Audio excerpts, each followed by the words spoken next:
Twitch, YouTube, other various places within the internet. This is Erudis World of Wonder, a tempting to be weekly game of D&D where we try to get through a storyline and not kill any NPCs. Although that doesn't happen too often. Anyways, if we're ready, let's get into this.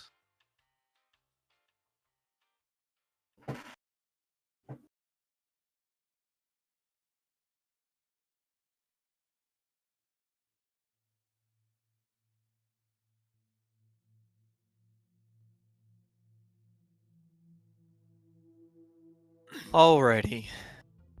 So, the last we left, our heroes, the Lost Legion, they ended up lost. For lack of a better term. After doing some shopping, some various tasks among the group that have been stacking up for a while, since they were dealing with the world ending multiple times, the party decided to deal with these little shopping list and laundry list of things. One of those tasks was achieving a challenge for Gundor, the barbarian. After the group had achieved this goal that they had set out, entering the Feywild once again, unknowingly, for that challenge, they proceeded to get trapped, in a sense. The portal that they had entered shut down, completely disappearing without a trace, along with all the sunlight in the area. After that occurred, the party decided to utilize a amulet of plane shift that was acquired.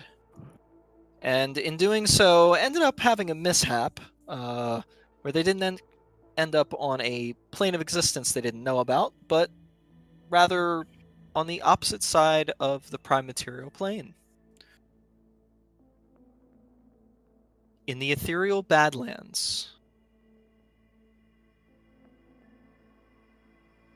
the party, not knowing exactly where they were, what they were getting themselves into, or even how to potentially get home, or where this is in relationship to No Hayden, they set off trying to find answers. After discovering small details and realizations about where they were, they figured may as well discover what we can while we're here, but let's try to find a way home. They went to the top of one of the tallest skyscrapers, finding mainly a financial district, completely torn asunder by some sort of war 800 years ago at the end of the Third Era, which brought in the Fourth Era after the Abyssal Tear. In going to the top of this building, they found a very, very large crater outside of the city that they decided to visit. In doing so, they started to realize things are not the way they used to be, or at least should be, as reality kept bending and twisting in ways that it shouldn't. Magic wasn't working the way that it was supposed to, and they realized that they were stuck once again, after a teleportation circle had failed to send them to a certain location. And this is where we leave our party, trying to get back to the city as quickly as possible, so whatever broken reality you have stumbled upon doesn't break you. So, what would you like to do? Well, I think we were just gonna start because we were like halfway to the crater outside of town, right, when we decided to turn back. You're within like half a mile to the crater. Because we saw like the sign around the dead bodies, and that's what made us turn back. I think. That's what made us decide to teleport. Yeah, or to teleport, and then when that failed, we have to go back to the city. Try to find a place where magic is working. So, as calmly as in a calm panic, we are running back to the Crystal Tower. Yeah, that's a good way to describe it. In a calm panic, it's like, oh, look, it's fine, it's fine, it's fine. Let's go. Yep. Nothing is wrong here. It's fine. Everything's fine. So, you guys begin working your way back to the city. I need you guys to... Are you just trying to make a beeline back to the city, essentially tracing back your steps from before? Yeah. Right. What was that?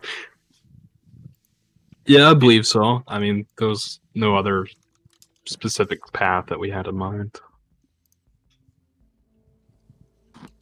Okay.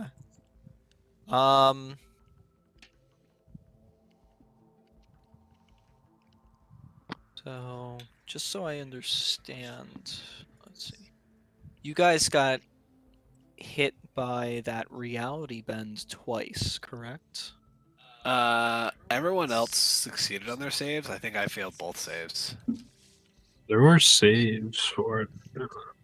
Or no, it was. Oh, I was the only one that was affected by it because I have the Oh, everyone else the behind us has Constitution a modifier. Yeah. Yes. You I have guys. I have So a it's 0 con twice. modifier.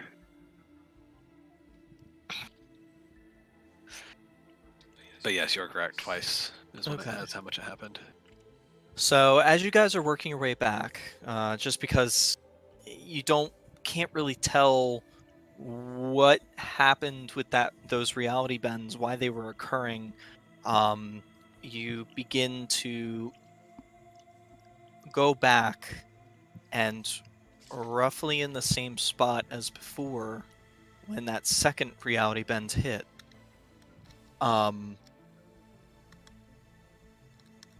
Shao, Alavar, and Gundor, what are your guys' constitution +3? modifiers? +3? Let me check. I'm pretty sure it's +2. Let me check though. Mine is +3. +3. Okay. Yeah, +2. Okay.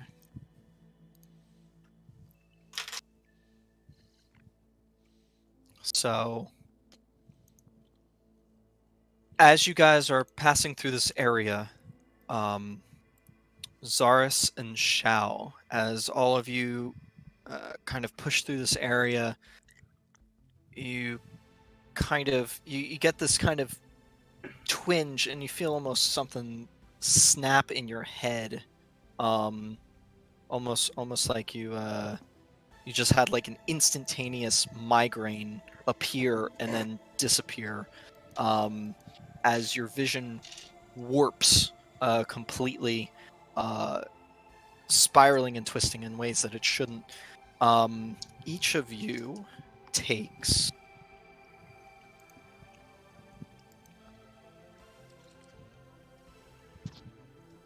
wow. 2 points of necrotic damage. So that'd be 1 point of product damage for me, right? Someone Yeah. rolled Snake Eyes. Oh, yes. Alright. But in your favor. Thank God. And last time you said that, like, this is worse than the ones that happen on the astral plane, right?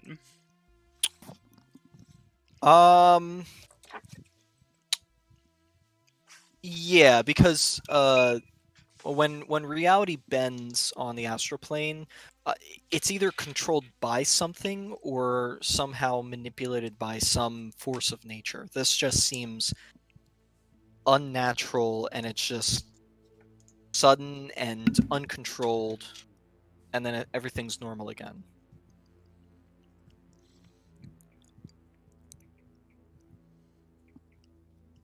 Well, this isn't pleasant. Now you know what I've been dealing with.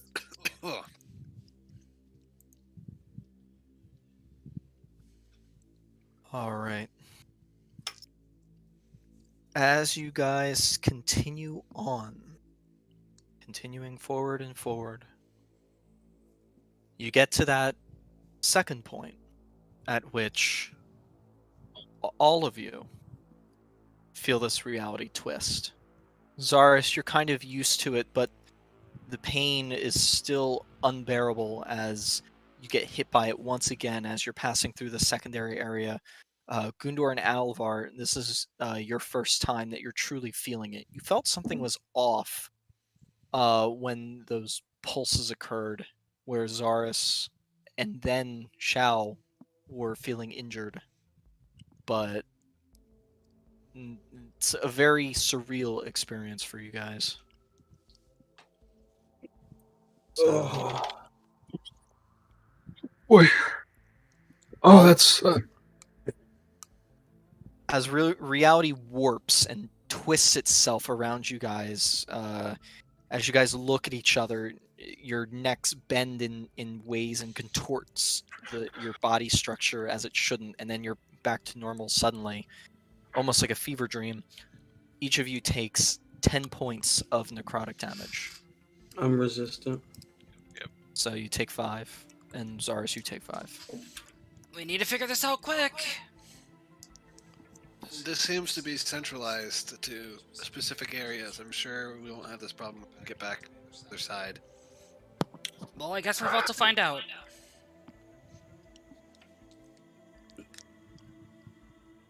That's All right.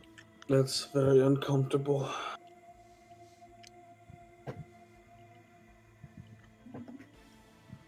Alright.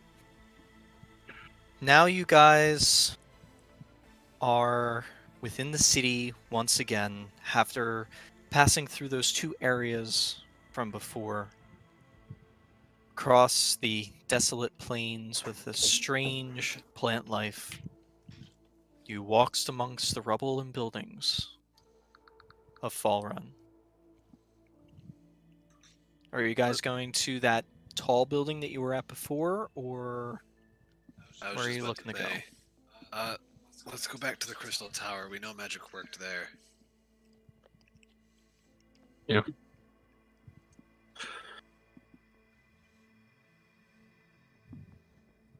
Yeah, let's place our bets there.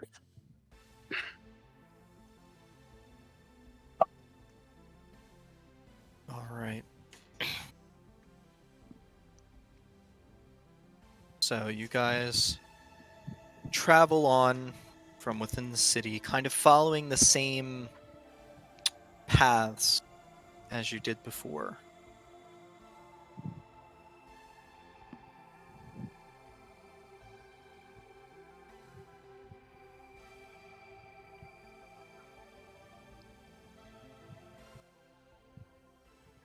Alavar, you have a 15 passive perception, correct? 18. 18. 18. Say, I have a 15. You have a 15. So, anybody with a 15 or higher. Should be me as well. Okay. So not me. Not you, Gundor. Yes. You all see a strange thing out of the corner of your eye. And as you look down one of the streets, you see a floating orb just pass by one of the buildings. Like, the orb is stationary and we passed by it, or it floated by? It seemed you see a spherical object of some sort, fairly large, kind of shift behind a building as you're passing along a street. Did it look like it was made of magic, or was it like plush-like, if you would?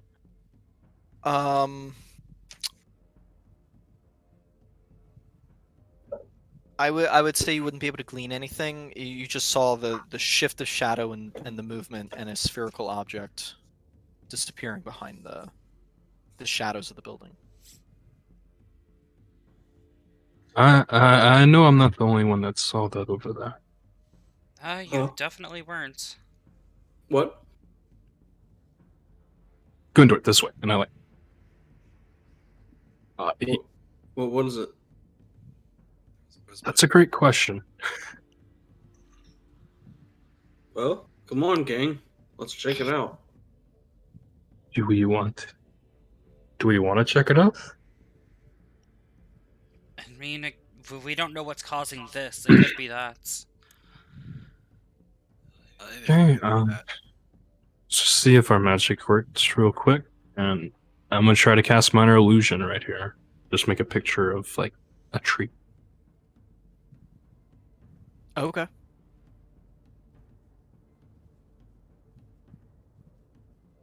So our magic works. Yes. It Okay. does. So option A, we go in there, see what it is, possibly kick its ass. Or, so now since you think magic might work here, maybe we can just whoop out of here. Fair point. Let's go see what it was. Okay, let's go. Yeah, it couldn't hurt to take a peek. Alrighty.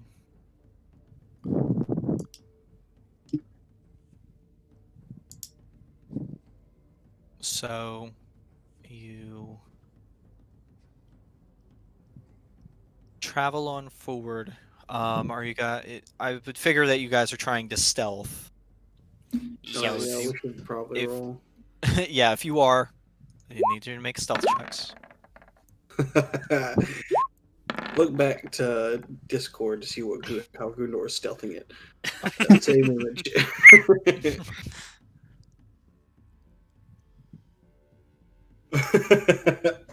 So you guys begin slowly crawling, not crawling, but like crouch walking your way up sides of the street, kind of hiding in between the shadows and the various steel girders that are protruding from the rubble.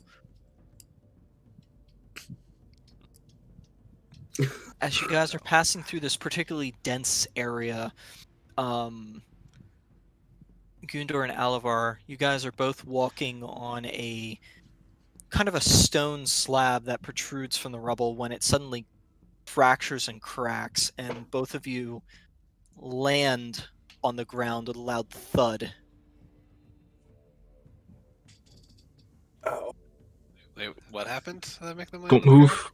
Essentially, they were walking on a slab of concrete that broke at the lever point where it was in the rubble, and it pancaked with a loud thud, and they landed on top of it. You Oh, guys we're are just real locked good at in being place quiet, aren't looking. you? Don't blame us, blame the tree. Gundor just freezes. He's just like, if I don't move, they can't see me. Okay, Drax. Alright, Gundor. Hold this.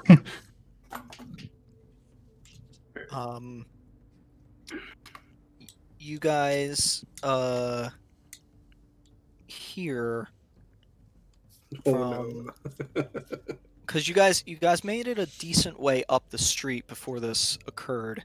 You hear this kind of high-pitched whining almost. Uh-oh.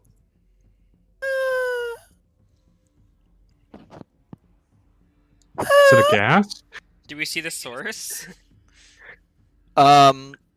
It's kind of like about 30 feet down is where the street ends. It kind of protrude. The sound is kind of protruding from the right hand side of the intersection, where you saw the shape shift. What is it? And it just sounds like a high pitch. What? It's kind of like a Like a high pitched wailing. whine, Yeah. like a wailing. It's very subtle. and sudden. It's not continuous. It's just like every once in a while you hear this kind of noise emanate. Does Now, it sound like a, like a creature, like a whining, like a human creature, or something like that? Or- no, it doesn't sound human at all. Did you add gas to fucking D&D? I swear to God. I'm gonna right click that fireball right back. Shield up, shield up. Showed up. Yeah. I'm just gonna whisper to Alvar and Gundor, stay here. We'll check it out. I'll just do like the 2-finger motion to Shao. To like, let's go. We're gonna sit on our rock.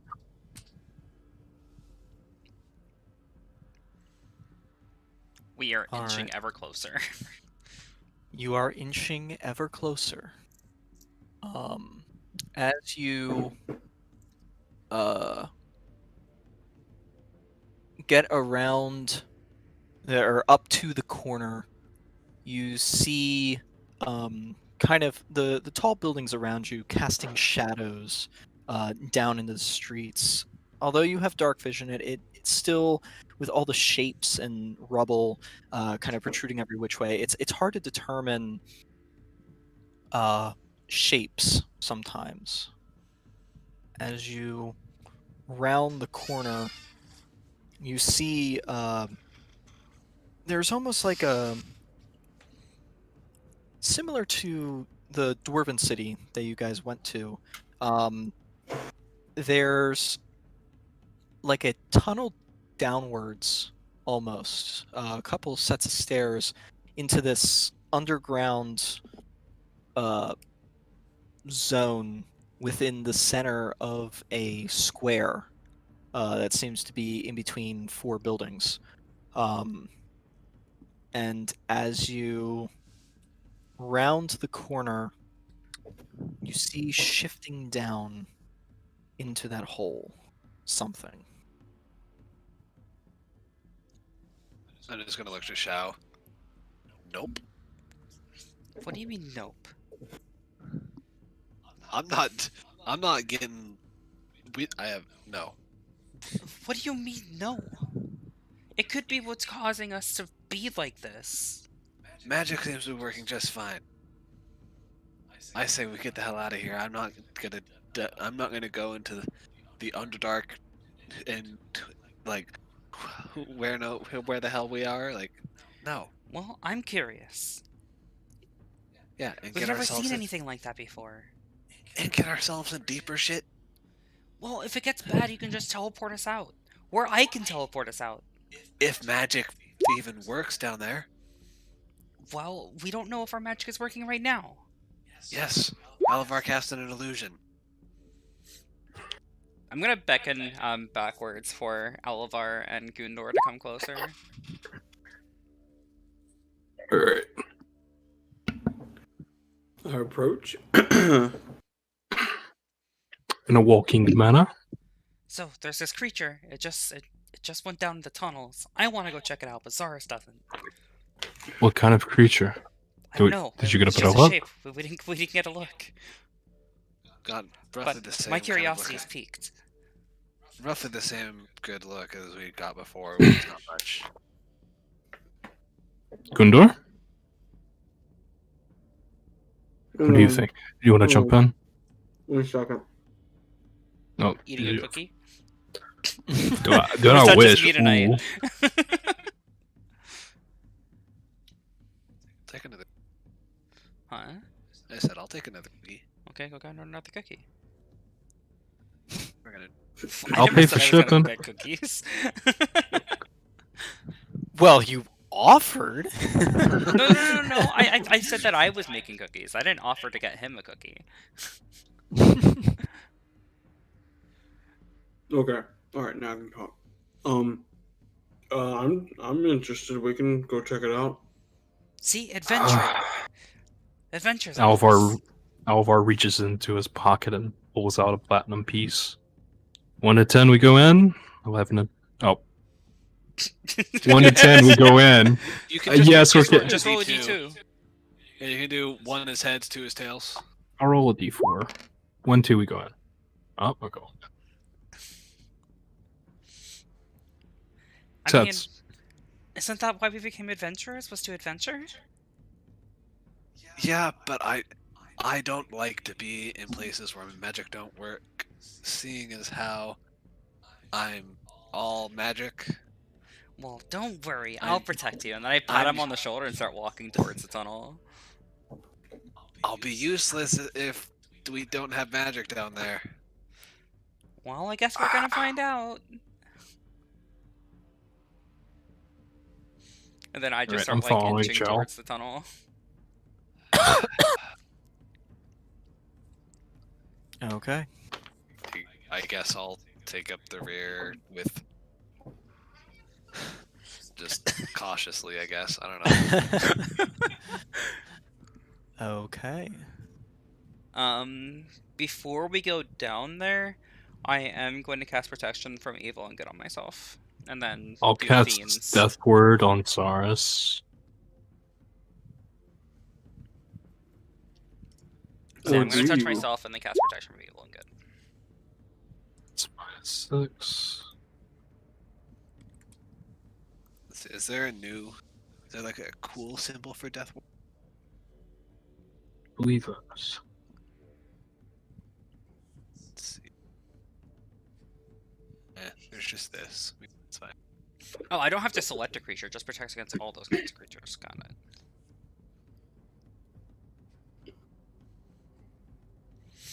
Yeah, that spell's a lot better than I thought it was. That means that it would give me protection from Zarus too, because he's a fiend. No, he's still humanoid. I thought that tieflings had the fiend subtype. And then, No, they're elves humanoid have subtype. Fey, and I thought that the, Asmir had celestial. When you utilize a spell that like searches for that or references that, their subtype is still I mean I don't know. Because their main is humanoid. Cuz they're not a medium fiend. They're not a medium celestial. They are humanoid. Yeah, so we're like. Well, I'm humanoid just refers to body shape, doesn't it? No, it doesn't. It's actually it's a type of thing. Because if you look like in the back of the thing, like any of the books that have like the humanoid right NPC here. And, characters. Like, for my description, you attempt to charm a humanoid you can see within range. Right. So celestial wouldn't count in that terms. Now, for flavor, for me at least, if you're using like, the paladin effect, like, do I see fiends or anything? Like, you'll be able to see off of people whether they have like a little bit of ancestry in those particular things or whatever. But it doesn't actually like just say like, hey, here it is. They're this thing.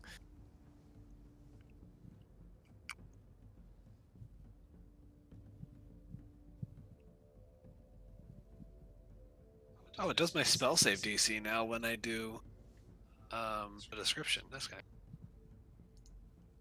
It's I actually pretty brought cool. you murder. Murder. Oh no, it was something I saw online a long time ago. It was like, Jesus, I brought you murder.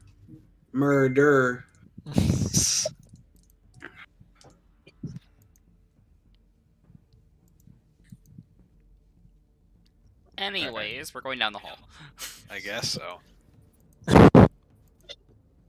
Okay, so you're going down the hall.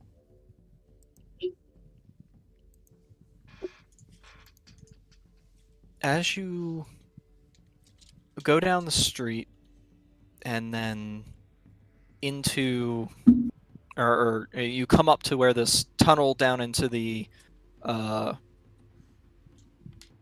like under area, There are 2 sets of stairs on each opposite sides of the street heading downwards underground.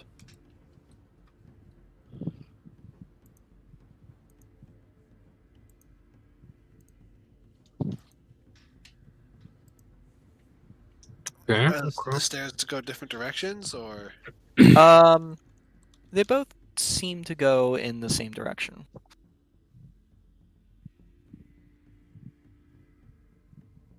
I mean, I'm at the back of the pack, so I'm just following other people. See that? Oh, that's terrifying. Okay. I had to click on it for it to load and it like blew up. Man, I just feel bad for that one guy right there. Like he's going for like the tunnel. He's trying to run, and nope. What movie is that? Mockingjay. I haven't seen The Hunger that. Games Mockingjay. Oh It's the yeah, I third- have it's the not. third movie. It's been Wow. so long since I've seen the Hunger Games movies. Wow, they get dark. Well, yeah, those Yeah. are mutants. Those are mutts. I should rewatch the Hunger Games series. Those are citizens that spoke out against the Capitol, so the fucking like leader went through and turned them into mutants. Either way, we're heading down the right staircase. Sure. Okay. So you head down the right staircase. Further and further. Probably about, let's say, 20 feet on the staircase. You reach a platform. And then the platform goes for about another 20 feet or so, and then there's another set of stairs downwards. Below, at the bottom of that second steps, you can kind of see some light blue kind of glowing coming from downstairs. Doesn't look like torchlight or anything, it's just a consistent glow. I will stealthily make my way down. Yeah, I'm gonna hang back. Alright. You proceed to descend, get to the bottom of the staircase. You can see along the walls, along some of them at least, there are like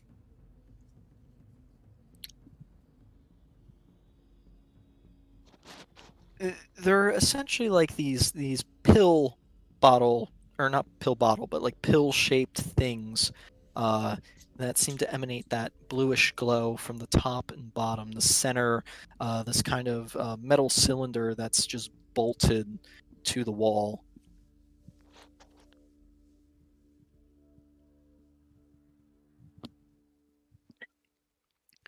It's a light source of some sort. Do we hear the wailing anymore? Every once in a while, as you're coming down, you hear it every once in a while. It's quiet and sudden, just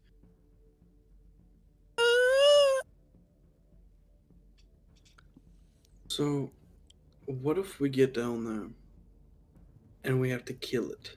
Like, do you think this is a peaceful thing? Its wailing is kind of ominous. Well, I guess we'll find out.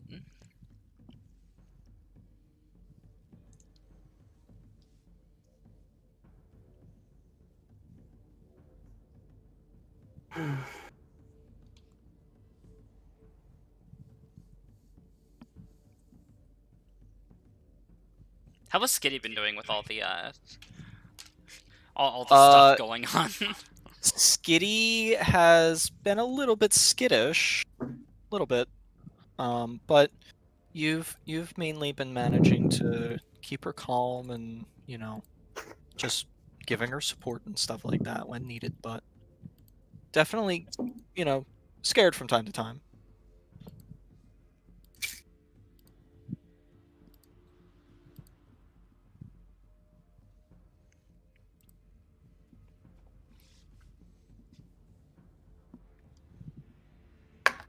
Yeah, well, we're so essentially just gonna keep following this thing until we find it. okay. There's only about another, I'd say, since you're at the bottom of the steps, they're on the stairs. There's about another 20 feet or so ahead of you till the area actually opens up. There's an opening up here. Gundor, do you want to go first? And actually, I can greet it if you want. Read it, but I'm just thinking get that ready if it to decides to, read you it. know, attack. I'm not the one getting hit. No offense. Yeah, Definitely. yeah, that's fine. That's fine. I'll take the lead on this one. And I'll pull out the upgraded Warhammer and have it on my back. okay. We'll be following right behind Gundor. Oh, we got Oh. Doc. Oh, it got Dynamic it got lighting. Oh it yeah, got yeah. full. I'm hyped. We're going to a map. Oh no. Okay, Yep. that means that I need to do this then, because I forgot to rejoin the game as a player, and I don't want to be able to see other people's, like, Right. shit, so I am gonna go. Oh, I Good. forgot. Yeah, you. it's kind of important I Oh, well. rejoin.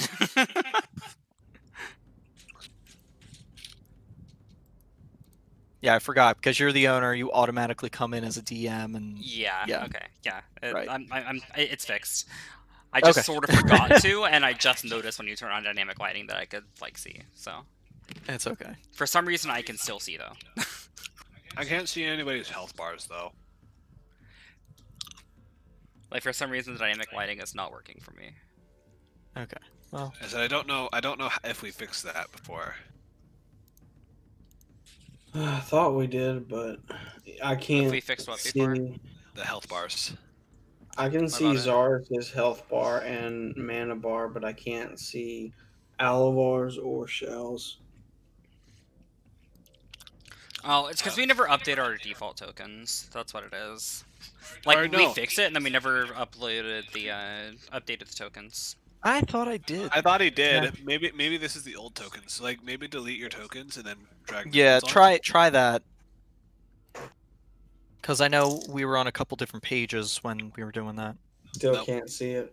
Still Didn't can't work see it. for Here, let Shao. me set it up really quick. Okay.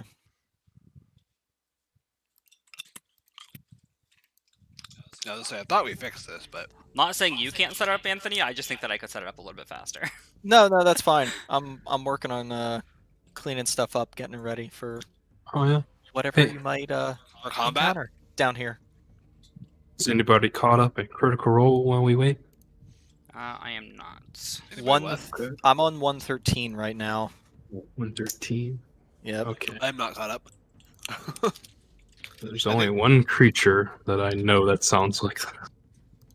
I think I'm like I'm on like 103. I think. What I'm else in are the there? very low hundreds. I'm like 102 or 103. What creature is this that that sounds like this? Huh? I mean, a baby, but it's not a baby. If you know what I mean. Yeah, no. Okay, good. I have higher hopes. You had wow. Am I letting you No, down? it's not like that. Alright, you guys can see That Shells now, seems right? deadly. Yeah, I can see Shell. Okay. And I'm seeing you do it on Facebook too. Oh, you're watching on Facebook? Okay. Yeah.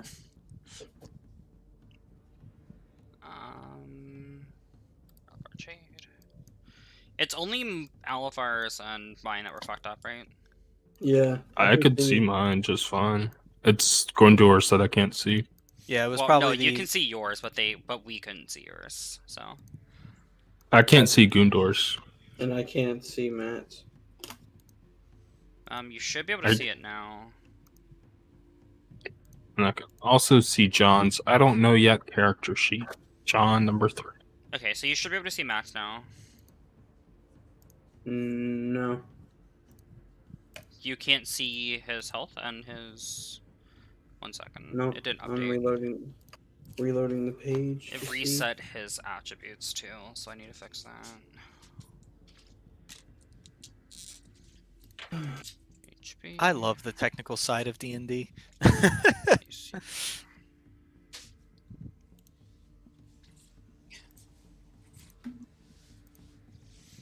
Okay, now you should be able to see his.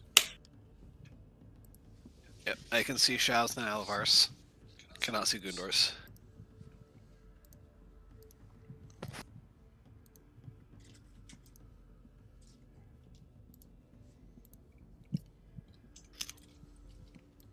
And you're saving them as the default tokens now? And we all have dark vision, correct? Yes, Steven, that's what I'm doing. Yep. What happened to the lighting? What do you mean, what happened to the lighting? Oh, I think it got turned off right now. No, I still didn't on turn for me. them off. It might be set to legacy then. 1 sec. There Yeah. we go. There's Gundars.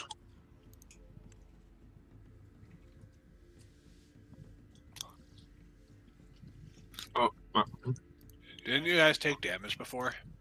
Why you yep. guys are full health? There you go. Do the tokens reset? Yeah. If you select it, save. And now that they're set as the default tokens, I think we should test it. If they're set as the default tokens. Yes, they are set as the default tokens. Yours is not though, Steven. I'm still working on yours. I mean, everyone else can see mine, I think.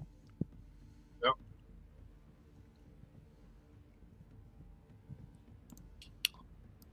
So Matt, delete your token and bring new one on. I want to see if it stays the same.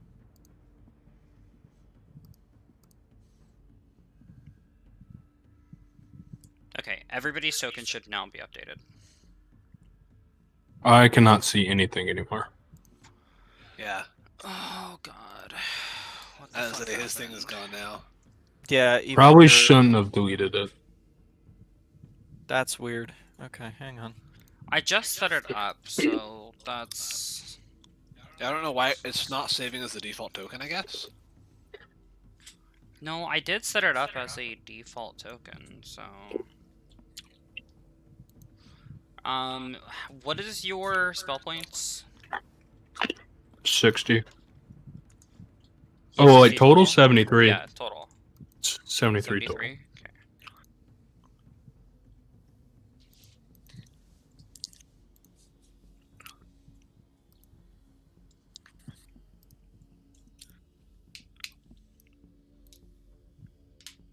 Very weird. This is a strange bug. I've never seen this before. Yeah, we had it working at one point where we could just drag it on and then we'd have still. Yeah, past couple games it's been fine unless they updated something. Move. You selected. A beholder doesn't make that sound, does it? There's no way. Okay, try moving I on think it a. Try moving a new one on. Don't delete the one that's currently on there, but try moving a new one of you on. And see if it saved. Nope. Why isn't I'm it not worried. updating? I'm not worried. Whatever. It's fine. Well, I'm not sure if Anthony plans on using this one for the combat, so... No, not this page, but... Yeah, so... I have a mental note of my stuff. Okay. Why is it not saving, though? Because it should be saving. Because I've updated it 3 times now, so it should 100% be saving. Hang on. If I drag on a new one, it works just fine. Hey, You guys can see hey. if I drag it on. Yeah. Oh, try reloading, Matt, and then drag on a new one. Yeah, Uh, that might be good. And everybody with your tokens do the same. Just reload and see if it lets you. I'll try dragging on a new one first right now because I think. Yeah, because it dragged on for me perfectly fine. Can you all see my stuff on my second token? I can't tell you because I'm as a DM right now. Matt, John. Yeah, I can see it. Okay, so my token works.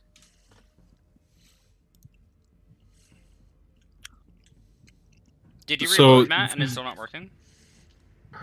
So to do the token, you just drag your picture over, right? Yeah, you click on your name and then you drag it Yeah. over. Did you just do that Yeah. one? I just did that one. Oh. So So it's working for you and me. Why isn't it working for them? It's Stevens is working too. It's just Alvar's that's having problems. And maybe Gundor's. I don't know. let's see. Try doing yours, John. Yeah, I pulled. He's getting Gundor food. over. Oh. Here, I'm gonna try doing this. I'm gonna try removing Alvar out from your control and then re-giving it to you.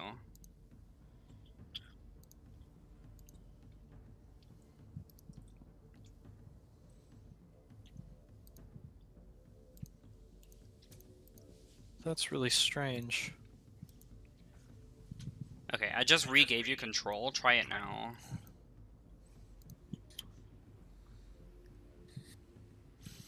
I don't know why it's not working for you. Because Stevens is working fine. And I when you assume guys mine do is it- working fine. Let me check, but yeah, mine's working fine. But well, it doesn't when you it work and or Matt's works when you do it though. So I don't know.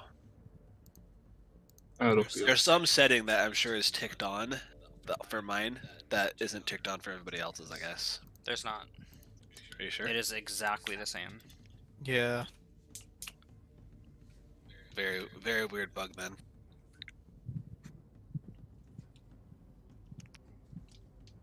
But I'm going to continue whenever John gets I've back. never seen that. That's HP. weird. See. See. Save. Where is John just getting food from downstairs or? Yeah, I think he's coming back.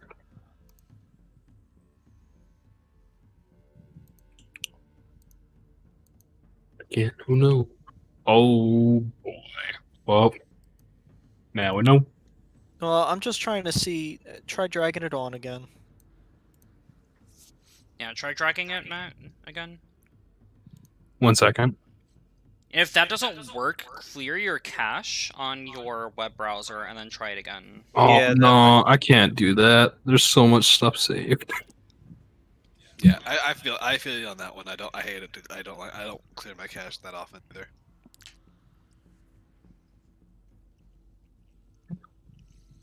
I'll be okay.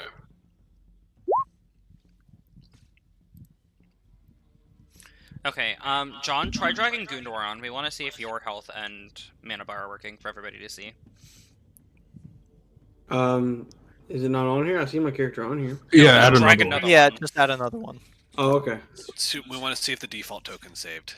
Yes. Oh, son of a bitch! So it's just Matt. It's just Okay. Matt's, and it's working when we drag it on, so it means that it's something with Matt's web browser. How do I delete my extra character now? Oh, you did. Okay. Okay, well, everybody's is set up correctly, so I'm just gonna rejoin as a player. Yeah, that was strange. It's either AF. something with Matt's web browser. So, if for like Matt's character to get dragged on, you'll just have to drag it on for him, Anthony. Yeah, that's fine. I figured. That's pretty much the workaround. Just have somebody else Yeah. drag it on for him. Figured that was That blows, as though. much. There we go. Alrighty. So,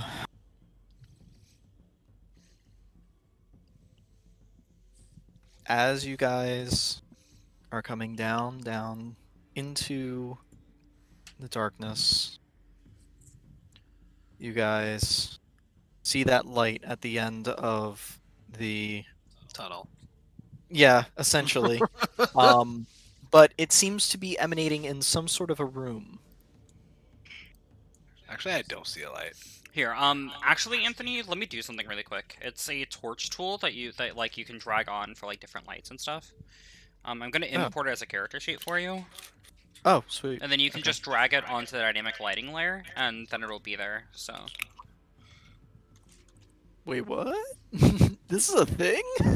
Yeah, I'm going to import the torch tool, well, my torch character, quote unquote, into Erudis 2.0. It will show up for you after you refresh the page, and then it will be a torch tool that you can give us access to. We could use it as a torch, and then you can also drag it onto dynamic lighting layers, and it will give the lighting of a torch. Shit, son. My ad has done a lot of Yeah, stuff. I've messed with Roll20 so much. I've done so much map making and everything. Like I'm a pro essentially. I love it. 1,300 hours on Roll20. So... Holy crap. Okay, I just exported it, so if you refresh, it should show up as torch. Okay, refreshing now. Boom. And we're loading. And we're loading. And we're loading.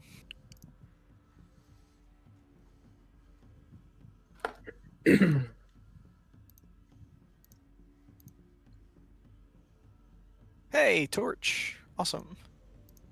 And then you can go onto the dynamic lighting layer, and then you can just drag that wherever you want the light to be.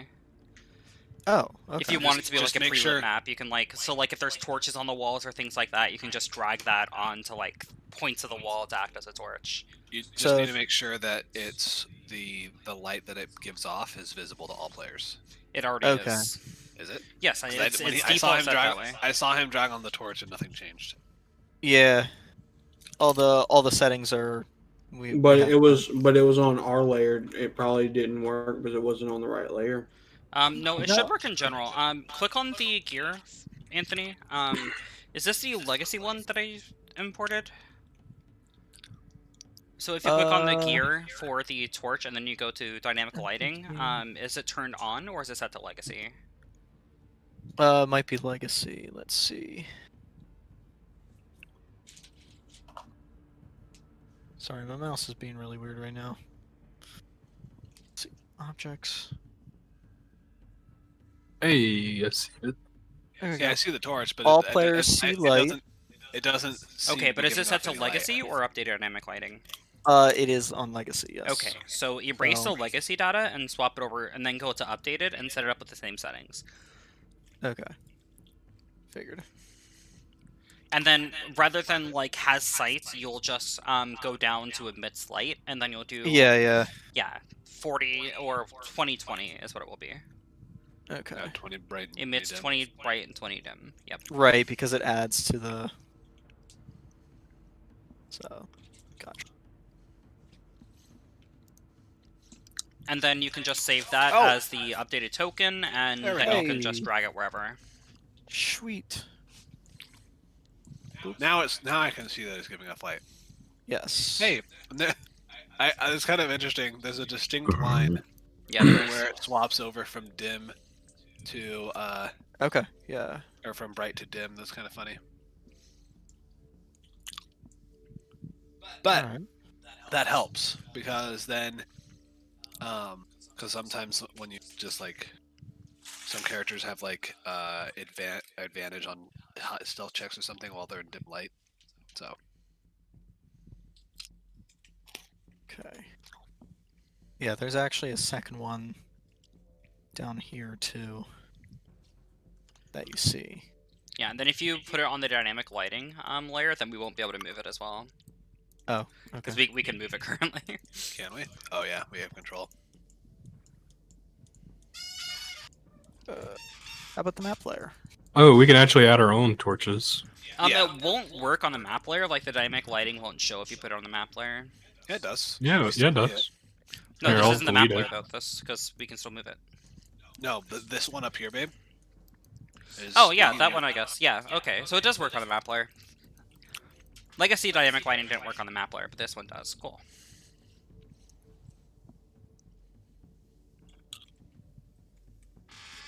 But yes, so you guys. Also, is there supposed to be a wall right here? No. Okay. No. You'll see when you get closer. You can't quite tell right this second. Alrighty. Well, Yep. technicality is all fixed. And now Technical problems. I believe Gundor was going first. Yep, yep.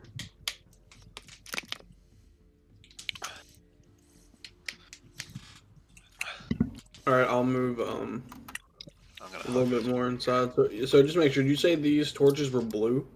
Yeah. Yeah, they're kind of emanating like a bluish white light. I want to take a closer look at that, so I'm gonna move to about there. These lights are blue. I'm assuming that's some sort of magic down here. Or they were made from magic. Can you pick it up? Or is it like mounted to the wall? Does it appear to be like a torch, or is it? It's like a pill bottle, or again I said pill bottle. It's like a pill-shaped object that's kind of like bolted to the wall. The top and the bottom are what's emanating this glow. Okay, I'm gonna move a little bit more forward. Alright. What's off in this direction to the left over here? What you can Um, see. Yeah, well you can see. I mean, like, is this what is these lines represent? Sorry. I assume it's a Um, subway. But I'm not sure, but Yeah, this looks like a pillar. It's essentially a subway that you Oh, see. I understand. Okay. So is this like a? This is like 5 feet lower or something like that. Like it's a step down. Yeah, it's like a 5-foot dip, essentially. I am going to be looking at the ceilings as we go through this because I've had shit drop on me from the ceiling before. Okay. Umber Hulk. Yeah, we all have. Okay, so make a perception check. As in this room, the kind of whining is much louder now.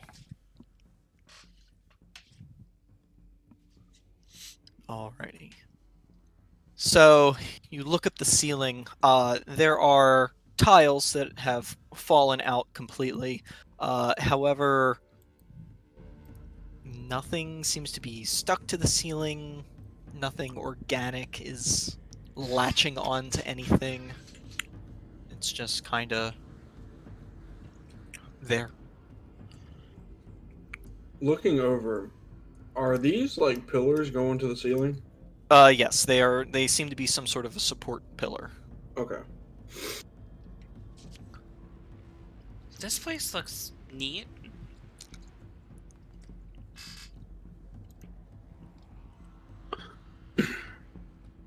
I, for one, have no idea what it is. I see something. What do you see, Sho? I'm not sure. I can't really see it that well from here. Oh, no. It's a bit I can make dark. out ends of it. You see in the shadows something begin to float towards you guys. That's Beholder. I know what that is. That is a favorite enemy of mine. That is my favorite enemy. I can't see it from the angle that I am. I can't see it either, but seeing them like start to like notice something, I'm just gonna back up against the wall. Beholder, weapons, weapons, weapons! Shao, get back, get Yeah. back! And as you guys say this, or as Shao, as you say this, you hear it give this loud screeching wail, which echoes and pierces into your minds at this point. Passive perception, though. Something about this beholder doesn't look quite right. It doesn't look like a beholder you've read about or seen before. There's As it something gets different closer. about it. Uh, It's not like it's not like the ones that I saw in the Astral Sea. This is different. What do you want to do, Shao? Well, we have to fight it. It's a beholder. You can't negotiate with these things. And with that, I'm Can we going fight to like loose an arrow. Well, I can't right now with where it is. Right.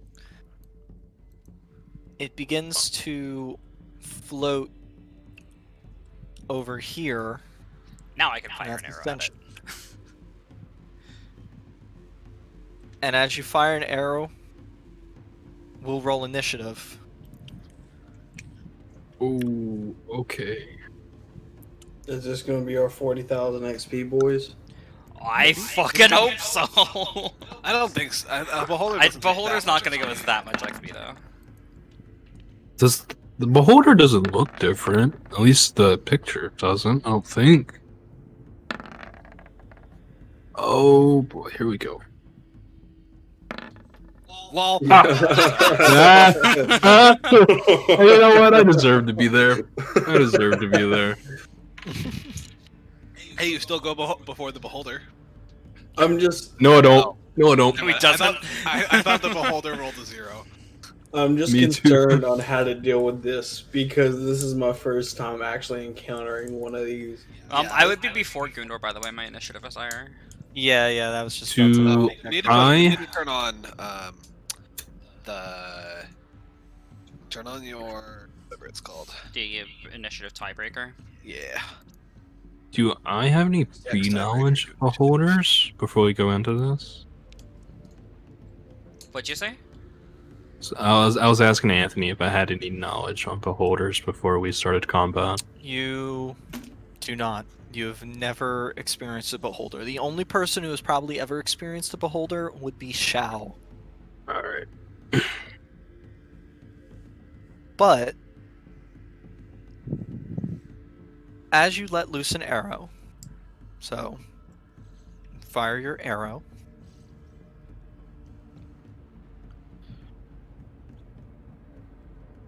I had a hard time finding my bow there for a second. Okay.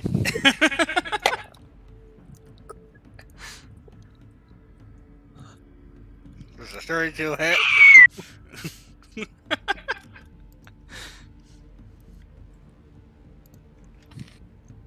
So, yeah, it's a crit, so I assume it hits. Yes, it hits. And this is a favorite enemy, so I get my bonus to damage. You do. This is my favorite enemy.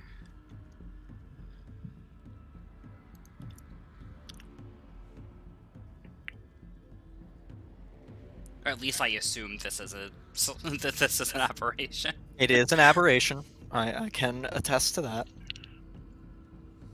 I've never even fought a beholder like in D&D in like any of my campaigns. So this is the first one I've ever actually gonna be fighting.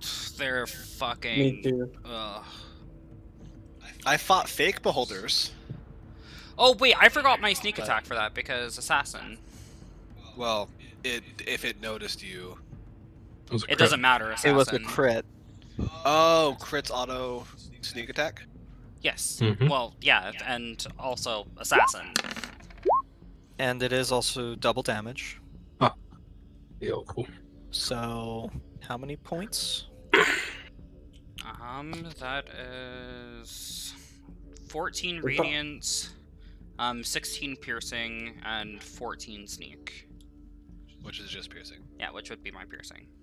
So, that's 14, 28. 28 plus 16, which would be 42. 46? Right? 42. Yeah, 42, I'm pretty sure. Yep. I mean, we can go with 46 if that's what you want to go with, though. I mean, No, 44. It would be 44. Alright. So, you sink an arrow straight into it, right below the eye socket. You see a huge gout of blood spill out from it. But it still looks okay, even with that one hit. yeah, I just Now assume we're that it gonna looks get- okay. Yeah, now we're gonna get into initiative. Since essentially you were Ooh. holding your action until you were able Yep. to. So my turn. Yeah.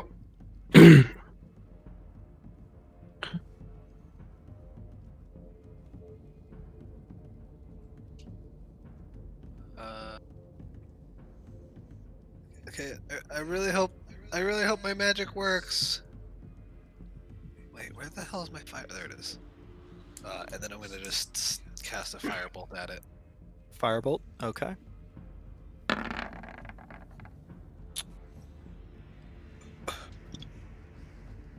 That hits. That's scary. That's scary how long it took you to answer that. No ones, so I don't think. Wait, do we reroll ones and twos or just ones? It's just ones for your effect, I think. Yes, just ones. So 13. Where's our combat music at, Anthony? Yeah, I don't even hear anything. I hear like a light. It's drum. quiet. You have to turn it up because we turned it down before. I have music at max. Oh, then just refresh.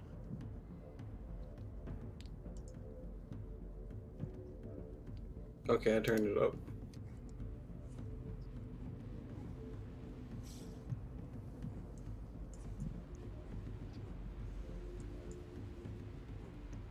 So that you're just doing a firebolt.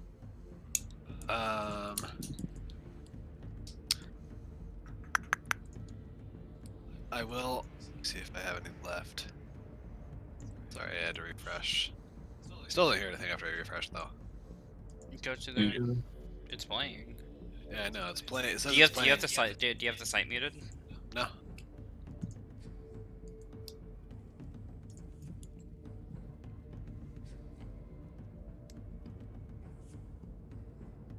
Like, To be fair, it's not playing for me either. when I turn my headset all the way up, I can hear it, but then everyone else is like fucking blasting on my eardrums when they talk.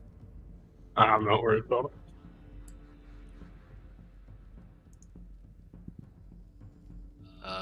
Anyway, so yeah, I will, after I cast Firebolt, I'm gonna back up a little bit. Just gonna do 10 feet right there, and then I'm gonna inspire Gundor. Okay.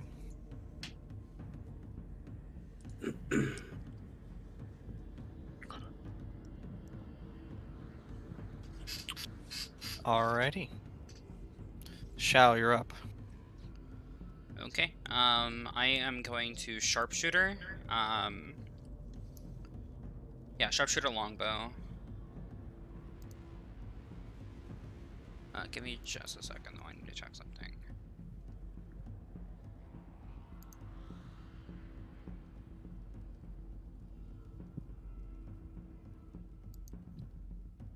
But actually, on your turn, now that you've got at least a good 6 seconds with this thing in sight,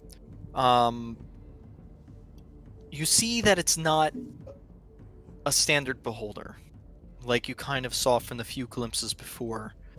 It doesn't have the multitude of eyes on the stalks like you're used to. It's rounder, kind of smaller a little bit. And the stalks, they're longer. They squiggle more. They seem more lithe and stretchy than you know, and the ends of them have sharp, protruding teeth, kind of structures on them.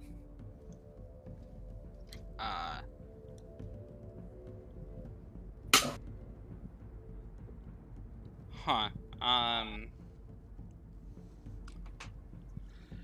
Yeah, either way, I'm going to shoot it with 2 sunstone arrows. First shot's Okay. going to be a sharpshooter, but I have advantage because it's a favorite enemy. Yep. And assassinate.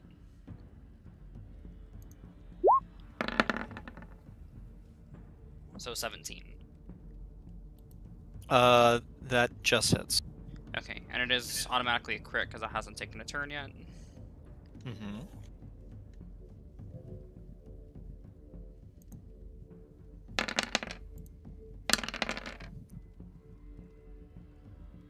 Alrighty.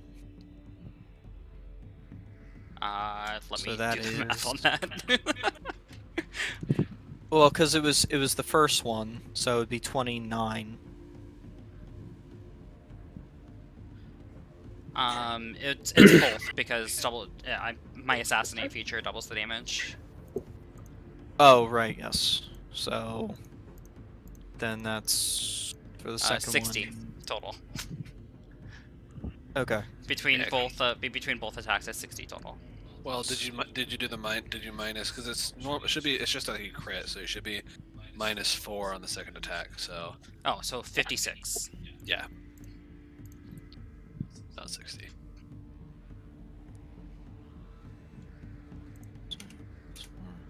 Okay. And then second shot is also going to be sharpshooter. Okay. Nice. So 22. That'll hit. And it's still an auto crit. Yep. Okay, so 22 plus 20 minus 4. Wait, where's the sharpshooter damage? So, oh wait, shit, yeah, I forgot to check the sharpshooter. The sharpshooter only applies once per attack, but Once per attack, so that's so an it'd be extra 20. An extra 20 per thing, because it's... Oh wait, no, No, because it sharpshooter yeah, doesn't crit. its damage doesn't double, yeah. So that's an extra 20. So 56 plus on the first one, plus 10 plus 12 plus... It's 38, and then plus 20 would be 58. So 58 total if we're including the sharpshooter from the previous one. So Is it still surprise after the first set? Though? I Yes, actually because it hasn't taken a was- turn in combat yet. Yeah, that's the assassin's Okay. ability. So So 58 plus 58 and 56 were the two damage numbers. yeah, so it doesn't have to be surprised. It just has to have not taken a turn yet. Well, it says right here, you have advantage on the attack rolls against any creature that hasn't taken its turn in combat yet. In addition, any hit you score against a creature that is surprised is a critical hit. So I mean, like I see how that works, but That's true. Is it surprised? Oh yeah, I guess that is a question. because like I'm assuming after the first hit, it wouldn't be surprised anymore. Yeah, the If first. I got shot in the ass for 50 damage, I'd be awake. Well, that was also like before initiative started. Oh yeah, that was one's the start of fine. initiative. Yeah, so I'm just confused. the like if first it one, works like the or first not. the attack that you were holding is understandable. That's true. But these two attacks, it would be up to Anthony. It would be up to Anthony to decide if the creature, like, if it notices us, if it noticed us, and that's why it came out, then it wouldn't be surprised. Well, no, it is still surprised because, you know, the verbiage of assassinate actually has any hit you score. So that's all hits. If that creature is surprised, it says in addition, any hit you score against a creature that is surprised is a critical hit. So the thing is, Anthony, after the first hit that Amaya did, was that creature no longer surprised, or was it still count as surprised? 'Cause, yeah, Well, we didn't really jump the creature. The question is whether or not the creature was surprised at all, because it doesn't matter if it was like it will be surprised until it takes its turn if it was surprised. Yeah, but I don't know. Like I said, I don't know. We didn't like really sneak Okay, up on it. the creature was not surprised. Okay, It then it knew you would were there. not be the double damage then. So For all the hits. well, Correct. the first one will be because that one was a natural crit. That was but a the other natural ones crit. will not. So it will be the 39 damage on the first one, because it was a sharpshooter and I forgot to include the damage, and then Yeah. it will be 32 for the second one. I'm sorry, Amaya. I wasn't trying to like tear down your character. No, you're good. I honestly forgot that the creature has to be surprised for it to be an auto crit. So I'm glad that you brought it up. Did not mean to do that. Hang on a second. Yeah, we went through this. I'm like, I 100% understand though, because we went through this on a different campaign with one Yes, of our we other did. characters that has sneak attack. So But as far as if it was surprised, a creature remains surprised until Until they it take their takes its turn. turn. So Really? Okay, Yes, well, that- that's that's good. like Like he we- was surprised in the beginning. Yeah, That's why. just fucking broken. Yeah, that's why like a surprise round. It like. That's so- why surprise It's rounds are so huge. powerful. Yeah, Because so they during, stun the creature until they take a turn, and then they gain reactions and are no longer surprised. So on your turn, Alvar, it won't be surprised anymore because it would have taken its turn in Oh. initiative. You should multi-class again into fighter to get an accent surge. You'll get 4 attacks to crit. So, Well, she only gets 2. Oh wait, no, action surge. But action surge is free. Yeah. Yeah, because multi-attack. But no, I'm not gonna multi-class into fighter. But that would be really, dude. That's strong. A party of rogues that just. we've already done that. Yeah, that's great. Party- It was the a party of funnest rogue one shot. assassins that just like jump people. Like. What do you mean Okay. we've already done that? Have you fixed its health now that we fucked up the damage? Okay, so first hit is still Valid. Very yeah, first still one, so valid.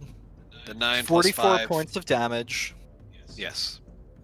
The second attack, which is the 20 minus 3.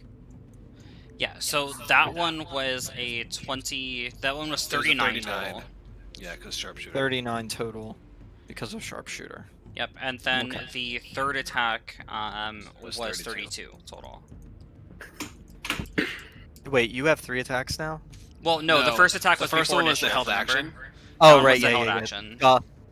Yep. Gotcha. So the second one is 32. 32. 32. Okay. Just making sure. Okay. Like, So Yeah, we don't wanna- its health is now no longer fucked, right? We're Yeah, no longer we're- as fucked. we are all good. Okay. Do I have any bonus actions? I should have used my bonus action earlier. But I'm going to use my movements. How far down are these drops, by the way? Or are they It's a 5-foot insignificant? drop. They're about 4 foot, so not quite as tall as all you guys, but you know, Okay. still 4-foot drop. So that'd be an additional 8 feet of movement. Yeah, I can still do this. So I'm gonna move here. And then bonus action hide. Okay. Roll a stealth check. Yep. Okay. 21. Wait, are you level 2 in rogue? I'm level 3 in rogue. That's how I have assassinate. Oh right. And yeah, that's gonna be my turn. Okay. Now it is Gundur's turn. Alright, I'm gonna pull out the upgraded Great Hammer. Bonus action Rage. And then I'm gonna move up 5, 10, 15, 20 feet. And then 5. I'm sure that's gonna cause 2 movement, 10, 15 to get to there. Yes, but it is floating roughly 10 feet above you now. Oh. Above him? Wow. Yeah, because he Oh. dropped down 4 feet. Oh, I didn't realize that. Mm. I can't undo what I just did. Man, swimming up a creek without a paddle. You're there, but you're not there. Alright, I guess I will Necrotic Shroud. Fear into this beholder. I'm just staring at him. I'm just ready. Just look at him. I'm just mad and ready. Yeah, can a beholder be feared? Yeah. That's Well, this. Well, We don't actually, I don't let me know if they're. let me pull up the ability. I don't know. Well, it's not a normal beholder. Either way, I did it for the extra points of damage. Hopefully. Yeah, on the subsequent turns. So it's all Okay. creatures that need. Is it the So, frightened? what is the DC of Necrotic Shroud? 8 plus my proficiency plus charisma. 8, 9, 10, 11, 12, 13, 14, 15. 15, the save is 15. Okay. I rolled a natural 15. Oh, Oh, feels rip. bad. So you blast your wings out with a roar at it, and it just kind of like looks down at you, kind of furrows its brow, and then you hear just this loud whine, and then it's its turn. Oh, yep. This is gonna hurt. This thing's gonna have like fucking 6 multi-attacks and Gundor's gonna I'm die. in danger. You just- This thing, like, with its like tentacles not having eyes, but instead of having teeth, I have a feeling it's gonna have a lot of fucking multi-attacks. Chuckles.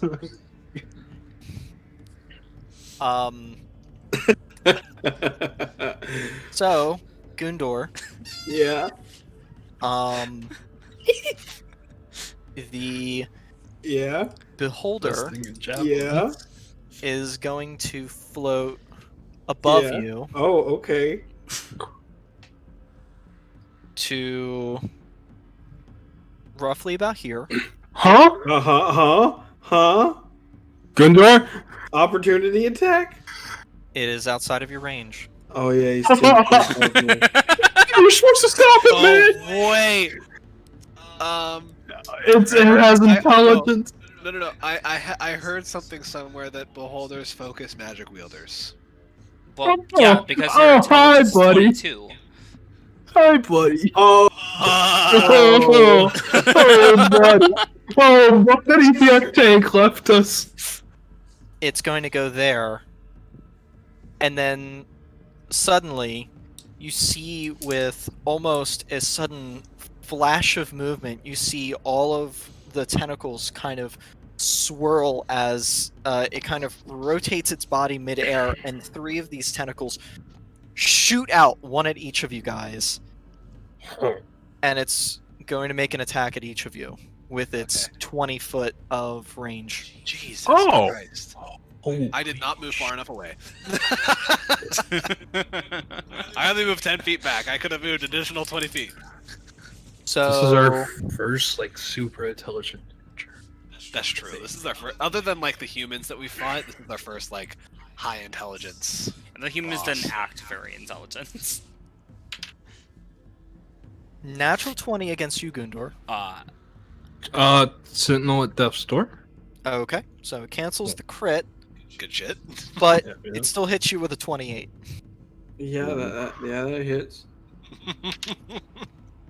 Better A safe than natural sorry. 20 against you, Alivar. Oh, Wait, oh no! one you second. Can't negate Hold it, up. You can't negate Hold it. up, let's see. Yeah. Hold up. I don't know It's if a I can bonus negate action it to twice. negate. Yeah, it's a No, Or no, it's a No. reaction. It Reaction. takes your No. reaction. You only got 1 reaction per turn. So Yep. That's it. I am going to use my reaction to try to help with the damage against Alamar because I That's can't fair. reach Zaris. we will get there. Might want to see. And then against you, Zaris. I swear to God. Please. I can't reach Zaris. Please. That is a 7 points, or no, sorry, 17 to hit. Misses. Hell yes. Okay. So, the beholder, as it reaches out with all of these long, stretchy tentacles, Gundor, you see it's almost like a toothy, mitted paw that just kind of like adheres itself like Velcro to your chest, and then suddenly you just feel it crunch and sink into your rib cage as it begins to pull, and you feel this sucking almost against your chest as it digs in. You take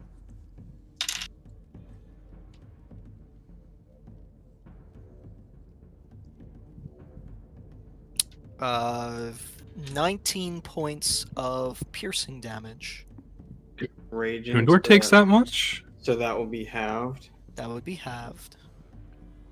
So half of 19 is 10. 9. Let's round it up. 10. Rounded up for damage, so 9. But No, wouldn't it be 10? Good. or yeah, no, sorry, 10. Yes. Um, you get kind of pulled off your feet a little bit, and it kind of wraps its tentacle around you, bringing your arms down to your side. You are restrained. Oh wow. Oh, I have So to that- touch. Fuck. That means you have disadvantage on melee attacks. You are unable to move, and you need to use an action to attempt to escape. Okay. Alavar, with Mhm. a natural 20, How you doing?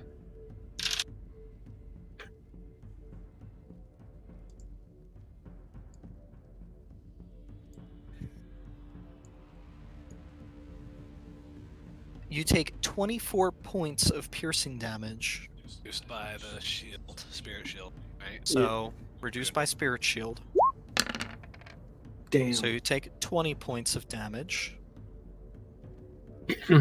And you are also restrained, restrained, as this one, it kind of wrapped itself around you a couple times loosely, and then this meaty claw / mouth, now that you're getting a good look at it, it actually opens up at the center of the mitt and then essentially grabs you on the chest and the clavicle as it bites into you. You feel the gout of blood just rush out of you as you begin to feel this sucking sensation against your wound. You are also restrained.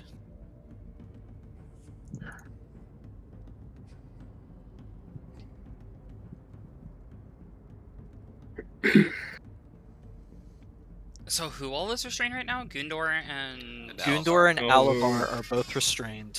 Oh, fuck. Oh, this isn't good. I do have advantage on strength checks and saving throws, so I hopefully can try to get out of it.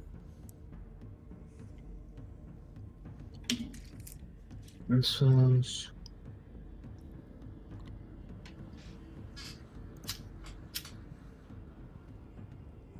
Also, you guys have Yes. disadvantages on dexterity saving throws. Freedom of movement wouldn't. Well, freedom of movement. Oh, should- yeah, it not should- magical. It should break. I would say that would break the restraint. We'll see. Is that all for its turn? That is all of its turn. Shit. And Shao, as you look around the pillar, make a history check. Okay, I do have advantage on history checks that involve my favorite enemies. Yes. My heart dropped for a second. I thought you were gonna ask her for a perception check to see another one. Bro, Yeah, me too. I was Okay, right me there too. with you. I was right there with you. I was like, please don't say perception. It's like, Please don't is say this the perception. So you make the sudden realization that this is not a beholder. It is a creature that is similar to a beholder. It's within the same family. This is a death kiss. I don't know what that is, but Oh it no, you doesn't deleted it sound from the pretty. turn order! Yes! Oh no! Oh no, it has a new Oh, it's token! one of Oh those. no! What is Read this? about these. How bad is it? Oh, it's nearly just as bad, I believe. Does Shao know how bad it is? You know these things are very deadly. I've never even heard of a death kiss. Okay. So with my history check, what can I recall about them?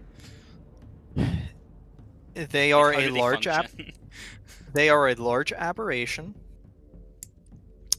They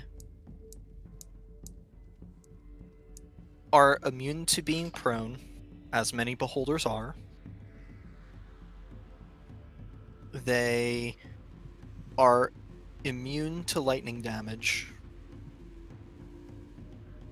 and they have a tentacle attack, and then a secondary effect to any creature that is restrained that it decides to focus on.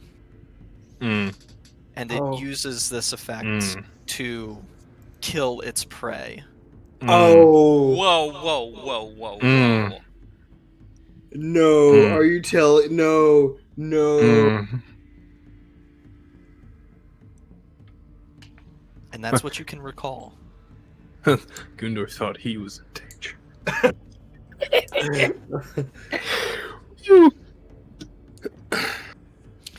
Alavar, it is your turn. Oh shit! Okay, it's okay. It's okay. I mean, he's gonna cast freedom of movement on himself to try Okay. to break the grapple. Yeah, I guess a grapple.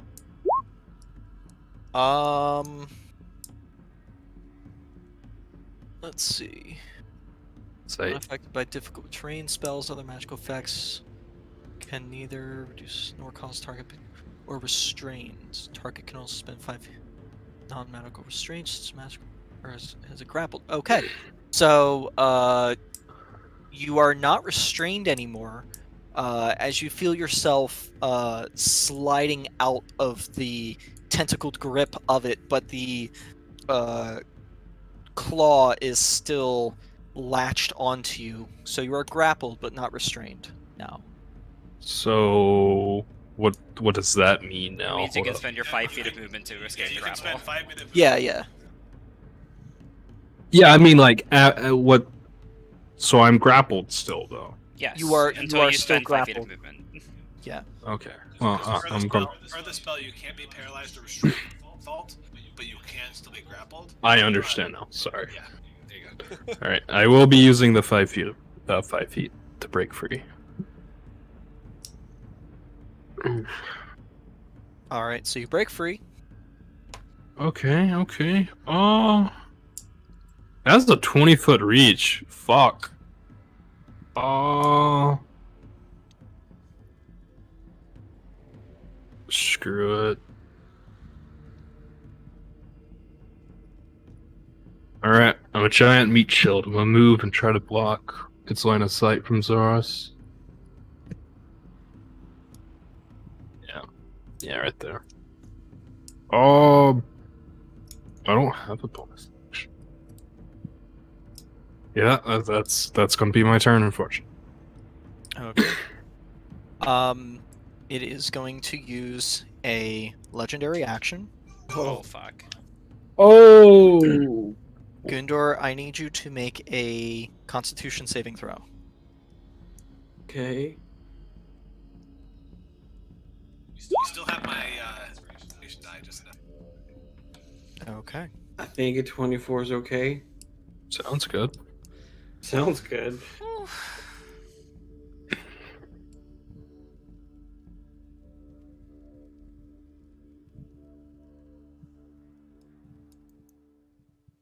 So you do save.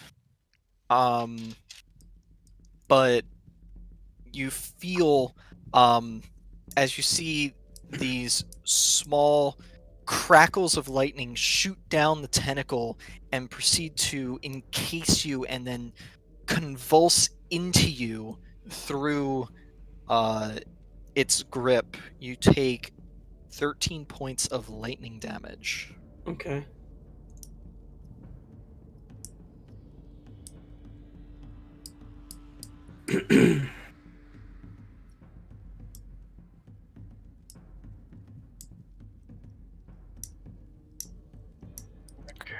Wait, how much Alright. lightning damage did you take? 13 13. points. Oh, damn. Oh, no. Zaris, it's your turn. Alright, so. You're still, like, restrained and everything, right? Yep.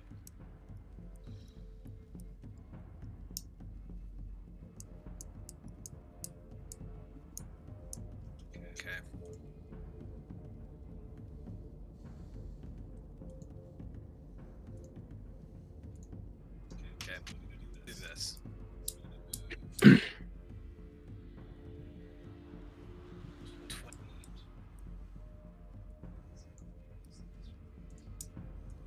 How much? Sorry, I'm just Oh, okay. feet first. You're cutting out because your mic is too low. Sorry, can you hear me better now? Yes. Yep. Okay. So I move 20 feet to there first, and I'm gonna use my action to summon Ruby from her pocket dimension, Okay. which then she has to roll her own initiative because familiars have their own initiative. Yep. Which let me pull up Cat.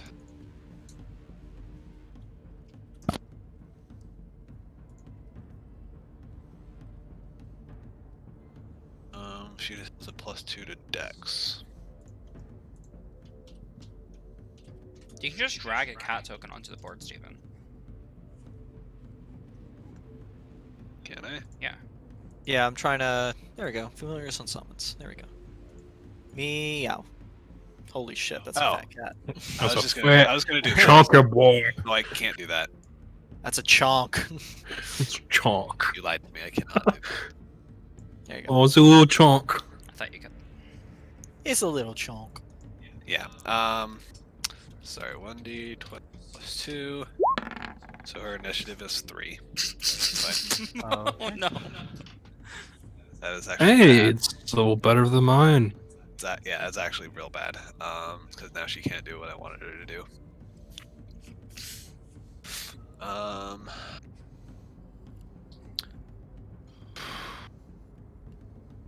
I'll still give her the same order that I was going to.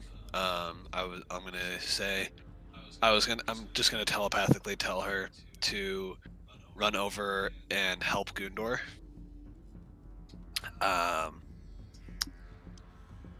And then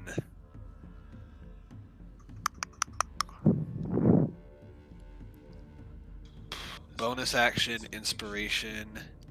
Actually, well, and then I'm gonna move back 10 more feet, so that's there. Which one? And she, because that's my 30 feet. And then I'm gonna bonus action, inspire Shao. And as I'm doing so, yell out, Shao, little help. I was wrong. It's not a beholder. It's a death kiss. It's immune to lightning damage. Don't let it grapple you, or it might kill you. A little late. Too late, show! From the information that I can recall about these things, are they intelligent and can they speak like beholders? They're not extremely intelligent. They're of standard intelligence. They can keep up with a humanoid. They, just like many other aberrations, they mainly speak in deep speech or undercommon. But those are pretty much the two languages that it knows. Okay. Oh yeah, that will end my turn. Okay. It is going to use another legendary action Mm-hmm. to make a movement. It is going to move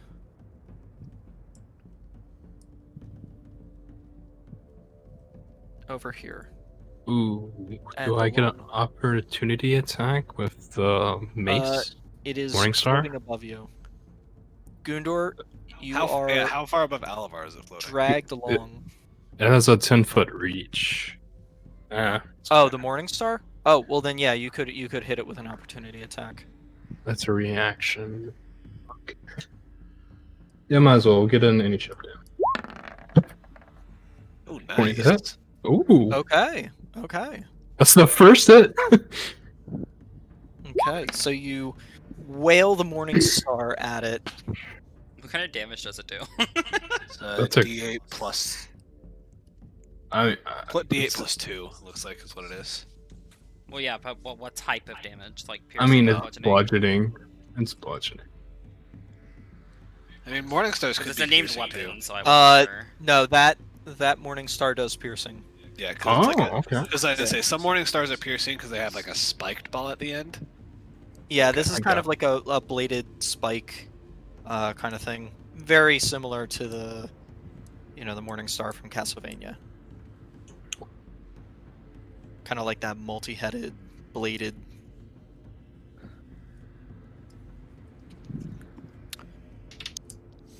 Okay.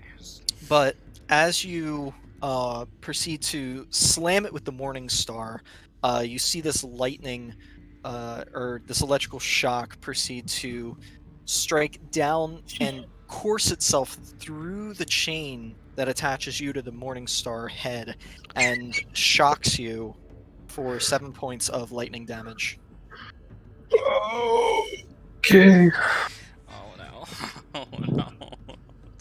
I don't know why, but that hurt. Be careful when you hit it, Kundor. If I can get out of this.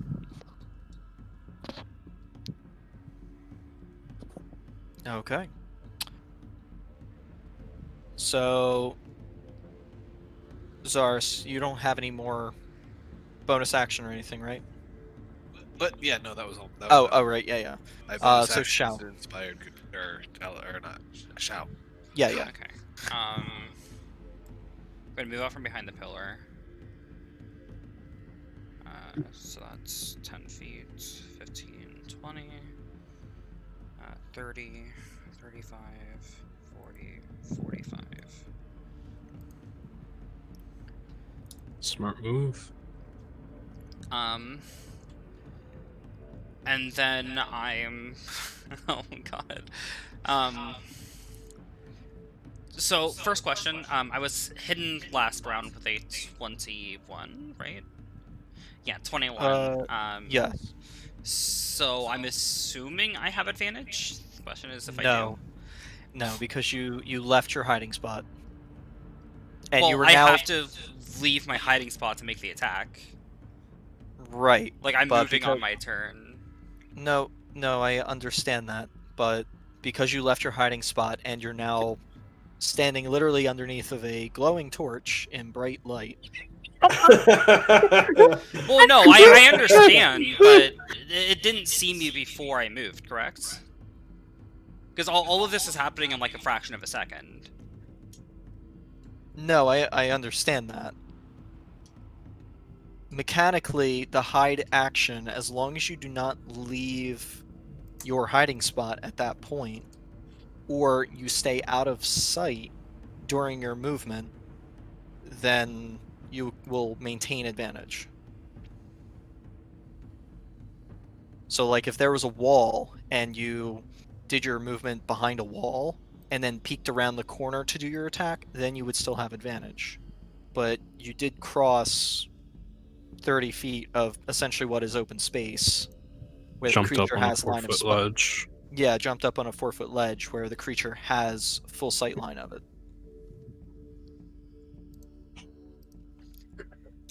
Okay, we can talk about it after the session, but yeah, I am going to use my advantage, my bow of charge advantage then. Okay. Sharpshooter. Bonus action planar warrior. Alrighty. And sunstone arrow.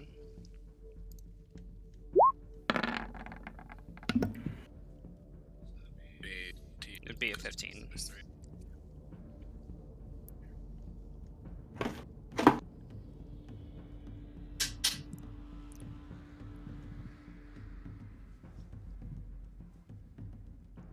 Alrighty.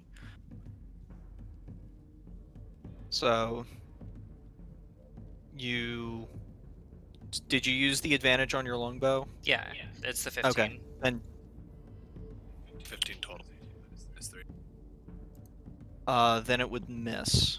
I didn't know if you used your ability to activate that you have advantage with your longbow. Oh, you do have That's, you have inspiration die. Oh, yeah, I'll use the Oh, inspiration. yeah, I did. What is your Okay. inspiration die, Steven? It's a D10. yeah. So you threw out a lot of things there. I didn't remember if you said. So Yeah, know, I you said were that I was using using the advantage of my longbow. Okay, well then it would have hit without the because it would have been the 18. No, because I have -3 because of yeah, -3 sharpshooter. because sharpshooter. Oh, right. It doesn't do the math there. So But yeah, then that's now why it's it's the 18. With 18 plus- plus the... yeah, with the +6, it hits. So you're good there. Okay.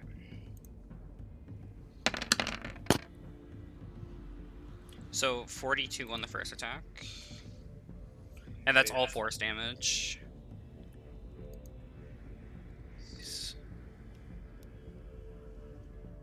All right.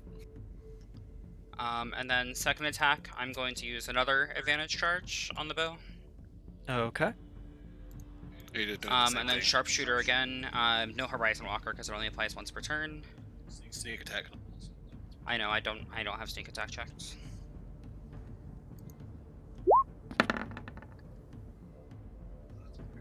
So 16. Alrighty. No. Oh no, my bad. It's the it's 18. Yeah, that'll hit.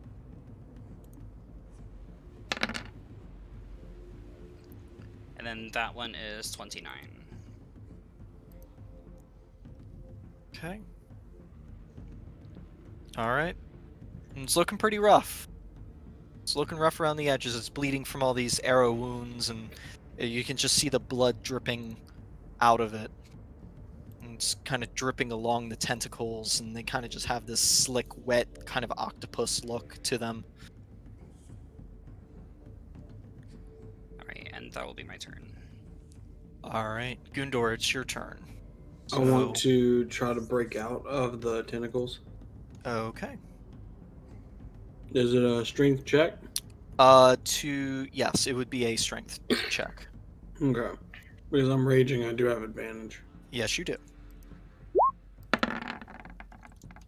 20. 10 plus 4, 14. Nope. So you are able to break free from it, from the grapple. So you are no longer restrained and you are no longer grappled. If I could get wrong button. If where the creature is, if I were to move Gundor here, would he be able to hit the creature?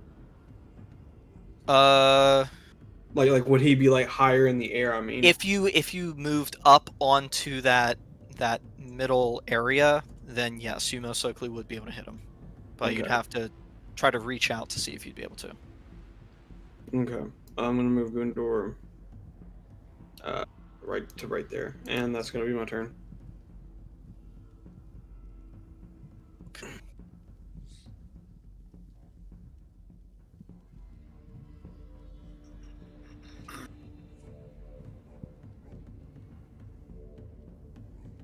Alrighty.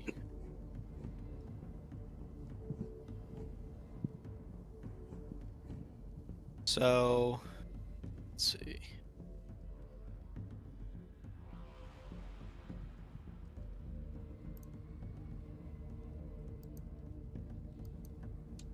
The Death Kiss is going to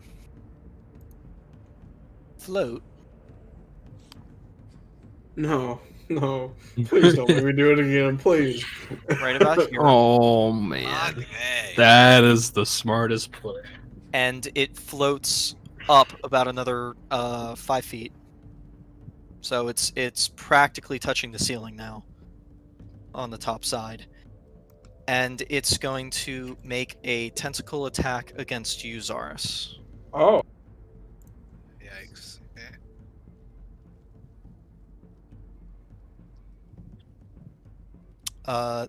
That is an 11.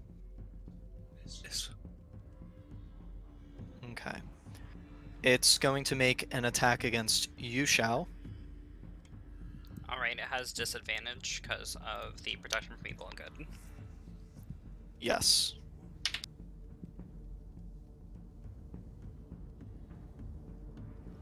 So it rolled a 12 and a 19, so that is 20 to hit. Yeah, that hits. Okay. So as this tentacle proceeds to suction cup itself against your abdomen, and then proceed to drag and then wrap itself around you, you take 9 points of piercing damage. And then you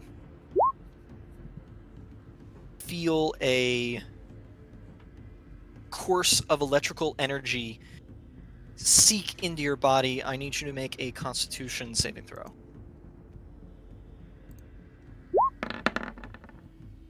Oh, thank God. Woo!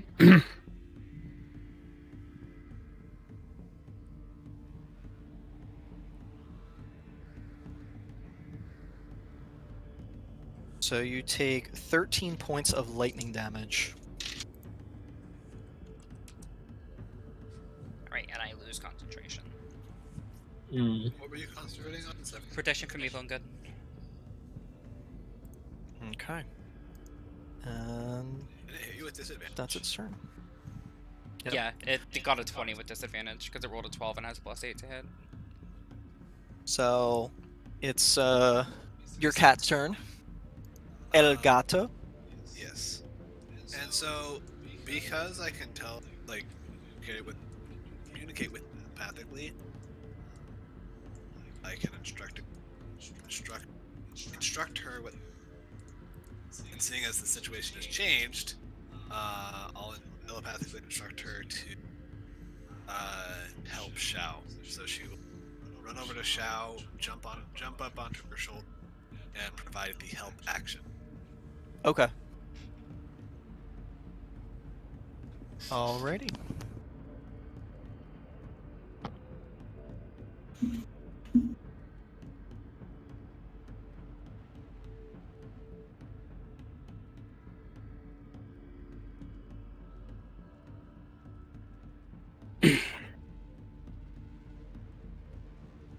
Alavar, it's your turn. Alright. How high up is the Death Kiss now? From you, it's about 10 feet in the air. Okay, so he's like 25 feet away if you count in the height. From you, yeah, Alright. yeah. It's about, we're gonna- 15. Yeah. 20, yeah. We're gonna go full Iron Man. I'm gonna cast Sunbeam, 6th level. Okay.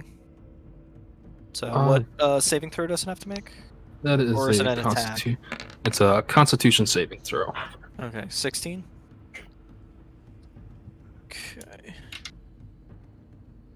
Not Rolled bad on the a damage. 10 with a con plus of 8, so 18. Jesus. Whoa.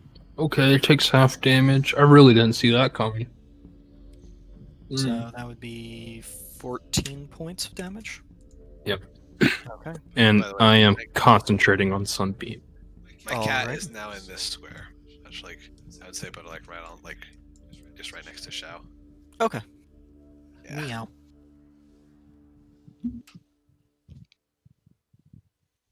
Okay. It's going to use a legendary action to make a blood drain attack against you, Zaris. So I need you to make a Constitution saving throw. Oh, it doesn't even have to hit. Nope, because you are grappled and restrained by I it. am? Or no, It sorry. missed. Right, it missed you. It's on Shao. So it's going to take a tentacle attack against you. Okay, okay.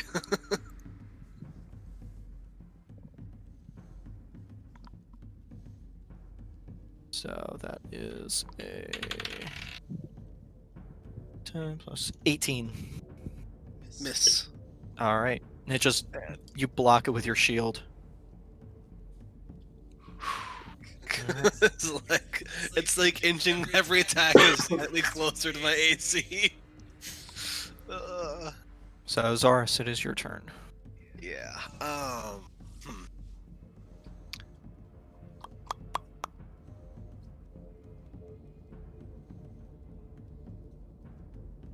Okay.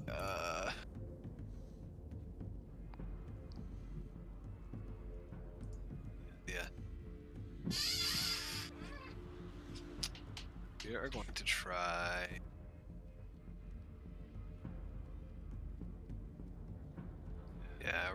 this. So I'm to that cast Arcane Hand. Big block of text. Okay. Oh Right. my Yeah. God. This novel. Oh my god, are you able to make it come to the ground? What? Are you able to make it come to the ground with that? Possibly. Seeing what seeing thing that has. Wait, is Gundor still grappled? So No, No, you he's broke not. free. Okay. but I can't hit it. Arcane Hand. Let's see. Which is going to be like right in front of me, right in between me and the thing to start. There's its actions here.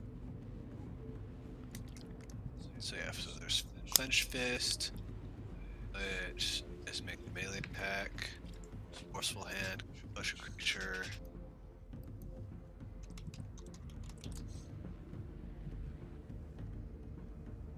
Might actually do.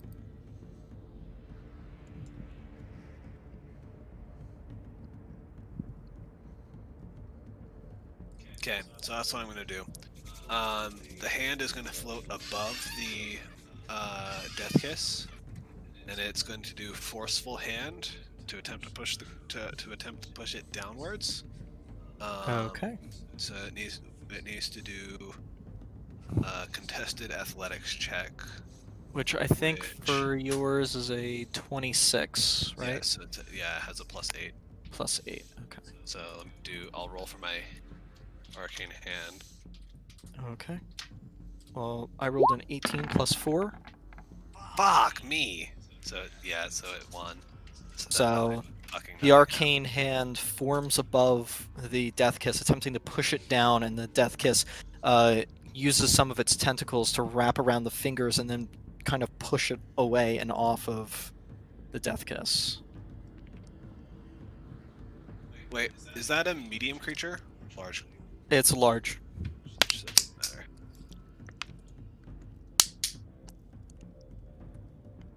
Okay, so yeah, nothing happens then. Okay. Um, And I'll put this here so we know that your hand is there. yeah. Alrighty. Is that your turn? I'm not done. Okay. I'm just gonna back up 30 feet into the tunnel. Okay.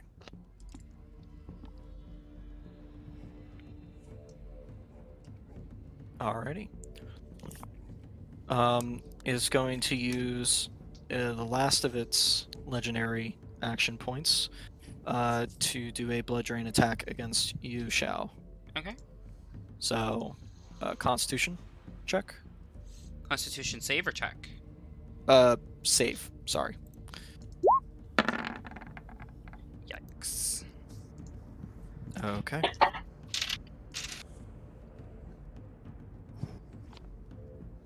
You take 20 points of lightning Oh, damage Jesus. Oh my god.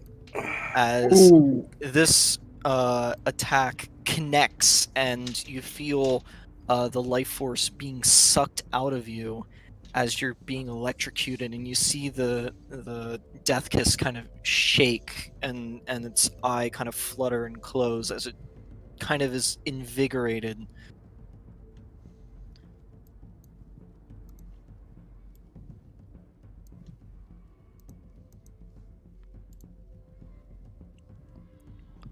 That doesn't look good. It does seem to look a little bit stronger now from that attack. Oh boy. Alright, and it's my turn now? Yes. Okay. I am going to bonus action Misty Step. Okay. Level 2 are 3 points or 4? 3 points. Shoop. Okay. My cat doesn't go with her, does it? Nope. No. Because Misty Step is a single. Does the creature. help action still apply to her next action or no? No, because your cat needs to be within 5 feet to provide that action. Alright, then I will use my 30 Okay. feet, well, 30 feet of my movement to go up there. And the tunnel ends here, right? Like this is a wall. Yeah, that's a back wall.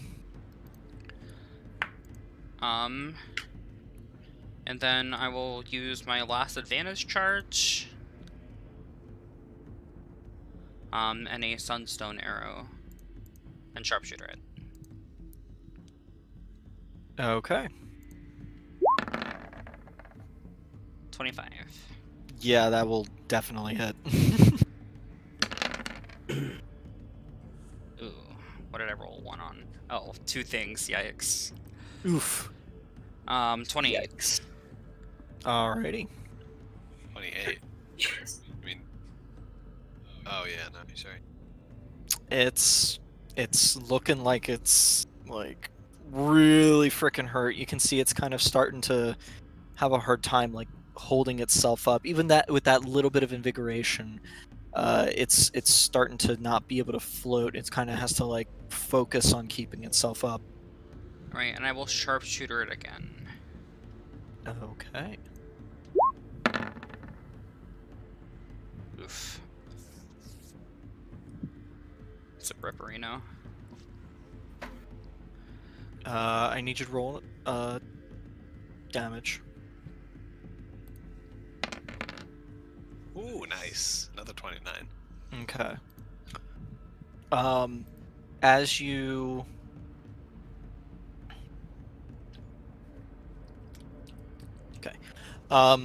as you proceed to fire it, the arrow must not have been made quite properly because the arrowhead actually falls off as the arrow proceeds to go forward. The arrow misses, but the little radiant stone proceeds to fall onto the ground, crack, and detonate in front of you. So you take the radiant damage, which Oh is 6. God. Yeah, Okay. Okay.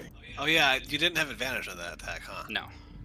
Oh, I thought that attack hit. No, sir. And then I'm going to say in deep speech to it, I thought your kind spoke, but you're being awfully quiet.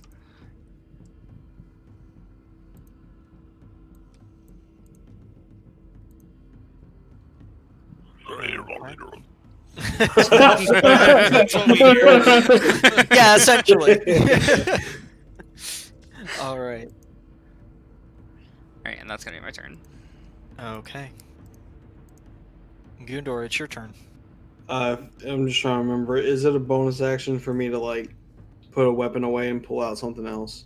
Reaction. It's a It's- free action to put something away, and then it's your free well, So it would it's be your a free... interact option. Yeah, it's your Yeah. interact with object action to. So essentially, if you were to drop your weapon on the ground and pull out something else, that would essentially be a free action.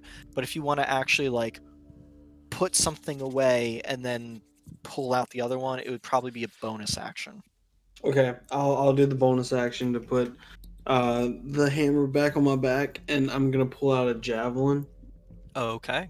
and I am going to point, and then I'm gonna swing the javelin towards the death kiss. Okay. I'm gonna do it recklessly. Wait, can Okay. recklessly be on non-melee attacks? Let me check. Let me double check. I could be wrong. I don't think so.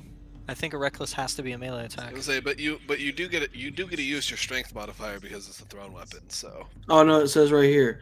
When you make your first attack on your turn, you can decide to attack recklessly. Oh no, you're right. Giving advantage on melee weapon attacks. Yep. So I can't attack recklessly. So I'm gonna throw the javelin, and I will use my rage. Also, you didn't take damage or anything the last turn, did you? No, he didn't. So you lost your rage. Oof. Okay. All right. That's still fine. I'm still gonna throw the javelin. Okay. So because it is a thrown weapon, it would be a dexterity. thrown weapons can use strength or dex. Oh, they Yeah. can. Yeah, javelins are strength based, I believe. Yeah, well, it doesn't. So all thrown weapons are strength by default, and then if the thrown weapon has the finesse property, it can use Dex. Yeah, essentially. But yeah, but but that's I'm what. gonna use but that- strength to throw it. Yeah, Yes. that's Okay. that's how thrown weapons work. So that's why daggers you can use strength or Dex to throw them because Gotcha, it's because it's a finesse. Okay. Yeah. So if it's finesse and thrown, okay, yeah. Gotcha. I will add the inspiration that Zaris gave me to this. Okay. So it's 14. Oh, great, Are you great, kidding me? great, Oh, Great. yikes. great! What a This fucking joke. That's a sucks. 15? That fucking sucks. That hurts. That hurts. Um, Uh, unfortunately, a mess. I'm sorry. The Yeah. javelin just goes wide and proceeds to hit the back wall. You think you see uh, the front end of it splinter? You're not sure. Gundor, I can teach you how to use a bow sometime if you're interested. Not now, Shao. I'm angry. He's been robbed this entire fight. I was gonna say if I wasn't fucking what is that like 80 feet away, Okay, but the offer still stands. if I wasn't 90 feet away, I would have been like, this now's not the time.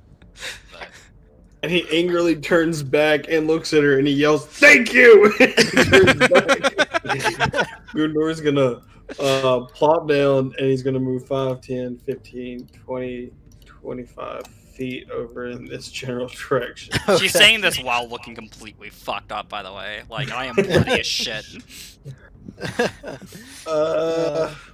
And So no then, immediate danger. No, not at all. Just to be safe, I'm gonna go ahead and bonus. No, I already used my bonus action. Nope, I can't do that. That's my turn.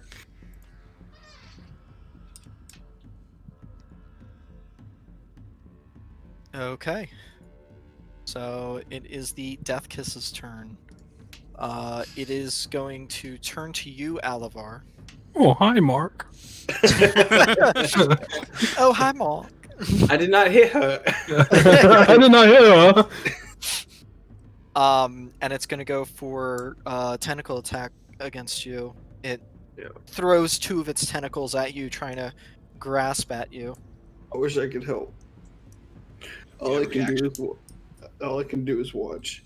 That is an 18 to hit. Misses? Okay. It's going to go for it again. Yep.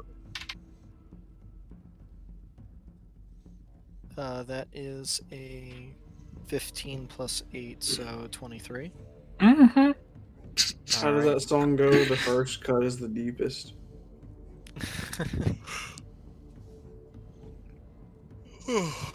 So you take 12 points of piercing damage as you feel this thing once again sink into in between the plates of your armor, kind of crunching down where it can when it loops around you.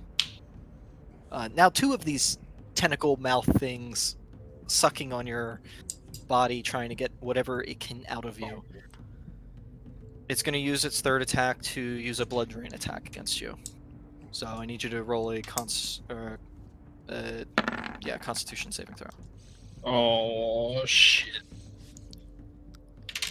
Oh shit! Here we go again. Sing good, guys. 10, 18, 24. So that's 24. Something. so that's 29 points of lightning damage. your reaction. I can't. I can only do it when I'm raging. Spirit shield only works when I'm raging. Really? Hey, Yeah. amazing concentration. Let me double check. Oh, this How hurts. the fuck did you make that concentration? Wow. This hurts. Wow. Yeah, if I'm raging, I can only do it if I'm Damn. raging. Okay. Thought you could do it when you were not raging too.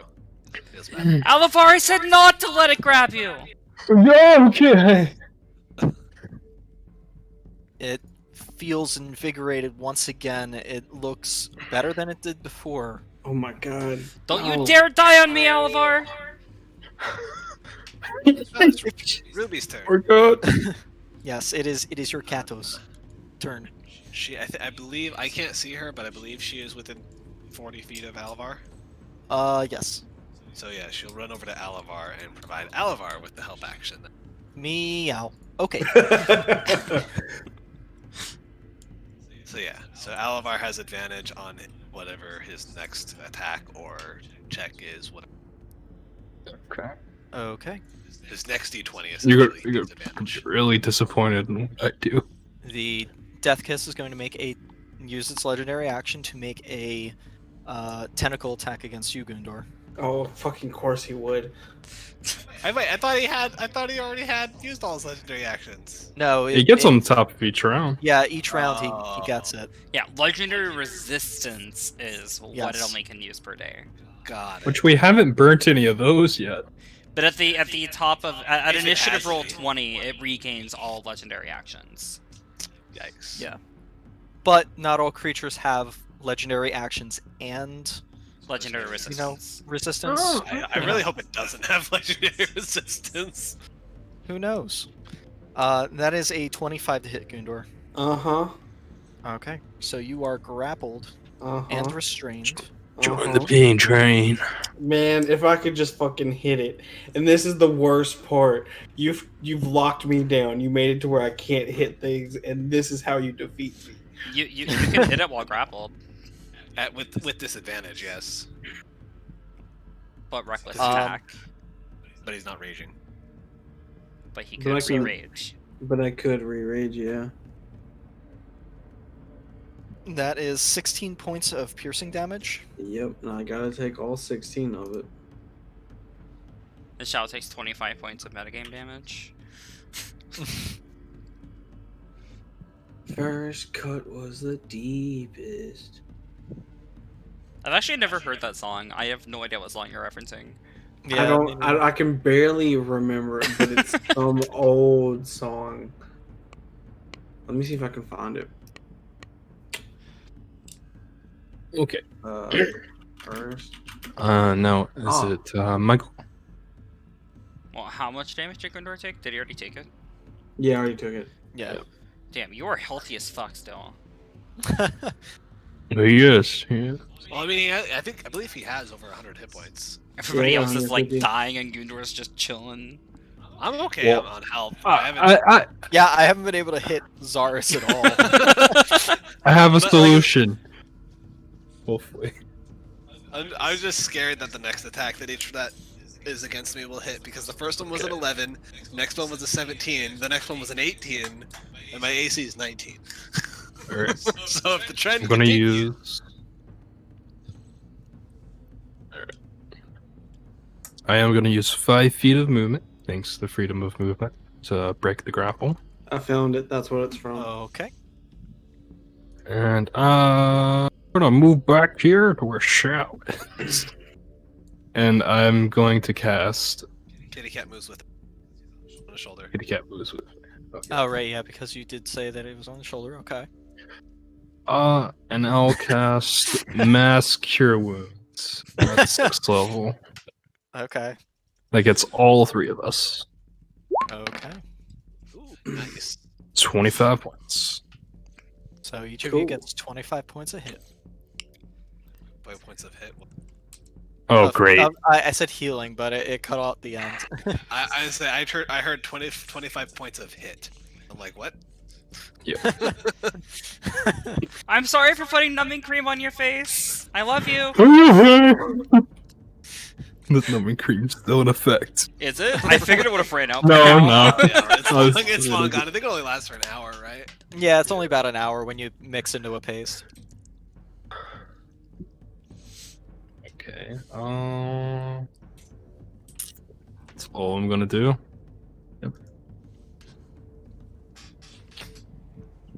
Alrighty. Sauce Dimension Door! What? You'll know! Alright. If Zaris, it you're single up. targets you.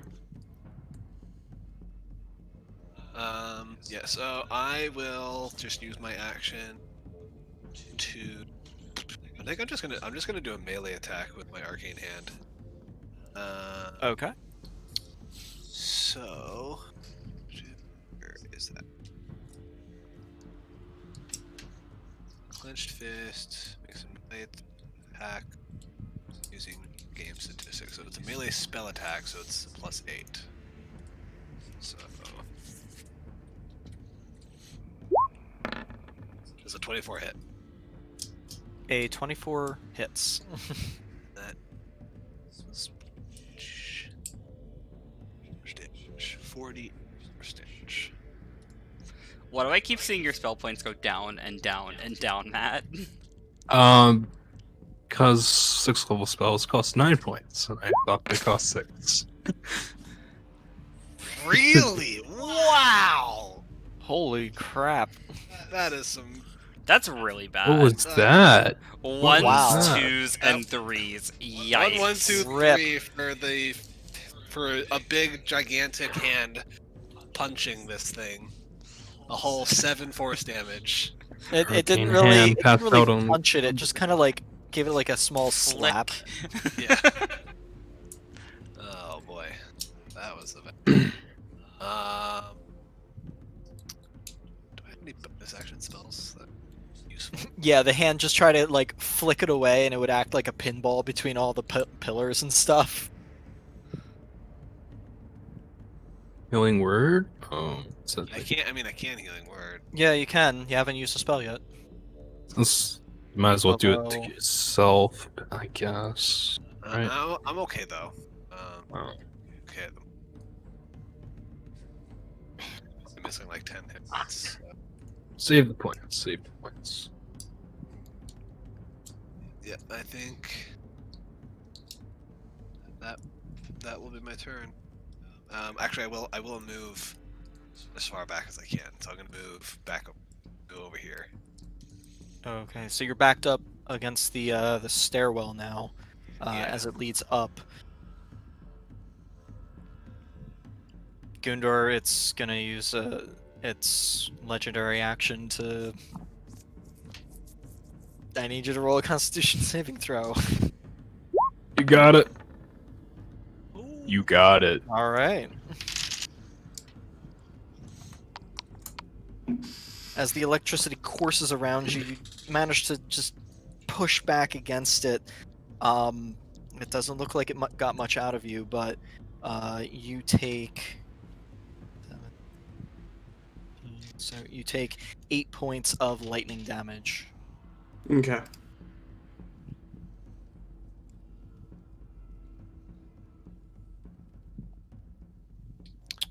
Alrighty. So, Shao, you are up. I will bonus action Zephyr Strike. Okay. That was not supposed to roll damage. It was just supposed to put a spell card. It's okay. It's okay. There we go. Also, I don't know why it didn't do the concentration. Will it do it now? Nope. Okay. I'll just do it manually. Okay. You can just cast another spell and then just have it so that way it triggers the auto concentration. Well, it does the auto concentration as soon as I put on the timer. So, at least it should. If I do -1, it should roll a con save. Yeah. See. So the timer is just concentration regardless. Yeah. The timer symbol automatically activates concentration. Oh, Yep. dope. So yeah, and then I will use the advantage on Zephyr Strike, and then I Okay. will sharpshooter this thing.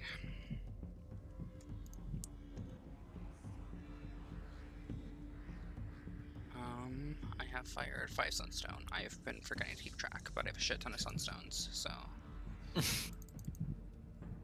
we go. Then I'm firing 2 this turn.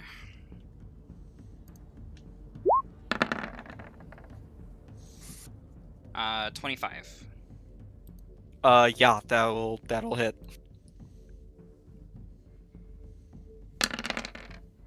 Oh, Remember to click wow. Zephyr Strike. Nice. Oh, and then here's the Zephyr Strike damage. It would be not the 5. including Ignore the 20. Ignore the 20. It's just the 5. Okay. I was like, wait, what? Numbers. So 36. Okay. Okay. Nice. All right. It's hanging by a thread. It's really having a hard time keeping up in the air now. You just see from all of the arrow wounds that you've put against it, it's just dripping blood. It's like a sponge almost that just is dripping.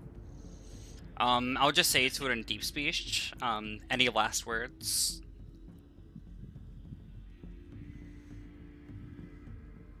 Don't get a response. I am sharpshootering again, Okay. so it has a -3. 25 again. We'll hit. Now, how many dice do you roll on general? Let's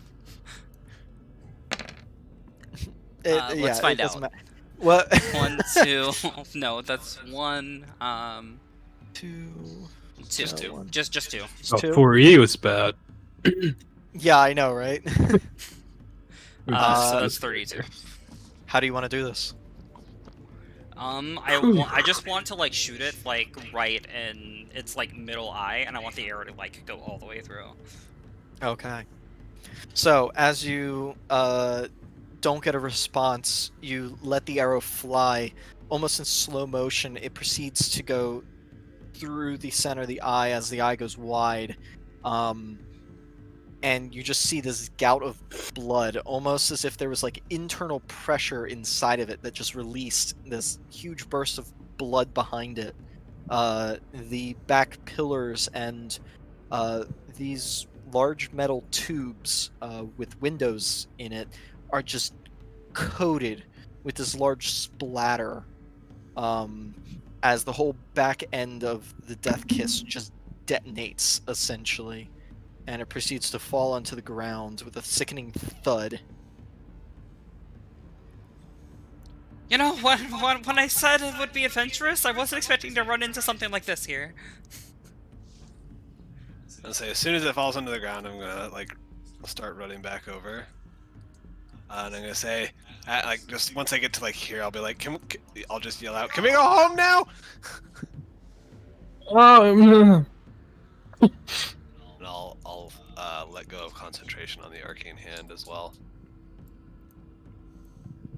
I'm gonna have the sunbeam going for the minute. And I'll have I'll go over, or I'll call Ruby back over, give her some pets, and just tell her thanks for the help, and then I'll summon her or dismiss her back to her pocket dimension. Okay. Do I know of any useful parts from Death Kisses? Roll a survival check. Thinking about it, most beholders, nothing's really useful from it. Maybe the center eye on a standard beholder, but not on a Death Kiss. You're just not sure. Well, I actually don't know if these things have any use, so, I mean, we could sell it to someone maybe for cool things. I don't know if anybody of you can carry this thing, but I sure as hell aren't. No. I'm saying like cut off a tentacle or something. I don't know if that would have any use to anybody. I don't know of anybody on the material plane that buys aberration parts. All right, whatever. Then just leave it, and I'm gonna start drawing the teleportation circle and just look to Alavar and say, let her know. Okay.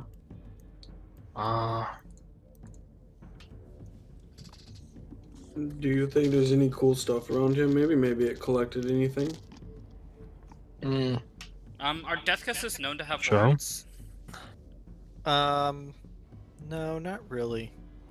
mean, They that- usually just float around and eat. They don't really have much other purpose. Oh, well.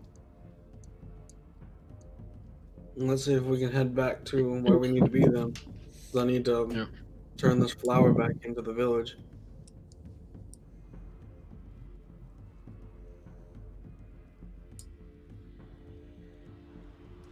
So yeah, I start drawing, taking the 1 minute to draw the teleportation circle while Alabar sends a message.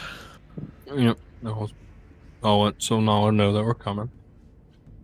Okay. Breach of impact. That's fine. What do you say to Zanala? I do. I say the same thing every time. Brittany, bitch, we're on the way. Sonala, move the rod! Oh god. Zonala responds after a minute or two. Okay, just give me a moment. I just need to move the couch. There's a couch now? Okay. She's on the come up. Yeah, I'm just waiting for a minute then for it to drop the last line. Okay. So I'll wait for like a minute or something, and then once I feel like I've given her enough time, I will draw the final line of teleportation circle, and we all rush it. All right.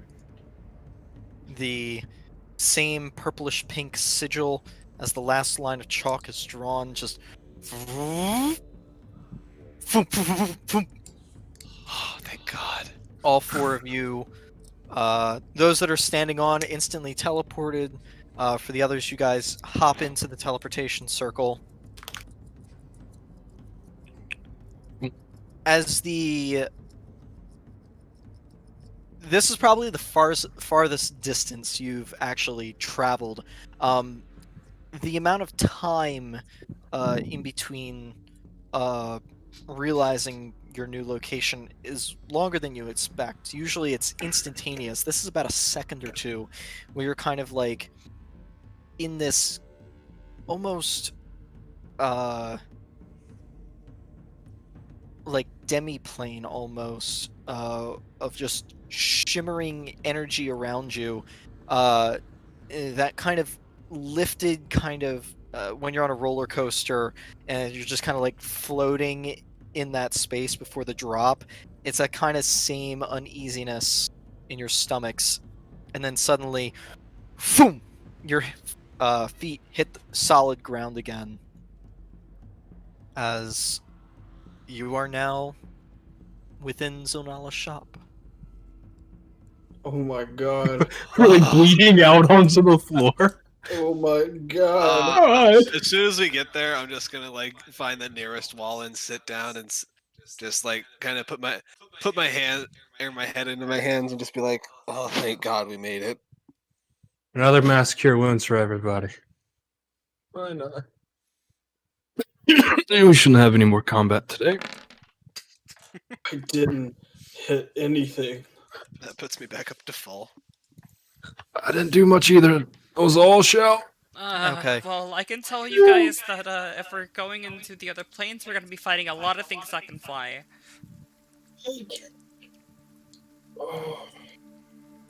Zonala, you can tell that it's raining outside here, and as you guys came in so suddenly, and how wounded a lot of you guys were, she just like suddenly gets up off a chair.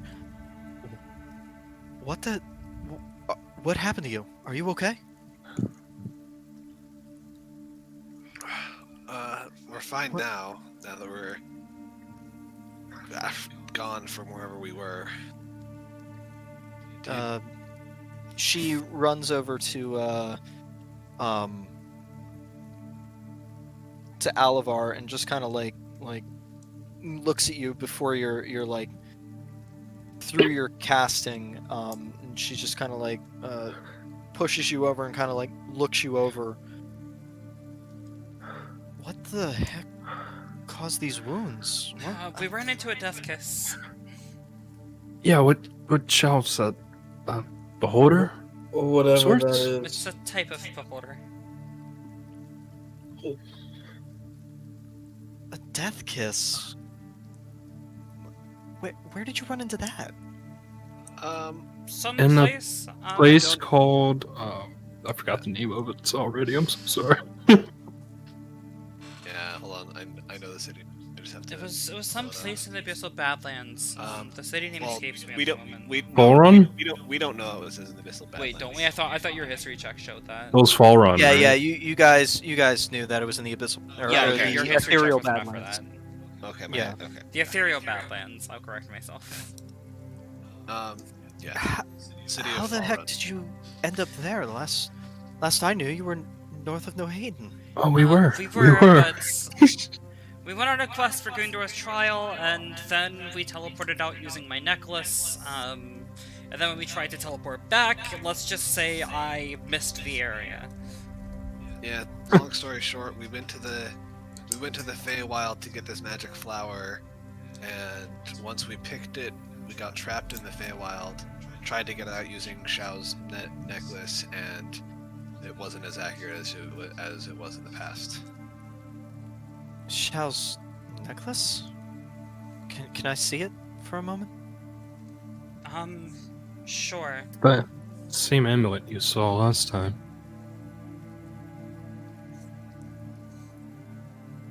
I'll take it off and let her see it. Okay. She kind of looks it over.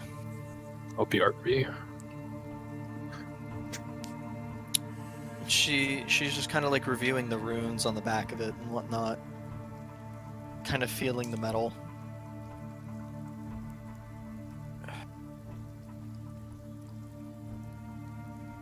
Now this makes sense. Now this makes sense. It was made by the Air Bastion. I sort of joined their cause. Well then.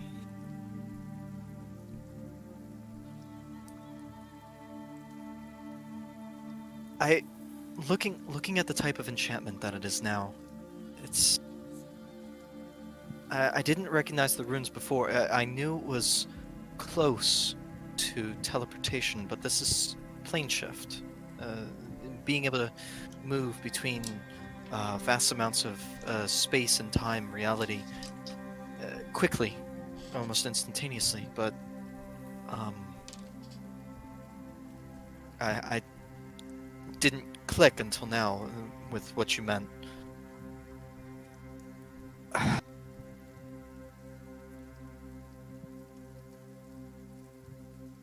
Objects like this, because you're having to travel such vast distances, it requires a lot of internal calculations and intelligence to try to figure out where you have to go exactly at that moment in space-time to make sure that you end up where you're supposed to end up. Otherwise, well, this happened. Well, you know, I've always been one for adventure. I'm I give her sorry. like a half smile. Sorry. I'm really sorry about this, and she kind of just hands it back to you. What are you sorry for, Zonella? You weren't the one that caused this.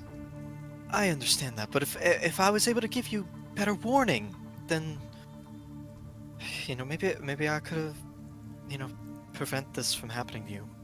I don't think so. I think you're underestimating me. Either way, we made it out alive, and that's the important part.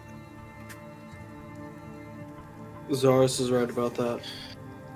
Like, we're grateful that we have the teleportation circle here. Like, just being able to bleed on your carpet makes us feel a lot better. Speaking of which, I don't mean to be rude, but do you have a shower by chance? Yeah, please. Stay as long as you like. You look like you've seen literal hell. Mind you, you've been in the ethereal badlands. It was sort of like the Nine Hells, but the Nine Hells I can say are definitely worse. Yeah, it was. There was areas where magic didn't work. Reality seemed to warp. magic didn't work. However, the city itself was actually quite fascinating. They seemed very, very technologically advanced. Oh, speaking of which, didn't you get some books, Aris? Yeah, I stole some books from the restricted section in their library, which had magical librarians. And all the books were magical that we grabbed too, right? Yeah, I had casted detect magic and stuffed all the books that were glowing with. He was saying that in character. No, Yeah. I'm just saying out of character. Yes. Well, in character, I'm saying that while cleaning up all of our blood Oh. stains with prestidigitation. Gotcha. That's gonna come out. Yes. I saw any of the magical books I saw in that restricted section. I grabbed. Okay, wait a second. So you were in the Ethereal Badlands, you went to a city, found a Yes. library. There were magical librarians? Yeah, it also had like some giant crystal tower. It was made out of like glass. Yeah, the city we were in went by the name of Fall Run. I grabbed a couple of things from there. I'm gonna start pulling things out of my bag of holding. Did you grab a computer? No, I No. did grab some magical batteries though. And I do have some magical clothes. So, I'm gonna take out like one of the magic batteries that I have. The 10 magic books that I grabbed, and then the one like special watery book that I had that was there on like a pedestal. And I'm gonna, as I take out the battery, I'm gonna explain. This seems to be somewhat of a magic battery.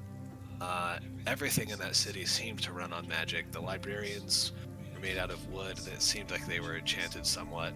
They had these, what they called computers. I don't exactly understand what purpose of them are, but they were powered by these.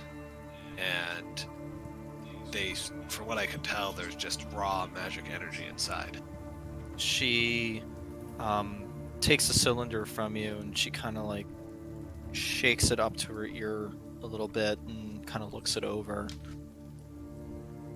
You see her draw some incantations in the air. The air where her fingers actually wave, lighting up a little bit with this kind of golden energy forming symbols. As her eyes go like this golden white for a moment, she blinks and it's gone. Well, I mean, the object itself isn't magical, but like you said, what's inside of it is it's the purest form of magic I've ever seen. Has the Calicophora made any expeditions into the Ethereal Badlands? I mean, yes, they do. I would say, not but 2 months ago, they were collecting a group to see about making passage to Lost Shield for some sort of expedition.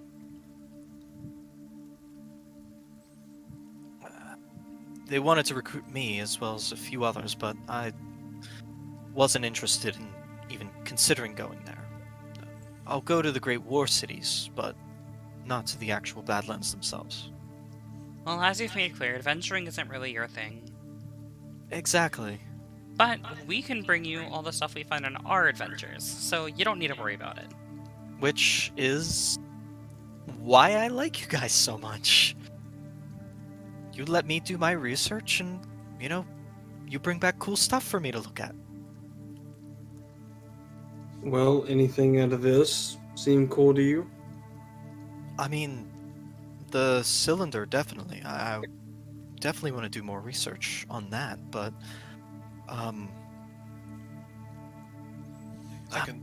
not exactly sure where to start with it, though. I could ask around. Yeah, I can leave one with you. I've brought several with, but I can leave one with you, allow you to do your research. In the meantime, I want to, and I kind of look around at her as well as the rest of the group. These other books that I found, if you all wouldn't mind helping me sift through them, see what we can Yeah. find. They're magical for a reason. By the way, Zonala, how many days has it been since we left?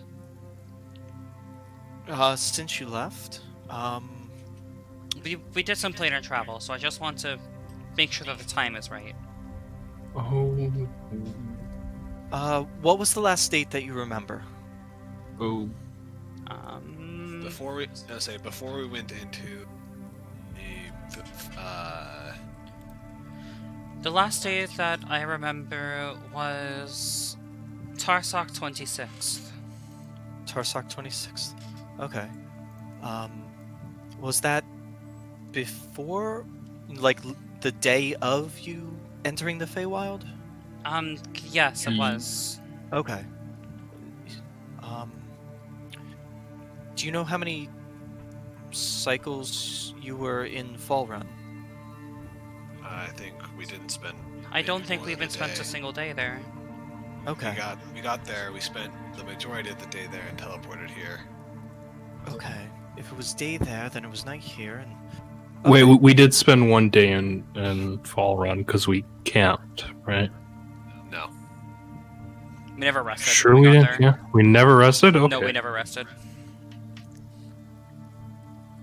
Well, you don't have to worry. It's Tarsak 28th, so there's no problems.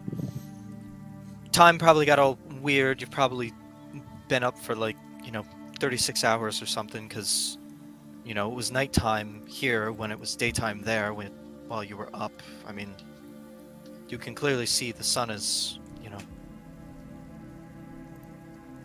rising now, even though it's a rainy day. And you guys do see it's like a gray, cloudy, crappy day. It's kind of like that 6 a.m. kind of dull light. Yeah. Sounds like a nice day. Out of character, I personally love those kind of days. Just like Me too. overclouded, like just slightly raining days. I love them. Is that because you can be moody and stare out your window with a cup of coffee? Yes, but no. Just And then I don't remember why. I don't know if anyone can refresh my memory. I put Halmara and Droalia as notes in my notepad, but I don't remember why. I thought they were names, but Yeah, Halmaria and Jolmara are the two kingdoms Right. from the Third Era, right, before right. the the Abyssal Tear took place. And the Fall Run is a Halmara city. I believe so, yes. Okay. Let me just double check that for you, make sure it's the right kingdom.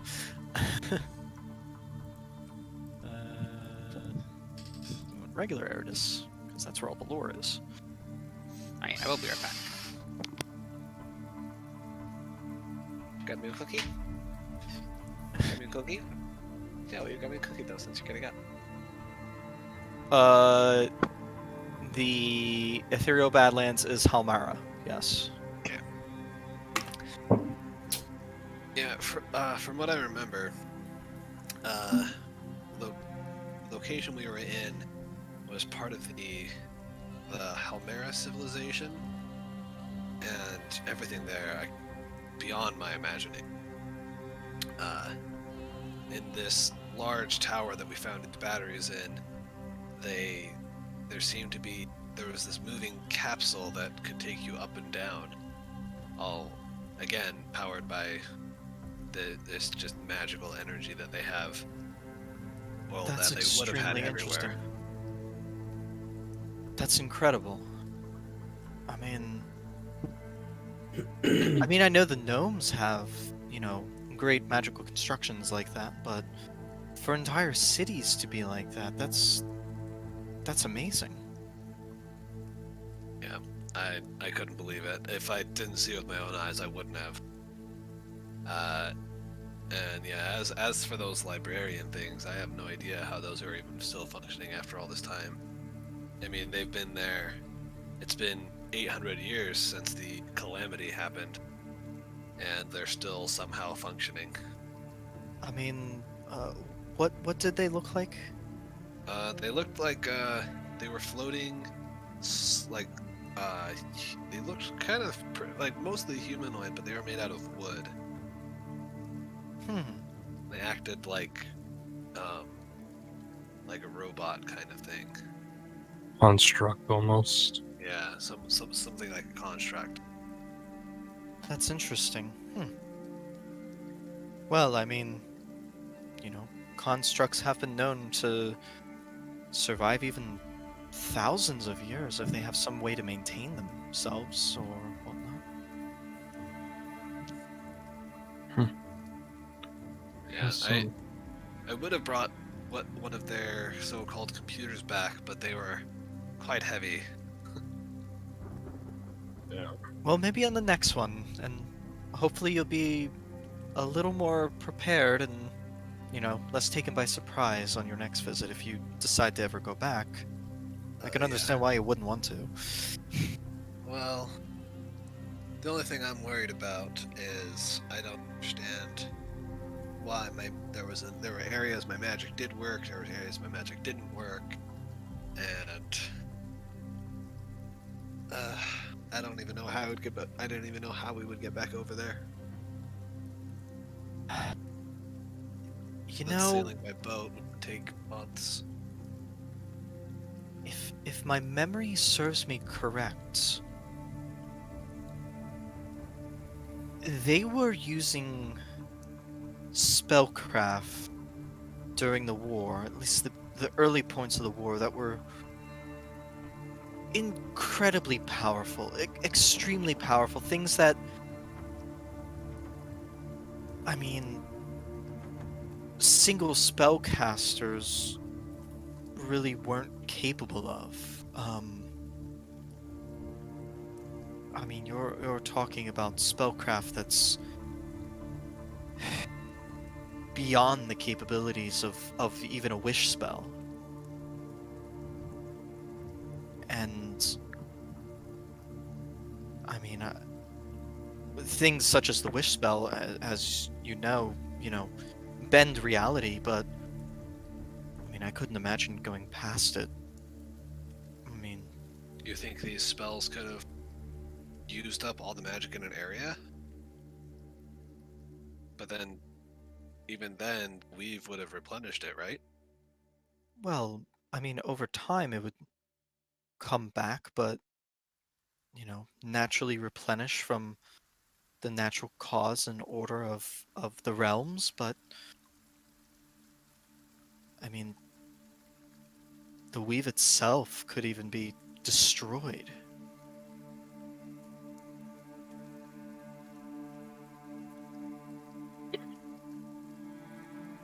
It's definitely a perilous place, especially for our kind. I don't know Well, if I would ever want to go back. Anybody with any kind of magical or divine, capabilities could potentially be, for lack of a better term, screwed completely. Yeah. Even my magic didn't work in those parts either. Yeah. That means the weave is completely demolished in those areas. What kind of spell could do that? Well, I'm not fully sure if it was just magic, because, like I said, when I was there, the entire place felt desecrated. It felt like a massive graveyard. It was cold and distant and very unwelcoming. I mean, it's hard to understand everything that happened 800 year, 800 years ago, but I guess that's the reason why they explore there. The It only was other a thing I battle can, between the gods. yeah, the only other thing I can think of would be the rip itself. Just destroyed parts of the weaves in the Badlands.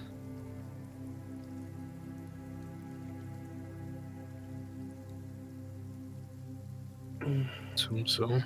But Either way, I don't think we're going back there for a while. No. Unless we need to for I would hope you don't go back anytime soon. Yeah.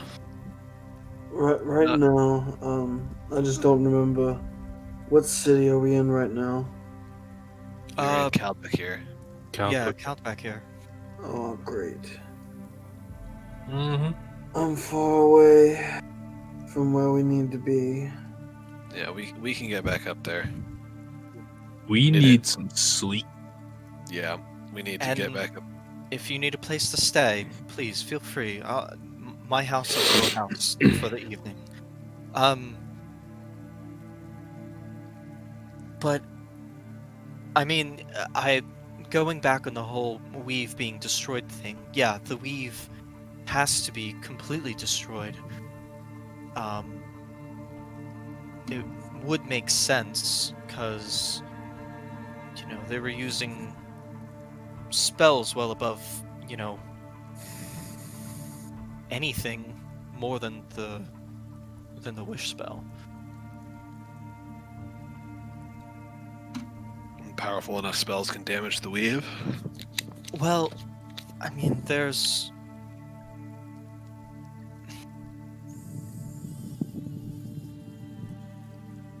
the most prevalent known spells that were used for mass warfare, complete obliteration of entire cities in a single blink. They were known as the Animus spells. Would those spells just essentially kill everyone in exactly Instant? what they were doing? Like right then and there, eating dinner, talking. Well, I mean, it would depend. I mean, there was a spell known as like Animus Nimbus, which was essentially like a lightning bomb that detonated, and it caused a blast of electrical energy many kilometers across. There was the Animus Necrosis spell, which I mean would have similar effects to what you're saying, where it just people just drop dead, just completely and utterly. The life force just sucked from them. That sounds like what happened to Fall Run. Yeah, we came found- across many people just sitting at their desk, laid over dead. Yeah, just skeletons in seemingly random places on the floor, seeming like in the top top floor of this. They called it the Crystal Tower. There was a skeleton that seemed like it was reaching out for something. I mean, it would make sense. I mean, they were trying to prevent an entire lower plane of existence from infecting the prime material plane. I mean, I don't know if I was a war mage, if I would be willing to, kill millions of innocents in order to protect, the land, but I mean, things must have been desperate completely. Yeah, it's a hard decision to make for sure.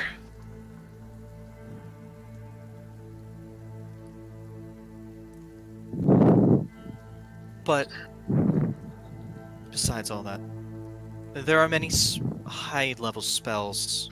Many of them have either been lost to time completely, locked away in vaults, never to be seen again within the Calico Forum. Oh, I mean, there is one spell that has actually been that I know of, because I've been doing research into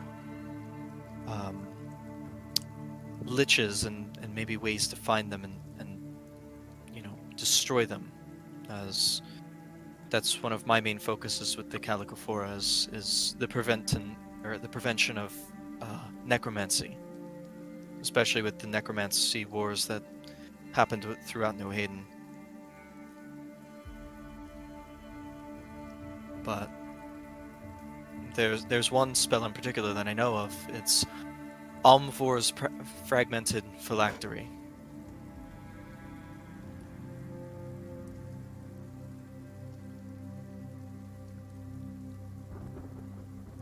And that's a spell that's needed to create a lich?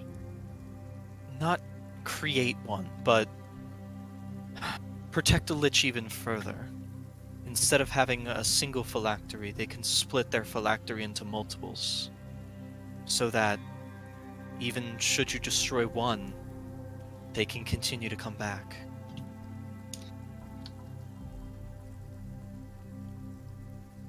I mean, I've done my research about it, but the existence of this spell has been forgotten to the ages, but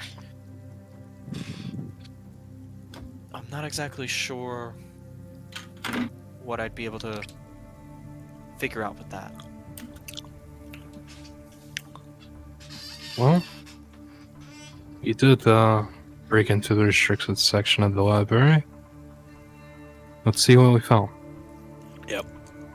While we take our rest. Alright. Yeah. I like how I'm- you can always hear Steven smack his gums because he chews with his mouth open. Shut up! It was a good ass cookie. Yes! They're made with Ghirardelli chocolate chips. They're so good. Ooh. Ooh. It's the only way to have chocolate chip cookies anymore.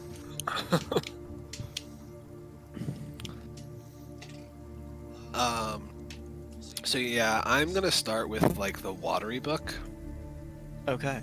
So Um, the one that's like weeping and water and stuff. Yeah. Okay.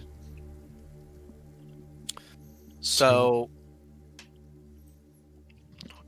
you have the whatchamacallit of language, don't you? The brooch of comprehend Brooch. languages. Yeah. So you do not know this language, so you turn on the brooch. Alavar, you also don't know this language. Okay.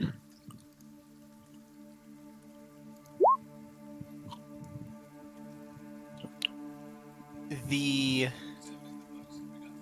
book itself has no title. It's just symbology. But the internal page, it says it's the title of the book, but it is let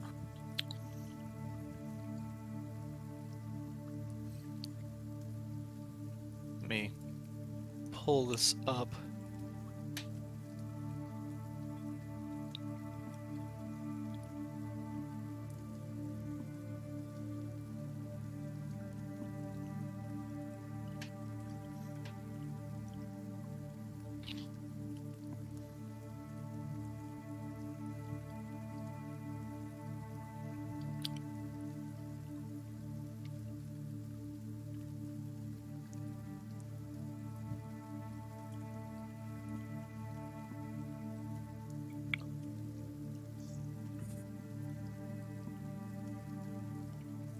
So this is Istitia's Isle. Is the title of the book? Yes. Okay, I'm gonna rename it.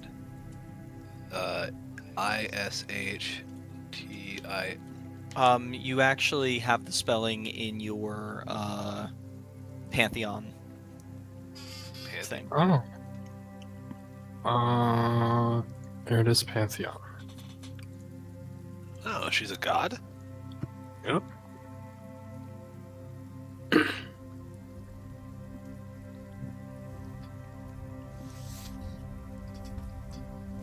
She's one of the main. Oh, right there. gods. Yeah. One of the she doesn't have anything below her either. Is Tisha. Ishtitia. So is Ishtitia what? Isle. Ititia's Isle. Ishtitia's Isle. Okay. So essentially, perusing through, you understand it is,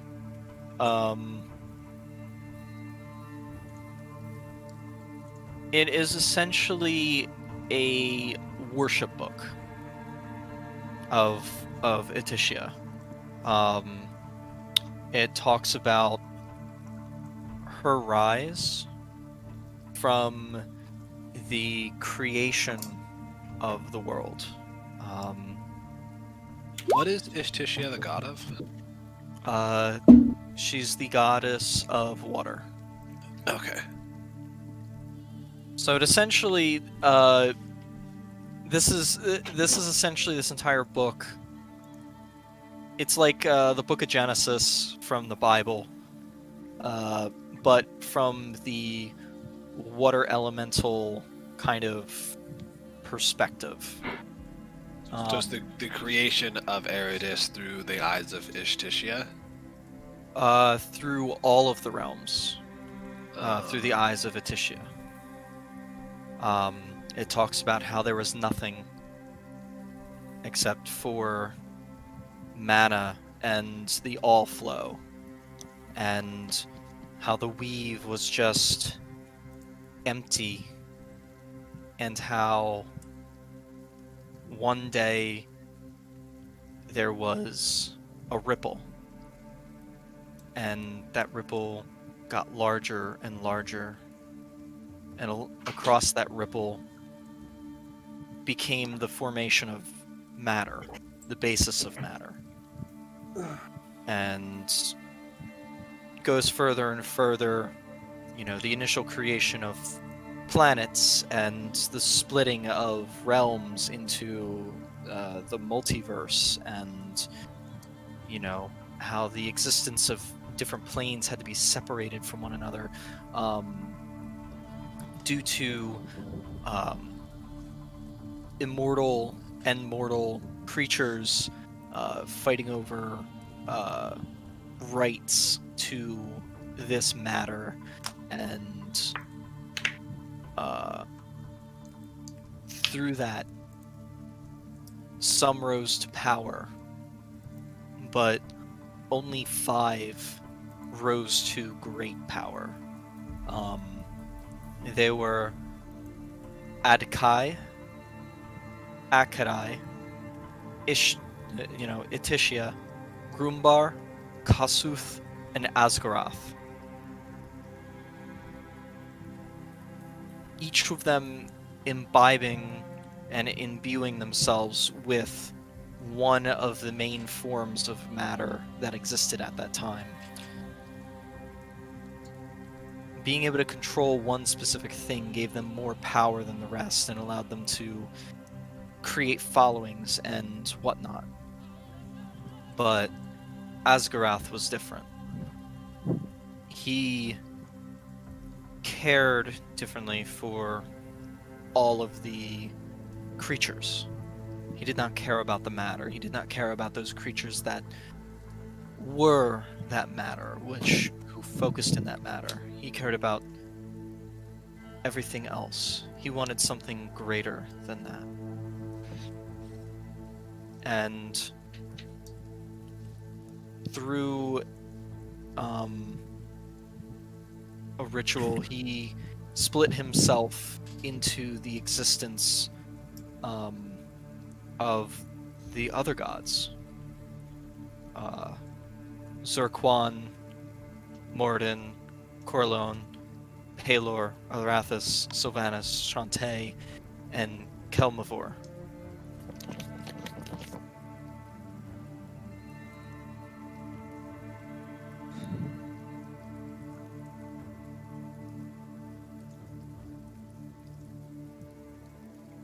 In sacrificing himself, he gave life to all of these other immortals who then went on to embody the various parts of himself that he broke apart and gave to them. It goes further and further how the realms split, more and more immortals came to be, mortals rose to immortality, and how the plane of water became a embodiment for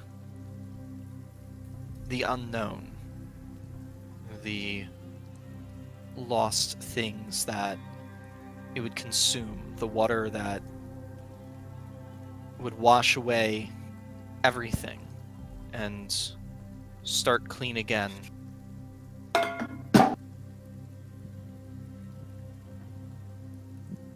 And that's essentially what the book said through and through. Wow.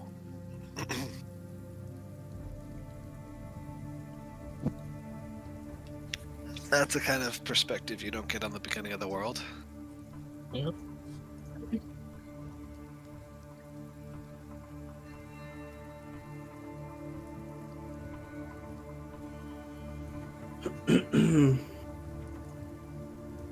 Sorry, I'm gonna go to the bathroom real fast while Alivar looks at the book that he chose.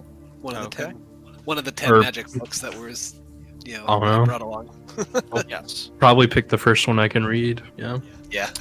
Okay. So, there is one that is written in Elvish. Okay. It's an earlier dialect, just like much of the Elvish that you saw. This book was a book about designing constructs and how to build constructs.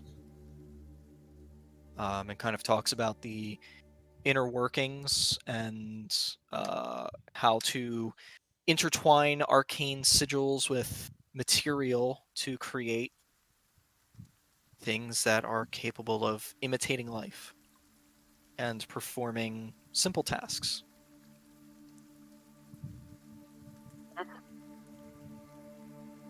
So does it go into detail like how you would make one, like from start to beginning?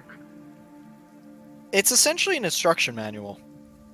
Okay. Yeah, it's essentially a basic construct instruction manual.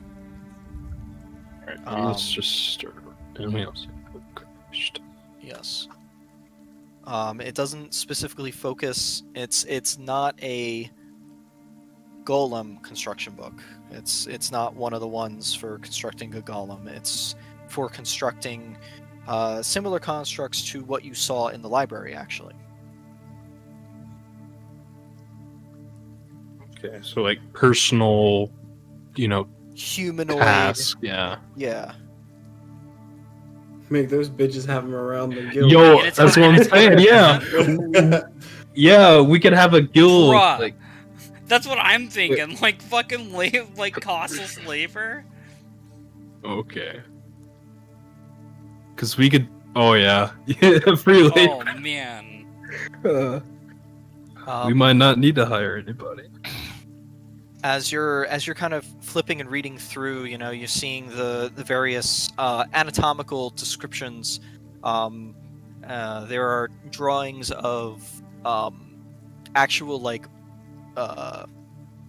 anatomics, like the breakdown of like an arm, and you see the various kind of like a medical book. You saw how the tendons and stuff are all interworking, but you see below it like comparisons of how synthetic joints could be built from different angles and things like that. Okay. But Zonala, as you guys are flipping through, just kinds of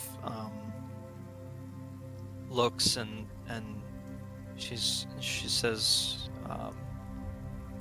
"That's really interesting." You- Go ahead. No, what were you gonna say? Could you create? I'm sure you would be more skilled, but is this doable? Like for us? I mean, Like, could you make them? I mean, I could. I don't see why not. I mean, give me enough time and materials and enough chances to make mistakes. I could. I could.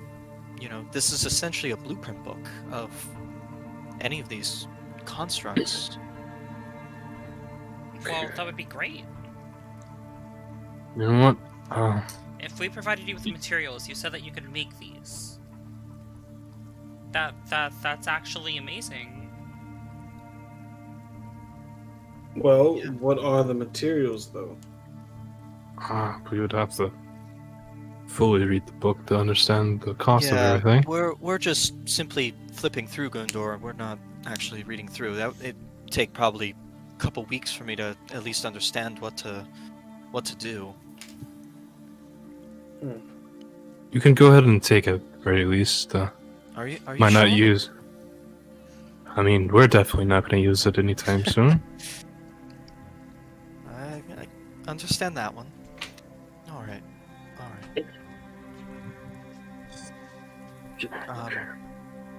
You pull out another book. This is kind of like a. You find 3 books on the structure and basically base spell creation, how to work on creating spells from scratch. Essentially, what the different sub runic inflections mean, how inverting runes can completely alter how they work. The one book kind of has like a little descriptor of each thing and how it interworks with other things, almost like a recipe book. You know, this is what this ingredient does, this is what this ingredient does, so on and so forth. You find another set of 4 books that is all about the distillation and concentration of magic and how it interacts with the weave, and how spell focuses can be used to create energy to be stored into, you know, fuel cells, essentially. Okay. Sorry, So and the I just got back. What are the books that we have found out so far? So, we have found a book of creating constructs, like the ones that we saw in the library. It's a full manual on how to create them. So like, And we had an idea of getting Zanala to make them, and then we putting them in the guild hall. oh, that's actually a good idea. Yeah. Then we have 3 books on base spell creation from like scratch spells. And there's also a set of 4 books that talk about how we can create like the magical cylinders that we found. So, wait, 4 books of those? Yeah, it's like a set. Nice. Okay. And then basics of creating spells is what I'll name spell one. I mean, should we try to sell these or give these to Zanala? Like, are we gonna use them? I would really like for us to have our own library. Yeah, these are gonna stay with us, I think.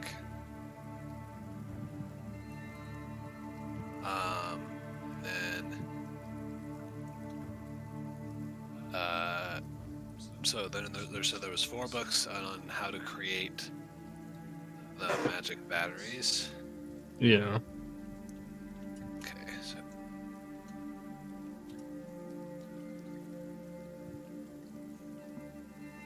All right.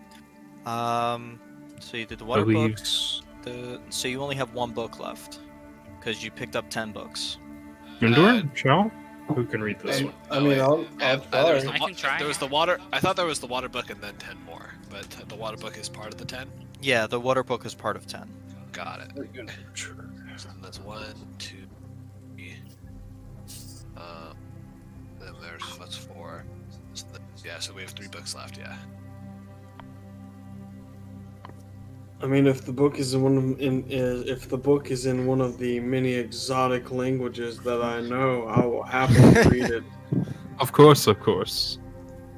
Yeah, because there was the water book, which is 1, the construct book, which is 2. There's 3 on the creation of spells. Oh, 3 on the creation of spells. Yeah, I 3. thought there was only 1. No, there are 3. They all cover different like portions. It was a volume of 3. And then there was a volume of 4 about the other thing that I just said. So you said this. Okay.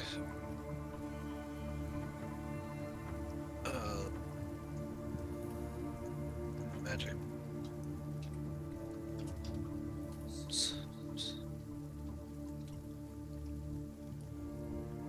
That's 3, 7, 8.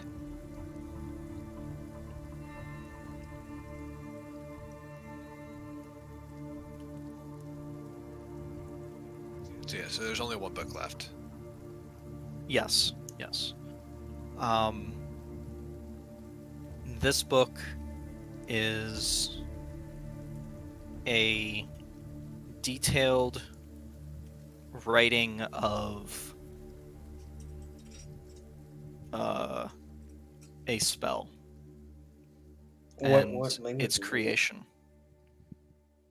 This one is in Zaris. You can't really tell which one it's in, but I say I don't know the Alvar. language, but I can understand it. Mm-hmm. Yeah.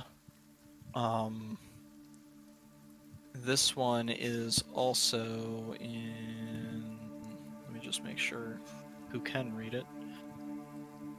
Please be me. Please be me.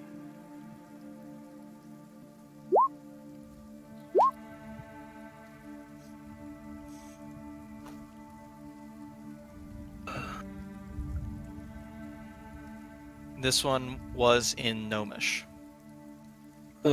Ah, that's on ours. Yeah, say I Oh, can and Shao. read it. Shower. Are you like reading through the books with them? Yeah, I'm with them. Okay, yeah. So you would be able to read this book as well.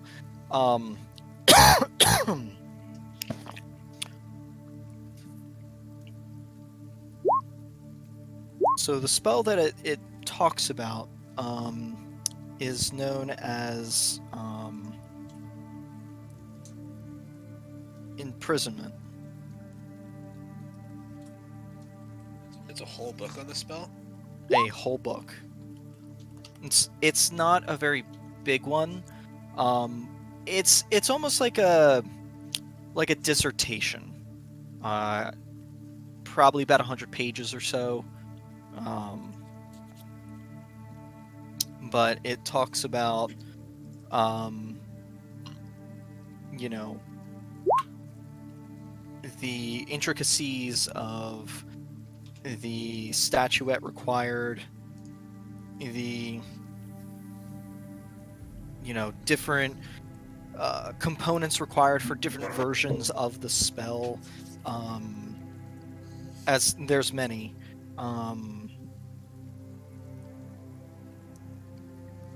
There is chaining, hedged prison, minimus containment, slumber, and then it talks about the limitations of the spell. It talks about how to end the spell, kind of the requirements to dispel the magic required, various things, as well as the magical equations and intricacies about the spell, and how the main equations kind of are derived to create the sub spells, and how you need to ensure that the equations are understood to be able to interpret those subspells correctly, so that you're not using the wrong equation with the wrong spell component, so on and so forth. Wow. Does it specify like what? It's a 9th level spell. Does it say what level of spell it is? Yeah, it is a 9th level spell. So it's not a custom spell. It's a spell that it's in. Yes, it is an actual spell. Known to warlocks and wizards.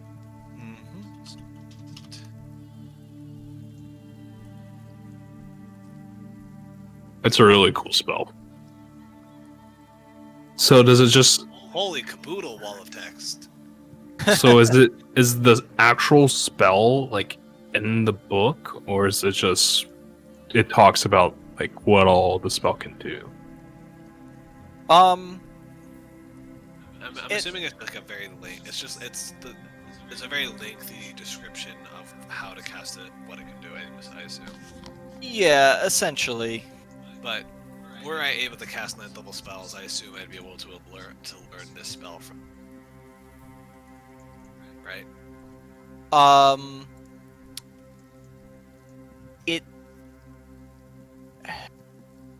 If you took enough time with the book, you could potentially learn the spell.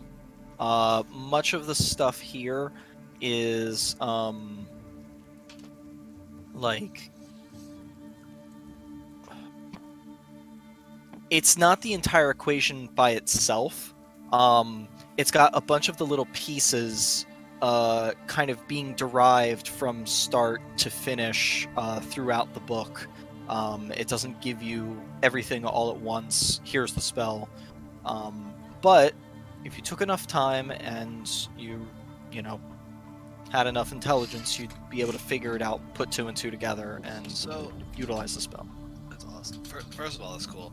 Second of all, the way this is laid out, this is a character. This seems to be like maybe notes compiled into a book of whoever created this spell, like as they were creating it, how they did some tinkering, not. So that's the reason I can assume as to why it would be laid out this way. Worth at least 500 gold pieces per hit die of the target.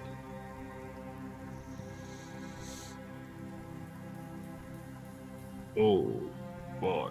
Yeah, it's an intense spell. What does it even like? Long story short, what does it do? Imprison. Yeah. It does exactly what it says it's going to do. It will imprison a mortal creature forever in whatever method you choose.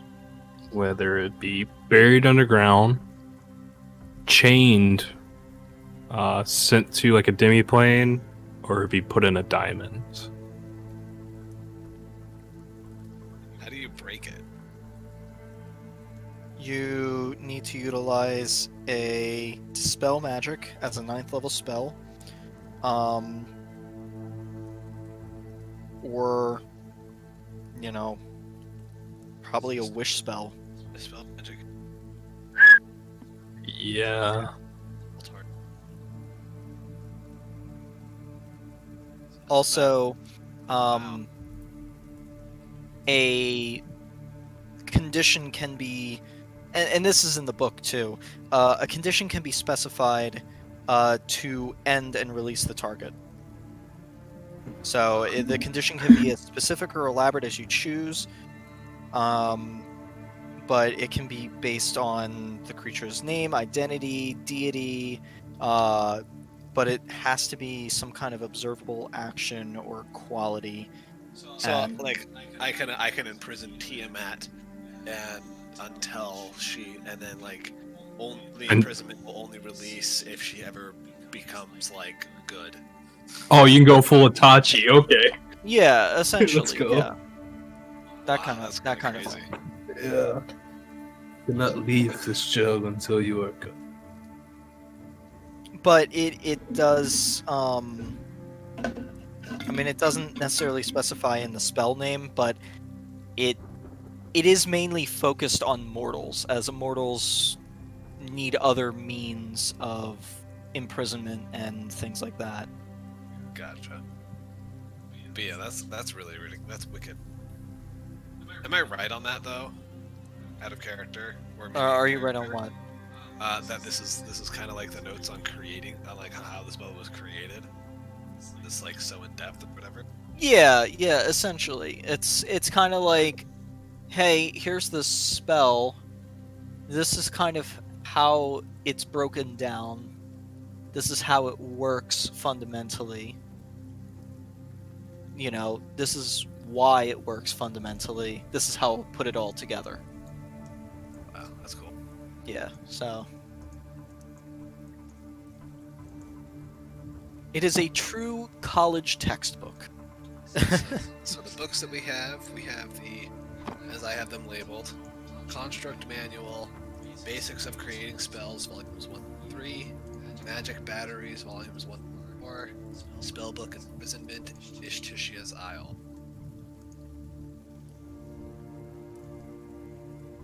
Right? That's one. Yes, correct. That's total. So what do we do now?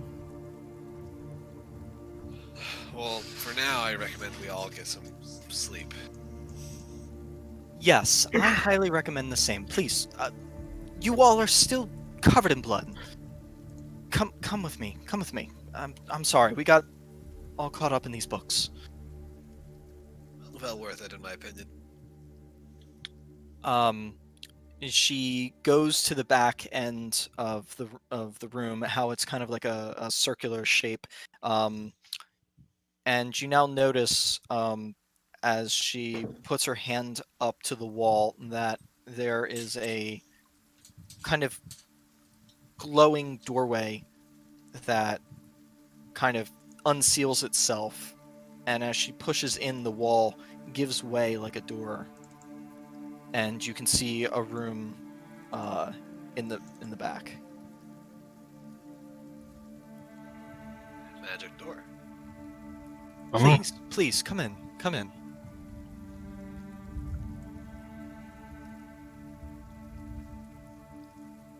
You guys proceed to enter. And whereas the front room is a fairly small study, this is a beautifully lavish back room. Much larger than the space that is the back of the house. Whereas the house is probably about 40 foot, or about 50 foot wide, and about 120 feet back. This back room seems just as big. It's massive as compared to the space that you would assume it would consume. As Harry Potter would say, I love book.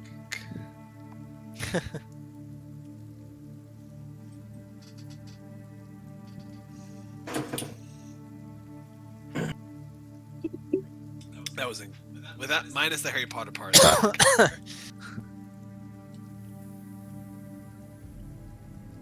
I'm not Um, feeling super exhausted yet. I might get a drink before I go to sleep tonight, or after the shower. That's fine. That's fine. Please, don't stay at any inns if you don't have to. Please, feel free to use, my house. I have plenty of guest space. It's very rare that I actually have guests, but please, make this home your home if you need. We appreciate your hospitality. As Um, always. Yeah, certainly. Here, follow me. Follow me. This is the main sitting room. Feel free. There's a couple chaise lounges, and there's a fireplace. Oh, it's not lit.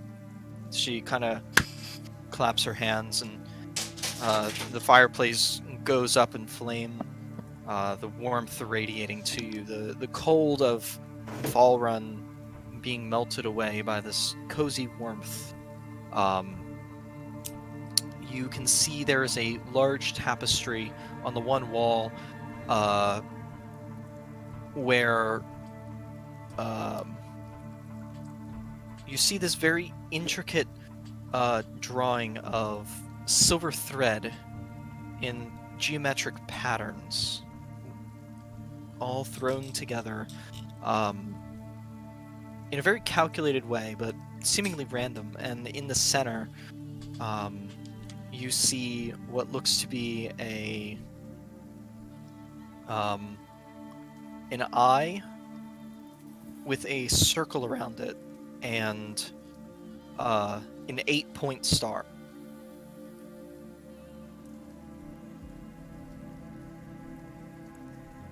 What is this, Onala? Oh, this is just simply a tapestry that I got. A friend of mine from down south gave it to me as a gift for some work that I had done for her. It's just simply some symbology of the Calicophora. Quite a nice piece. I like to keep it around to show people. Yeah, it looks nice. No, thank you. Where is the kitchen? Yeah, please follow me to the dining room. She proceeds to go to a side door and opens up. You guys go in, and there's a fairly long seating arrangement for probably 12 people. And then there is a side room as well. And you can see along the side wall where that other side door is, you see just tables lined with, the one has a charcuterie board, as well as, various, pastries and breads ready to go. The other one seems to have prepared cutlery, prepackaged, ready for seating as well. And then on the far wall, you see a large wine rack with dozens of bottles of wine along the wall. Well, this is the dining hall. Please feel free. She kind of looks to the door. Chartreuse. Chartreuse. That's great. You see the door open, and a translucent, kind of golden, humanoid shape steps out of the door and proceeds to walk forward, kind of stopping, kind of halfway in between you and Zonala. Chartreuse, this is the Lost Legion. They are guests of mine. Should there be anything that they need, you and your staff are to, provide for them. The humanoid shape proceeds to kind of bow towards her, and then bows towards all of you, and in kind of like a um, uh, almost an omnipresent voice emanating from this shape. As you wish, madame. Can I sound like Jarvis? It's No, essentially no, kind of. It's not kind of allowed like that. to. It's kind of like that same like butlery kind of like properness, but it's not Jarvis. Why are you It's so not against Jarvis? disappointed. Matt? Me so this, I don't know. I just no. I love Jarvis.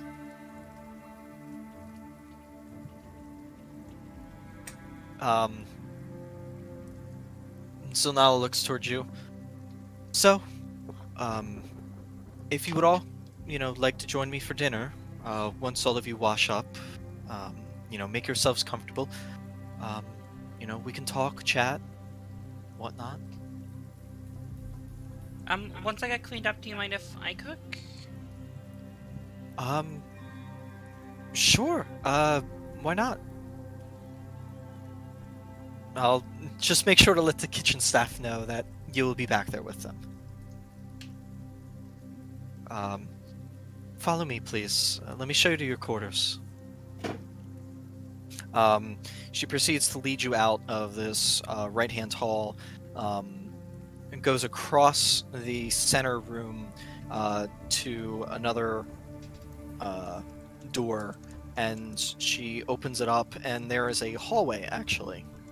I just realized it wasn't like a space within a space like Magic Tent, like Harry Potter. The magic door took us to her house. Didn't? I'm assuming it took her to her mansion. So she has a magic door from her shop to her house. Yes.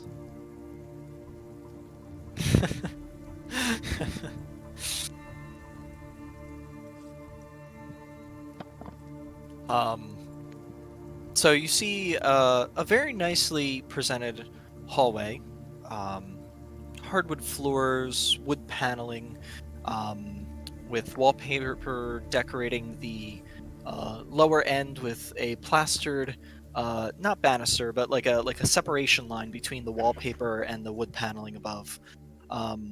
You see some end tables with small flowers, as well as paintings of various mages in different uh, poses, as well as ages and races.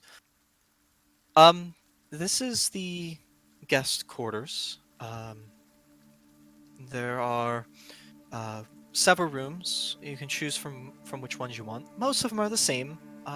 Just simple decorations that I simply found I liked. Some of them are designed as though you were in the halls of Carisian. If you feel more desert embracing. There's also some that are designed in a Theian style. If you're into that elven higher notoriety. One of them is just, simply if you were in Helgaroon, one or two of them. Many actually artifacts and things that I've found among many traders. There's lots of artisans within Helgaroon. Many of them do great work for the Platinum Dragon himself. So, if that interests you, feel free to go within there. But they're all simply the same. They all have a wardrobe, and there are washrooms actually for each room as well, as well as many other capabilities of the room. And should you need anything, there is a pull string next to the doorway. Just ring it, and one of the servants will come knocking on the door if you so require anything within your room. Other than that, that is the guest quarters. But if you need me, I'll be out in the main shop while it's still business hours. So feel I have free to to. say, I never knew your shop was so big. Well, I mean, a girl's got to have a few nice things. But trust me, if you think this is anything, you should see some of the other wizards that I've had to work with. Some of them can be quite pompous with their extra-dimensional spaces. I'm sure. Again, appreciate it. And I'm gonna go. I'll just go. I'll just pick like the first room on the right or something. Okay. So that room that you pick is actually the Thyaean room. Much of the decor here is it's a kind of like this almost whitish yellow birchwood, very bright colored paint. It's kind of like this super light green with almost this phosphorescence almost to it. The cabinetry is all this beautifully white birch wood, many of it with gold trim and elven script throughout, just for decoration purposes and stuff like that. There is a full king-size bed actually with a four-post canopy over top of it. To the back room there is a beautifully laid slate tile floor with a ceramic tub that is just immaculate. The whole place is immaculate.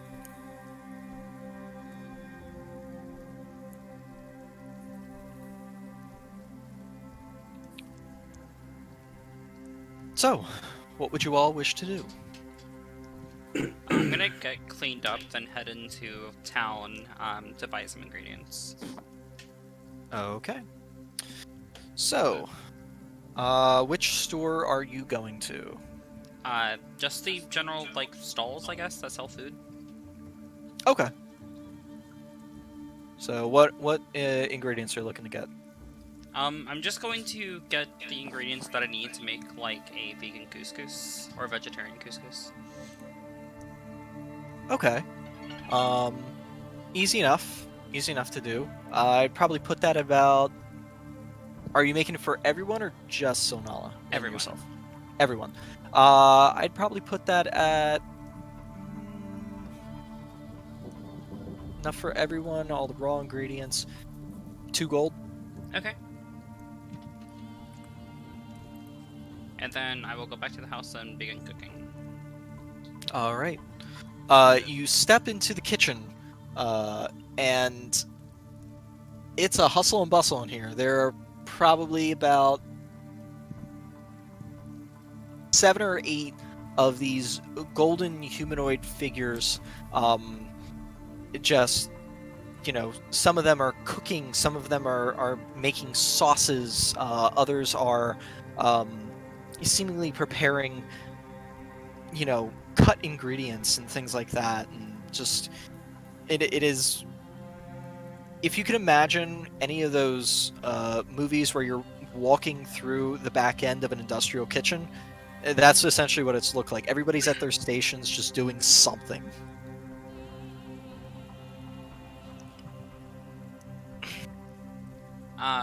I guess I'll just weasel my way in there. Okay. There is one humanoid that seems to be just kind of standing and observing all the other humanoids, and it sees you walk in, and it walks up to you, and in kind of the omnipresent voice that emanates from it. Hello, Madame Shao. Is there anything that we can do for you? No, I'll be able to handle it on my own, thank you. Are you sure? I can provide many of my assistance for you. I'm sure. I'm trying to impress her. Very good. If there is anything you need, let us know. Sure. And proceeds to walk away. You burnt the fucking biscuits! That was completely unexpected. That's the shit of another. There's just one construct that just has the personality of Gordon Ramsay. It's fucking raw! You fucking idiot, Sam! It makes a mistake and then instantly gets deleted and a new one is made. Yes, yes. This one's broken, replace it. Man, it just makes you think of the thumbs from Spy Kids. Oh my god. Um, That's a throwback. yeah, for real. I would just like to wash up, and then there is still something that I have that I haven't looked at yet. I have that unknown crystal disc that I'd like to see. Ah, yes. Also has some magical clothes that we got off that guy. Oh yeah, you did have those. Look at those.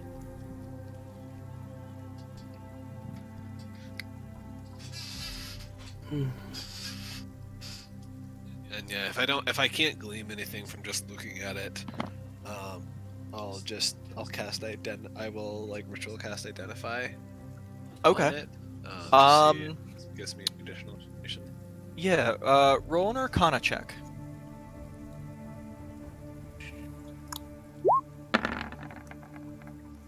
Wow! Oh, Holy shit. it's a sign. It's a sign. Holy shit. Double Hmm. that once. Okay then. Mm. Wow! Okay. Oh Only- man, that, If only I was a rogue. yeah, I know, right? Then it would have been fine. Well, at least I don't count nat ones for, you know, skill checks and stuff like that. Yeah, sure. I rolled a 10. Yeah, you rolled a 10. I mean, you have... It seems to have some sort of capability or whatnot. You can't quite glean what its purpose or its capability is, but you do see that on the metal disc around the sapphire in the center, there is some sort of runic inscription around the edge. But other than that, you have no idea. And yeah, especially where I didn't give me much information from it, I'll do the ritual cast of identify to see if it gives me anything additional. Okay.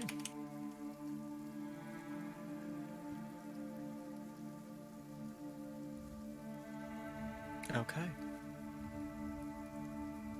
Do you need to post identify? So this is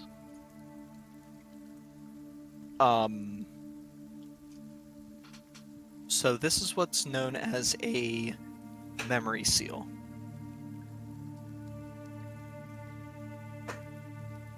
Essentially, it allows a person to essentially seal in a memory of some sort of about a minute or of a couple of minutes within it to transmit some sort of information. It is a one-time use, so once you seal a memory within it, it can no longer have anything sealed within it. But can it be played back multiple times? Yes, it can be played back multiple times. It's almost like a CD. Do I know how to find out what's stored in? Let's see. You know, it does not require attunement. It has unlimited charges, and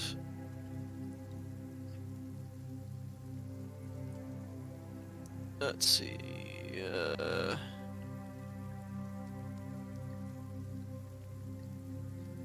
It's essentially a twist on the programmed illusion spell. That's essentially what it is. I think he's asking if he knows how to activate it. Other than that, you don't know. I was just reading through the spell description to make sure I gave you everything that It does say that you learn its properties and how to use them. and how to use them. Okay. Through that, you kind of get the general idea that to activate it, you need to touch the center sapphire. Okay. I will touch it. Okay.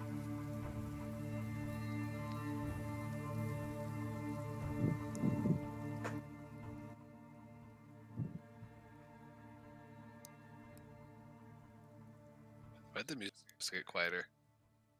I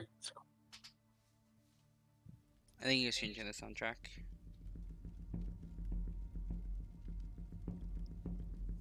So I can't hear it.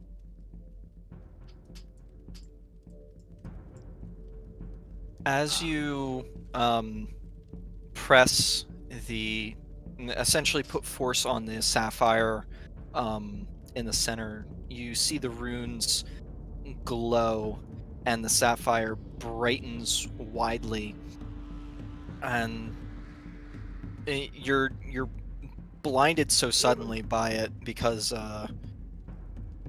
it flashed you in the eyes. Essentially, you throw it on the ground and it lands and kind of circles around, and you see essentially a holographic version of the office pop up in front of you. You see a man similarly dressed to the man who was holding the disc standing there.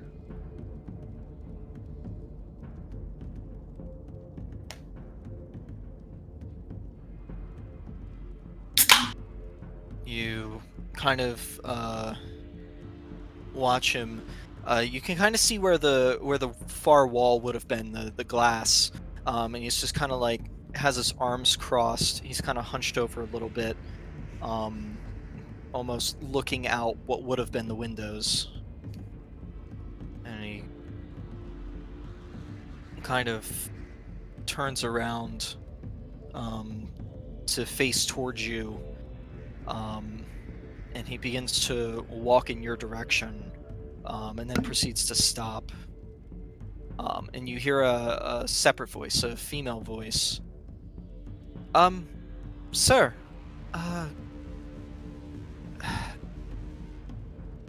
Mr. Hakar,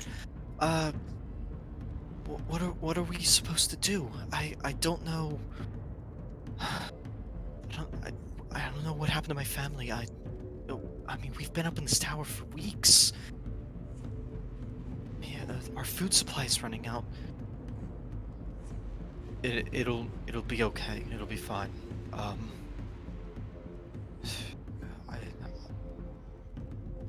We don't have many more resources down here. We'll have to go down to the building further. Do you know how many more are up here? Well, there were 5 sorcerers from downstairs who were working on ensuring wards were up for the building. Other than that, there was you, me, Thalmar from accounting.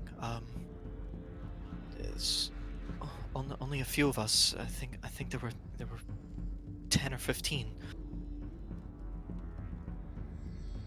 Okay. Well, and you can see he's kind of looking away from you and towards direction next to you, and you kind of turn, and there's a woman standing there. You can only see about half of her, as she must have been partially within the spell's radius when it was consuming the memory.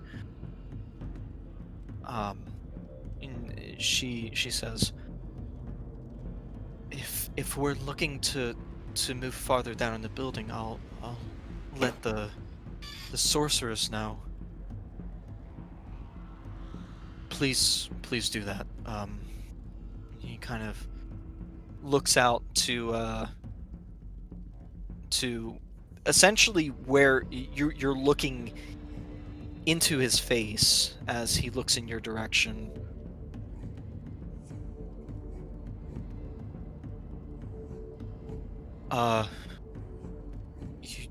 You should go now. Go. Oh, okay. And you see her form kind of runs out of the programmed memory. You see Mr. Hakar kind of walk to the other side of the programmed illusion and seemingly stares out. What the heck is that?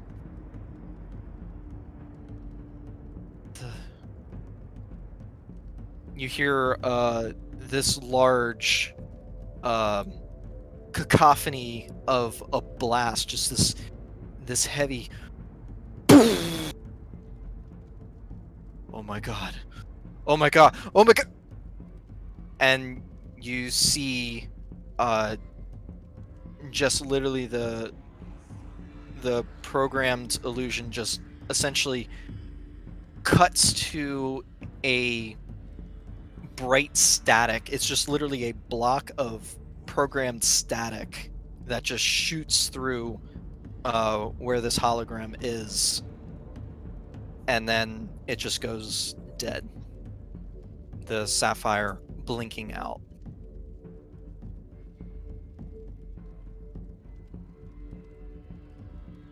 Well,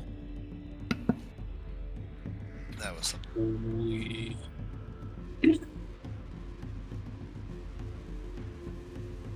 That was Wait, did everybody saw No. that, right? That was Oh me. no. It was only Zaris. Oh man. Don't worry. Out of character, I plan on showing you guys at dinner.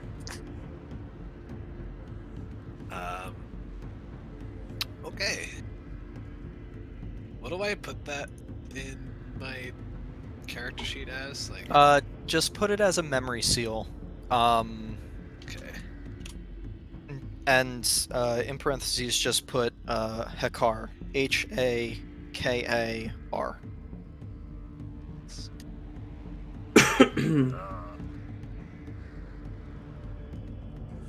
Right. Am I able to go do something now? Yeah, I see. Yeah. I think other than that, that's all I would do, and then I would just kind of chill and wait. Alright, this one's gonna throw you for a loop. This is what I'm gonna do. I'm gonna go shower, and then I'm gonna go to the iron tankard. Figured. Okay. Oh, see, that was that loop. Okay, so you already caught on. Alright. You know what I'm going for. Mm-hmm. Roll for seduction. Roll for seduction.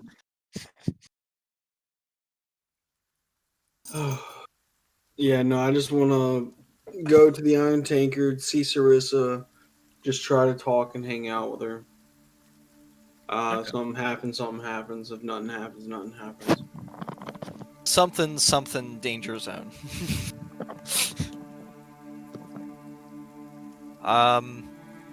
So I'll say, she's not available now, as it's towards the dinner rush now, or breakfast rush.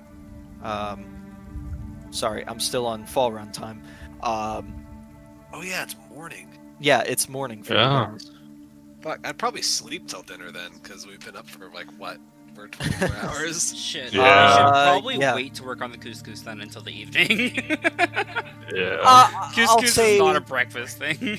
yeah, I'll say, you know, we're working with timey-wimey, you know, wibbly-wobbly, you know, Yeah. time. So I would have done what I'd done and then fucking sleep and then wake up when it's time for dinner. Yeah, easy enough. Okay. So, she's not available now. She'll probably be more available during lunchtime. I would say, you know, you go back, you know, towards lunchtime, and, you know, the two of you are able to sit down, you know, have a few drinks, talk about, you know, your endeavors as well. And Roll a straight charisma check? I don't know.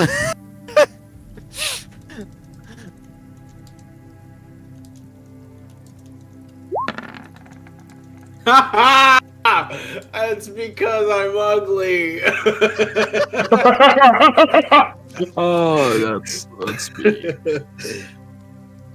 Couldn't be more perfect. Gundor, I'm really happy to have you as a really good friend. Oh no, don't you Friend do that shit to me. Don't you do that shit to me. Oh, That Too feels good. bad.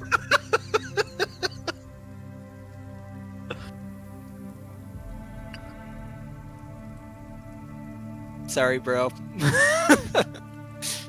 That's just how the cookies crumble. It's called. yeah, the rip. But you guys do have a good time still, you know. It's nice to talk with her and catch up with her. She talks to you a little bit about what she's planning to do with the bar at the Guild House. How she's started collecting a couple of different meads and ales from around No Hayden, as well as managing to actually grab a few different types of wine from Dreda, from the Dreda wineries. She's really excited about it. She was happy to have someone to talk to about it too. Yeah, me too.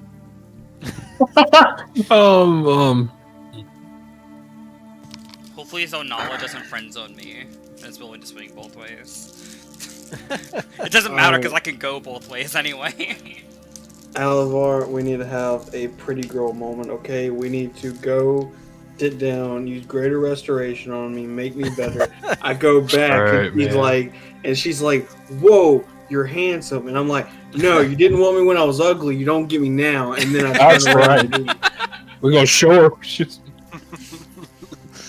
Oh man, it's that you know, as Zuko would say, that's rough, buddy.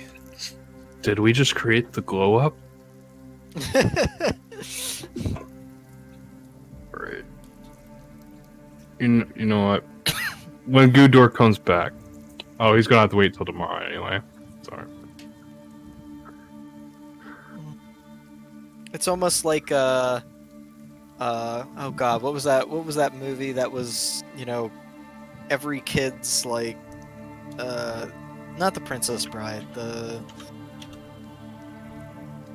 not Ella and You gotta be stopped. Oh my. I have no idea what you're talking about. girl finds out she's a princess, proceeds to go Oh, to Princess Princess Diaries. There we go. Yeah. The scene, you know, oh, glasses gotta go, and just takes the glasses off. Like, Yeah.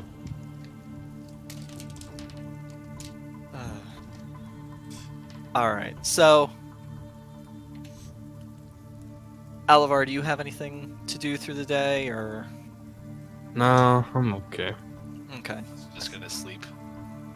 I'm not gonna sleep. I'm You just. sleep I'm a, IRL, I'm if a, you know what I'm I'm saying. gonna stay awake. Do you want to go murder something? I'm fucking sleeping till dinner, jeez. Like, because we're up for who knows how long. Yeah, I would say, yeah, you guys were pretty much pushing 24 hours, and you would have been taking an exhaustion point.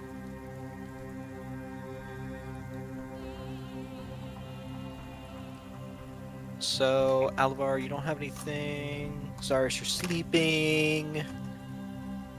Shal, you're cooking couscous. Oops. Gundor, you're talking. So, we push on through dinner. Did I get a- Couscous. Do I need to make a check? Yes. Cooking with. I mean, you've made the couscous before, so I would just say dex check. Please impress her. Okay. It is one of your finer couscouses that you have made. Do I get a full rest before dinner? Yeah. I mean, you guys got here at like 6. By the time you Okay. got done reading all the books and stuff like that, I'd say it was like 10. Dinner was at like 5, 6 o'clock. So yeah, you definitely got a long rest. Dope. Does she comment on the quality of the couscous?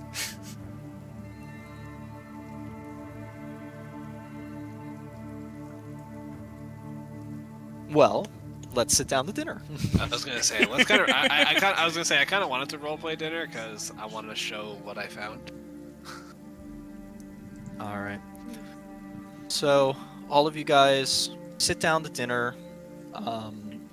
You know, the servers managing to convince you to let them at least serve the food so that all of you can sit down at the same time for dinner. They plate up and serve the couscous. You know, charcuterie is had. A few bottles of wine from the wall are pulled down and popped open for all of you.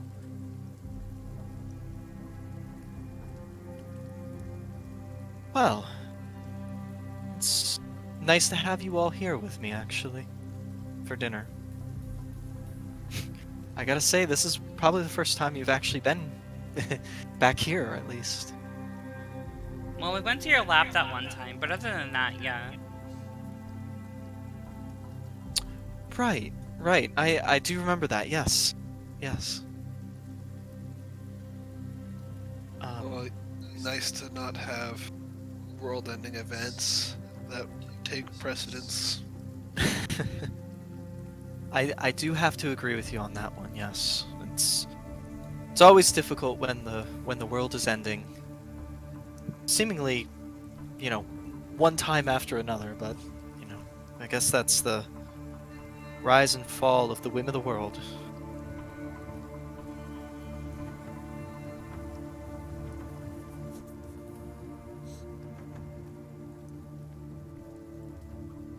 So, have any of you, read anything interesting or, like, found any more interesting stuff besides what you found in Fall Run or anything? Yeah. Oh, I found these flowers, but I think that they're more alchemical than they are magical. Oh? They're from, like, Gundor's Questy. Yeah, yeah. And I also found a book that made me a little bit wiser. Well, that's incredible. I've heard about books like that, actually. Extremely, extremely rare, and the ability to use them comes every so often. Yes, but it doesn't help with heartbreak. And Gundor's just moving the food around on the plate. Heartbreak. Eat Oh, your couscous, yeah, Gundor. I went to see Sarissa. Um, I Oh, don't know. Sarissa. She's a lovely girl. Yeah, I don't know. From your reaction, things didn't go well. I take it. I think she thinks I'm hideous. She called me her friend today. that's supposed to be a bad thing? Well, I thought we were more than friends. Very clearly, I was wrong. Sometimes things take time, Gundor. I mean, how many times have you seen her? At least 6 times now.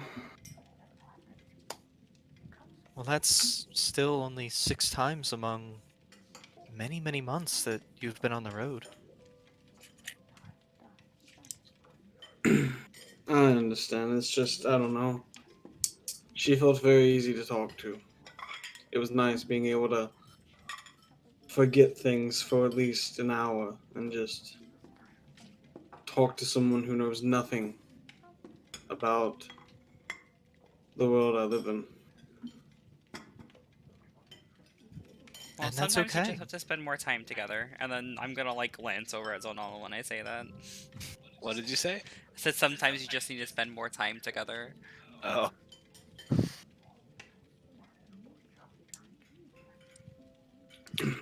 Speaking of new stuff, I guess.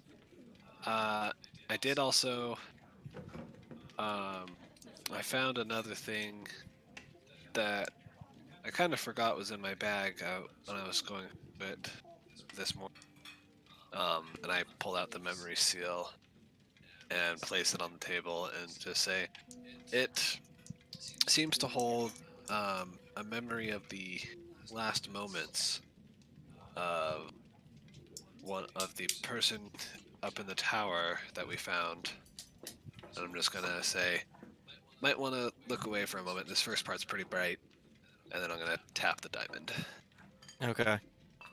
You all kind of look away a little bit, squinting eyes in between the fingers kind of thing. You let the memory play back, um, As you described it before. as I described it before, and it shuts down again. Zonala kind of is looking across the table, just kind of staring at the seal.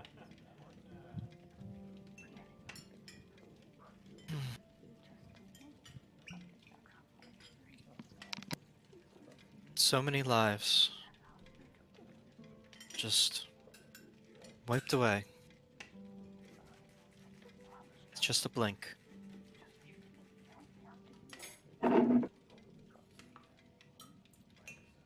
Sorry, and I was talking to Maya for a second. What did Zanala say?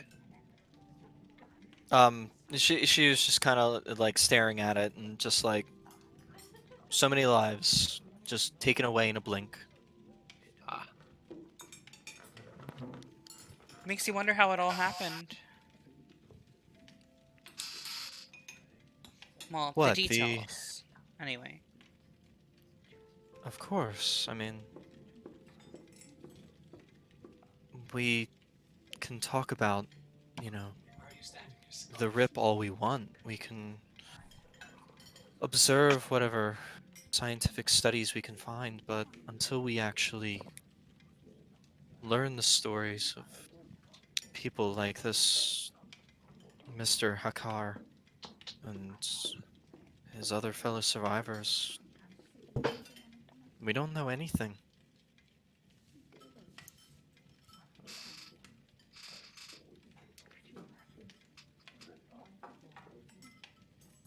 It's just one tough of being in those. our situation, you know?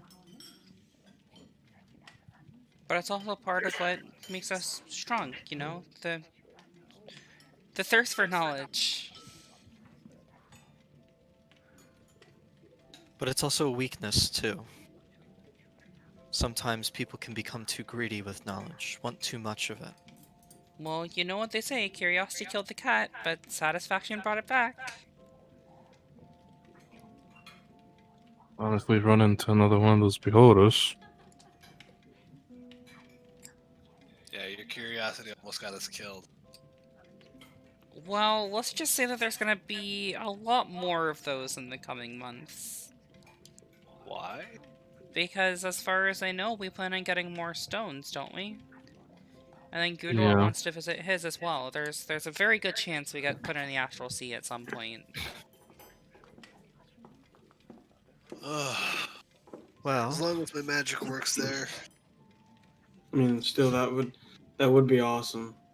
Eventually, to see where my people came from. That would be nice. Your magic will work there, but it might not work against some of the creatures there.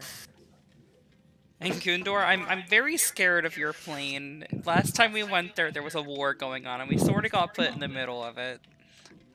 Well, if you remember that's not my plane. I don't believe that.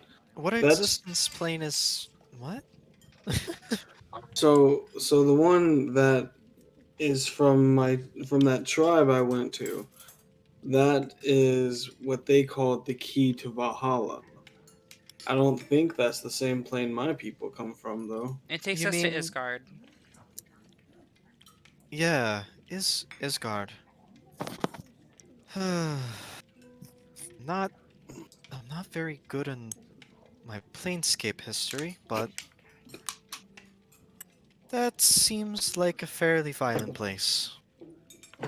Well, we got thrown into the middle of a war with giants, so yeah, I'd say so. Well, I mean, that war, that's every day there. To die in the glory of battle is to live amongst the halls of Valhalla.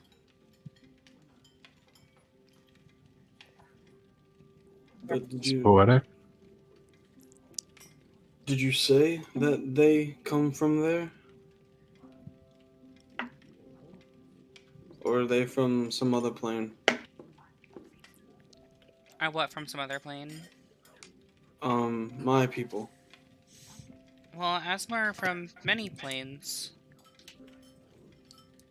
Any of the upper planes, actually. But even then, I mean, devils and demons can exist in any plane. It's just, you know, how daring they're willing to be. And, you know, many mortals like us, you know, they live amongst the demons and devils as well. Yeah. I just honestly wish I could remember before my life began with the village.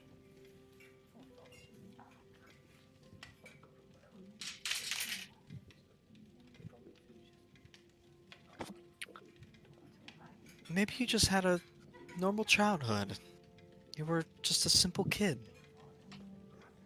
Maybe. It's just I don't remember. Everything before then just feels grayed out. What a spell like legend lore work on a person? And I'll ask like the general table. Yeah, so Nala kind of sits back in her chair a little bit, grabs her glass, kind of swirls it around a little bit.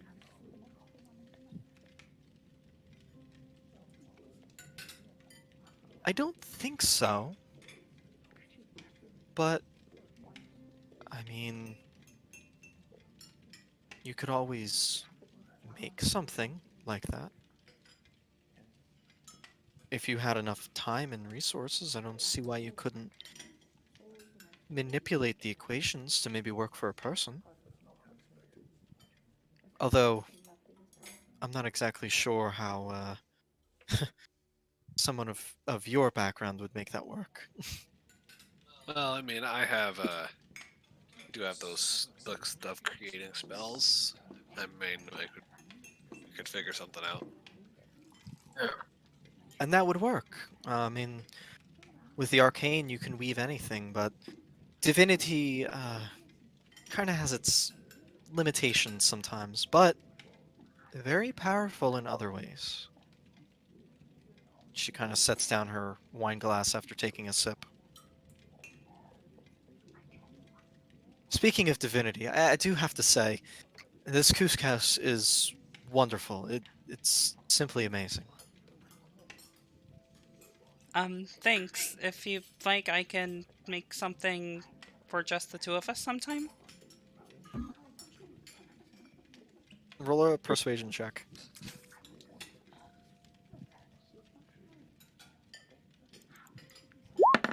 Did not mean to roll it twice. That's okay. We'll do the first one.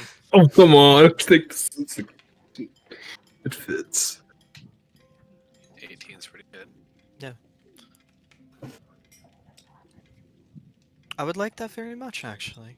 I mean, maybe I'll have to try my hand at cooking something.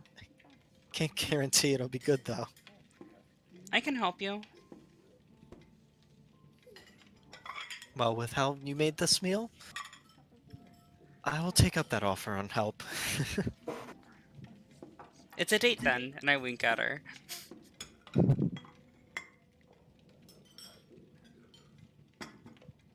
Mazel tov. Yeah. Slide the bottle of wine to Gundor.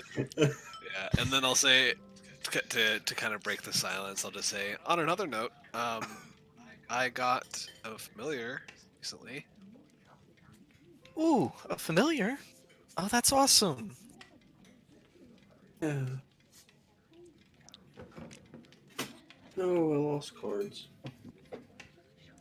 What? Oh, I had some magic cards sitting next to me and they fell on the floor. Oh, Pick one. and I'll just summon, be on the floor and send her over to Zelnala to like do the thing that cats do against your legs. Mm-hmm. Oh my gosh. And she kind of like picks him up, or it's a her, right? Yeah. Okay. Girl. Yeah, picks her up by like the underarms, so like the cat's arms are like dangling outwards, and just picks her up. Oh my god, you're so cute. Oh. And puts her on her lap, and just starts petting her. If you couldn't tell, I have a bit of a soft spot for animals, even if they are familiars. Oh, animals are cute. She's already met Skitty. I'm like 100% sure. Yeah, she has. But she's bigger now. Yes, Yeah, Skitty Skitty's is like the bigger. size of a small dog now. Mm-hmm. Yeah, Skitty's just kind of like sitting under the table, just kind of like pawing at various people's feet and legs, Think Footsies. And just like laying on somebody's legs, rolling over, then getting up, shaking off, going to someone else's foot, pawing at it. Speaking of pets, where did we leave our drakes?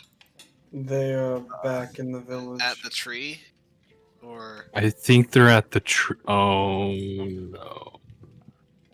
Oh shit, they are at the tree. No. We all have this oh shit moment at the table. They didn't go in the portal with us because they wouldn't fit, but they're at the like main tree. but they wouldn't have stayed right there. But they can fend for themselves. When they got hungry, they would have went hunting. Well, either way, we definitely need to go back and find them. Oh boy. They shouldn't. They shouldn't wander too far from the area. I mean, Is there any way we could get closer to the village tomorrow? Like magically, I mean.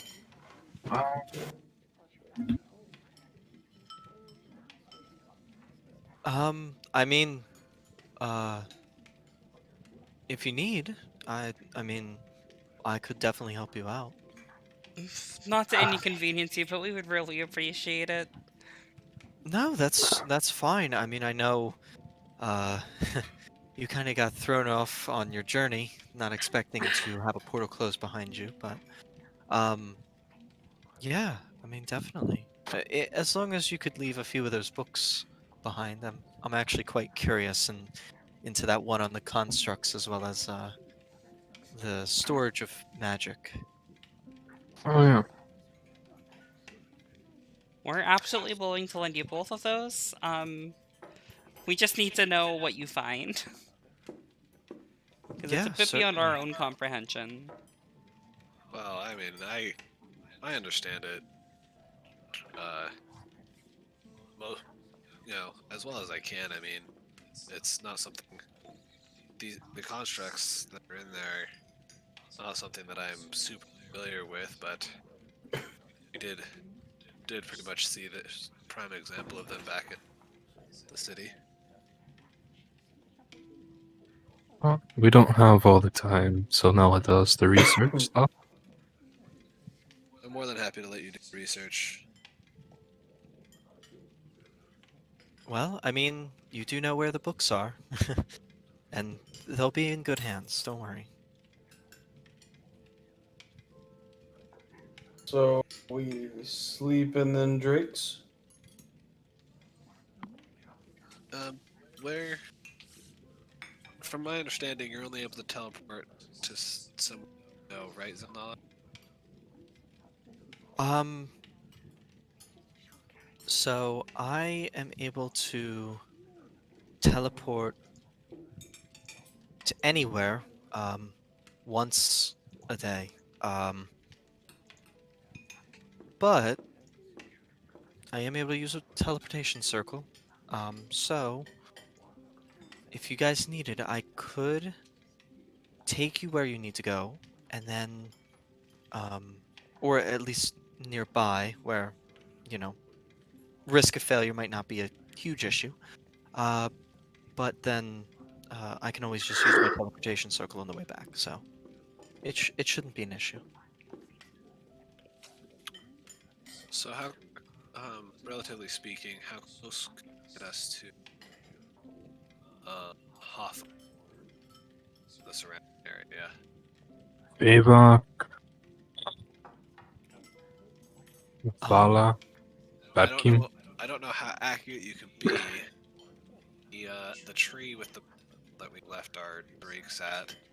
I was fair distance, maybe what out of character. It was probably like what 20 maybe like 20 miles or something outside of Hotham or something. I don't know.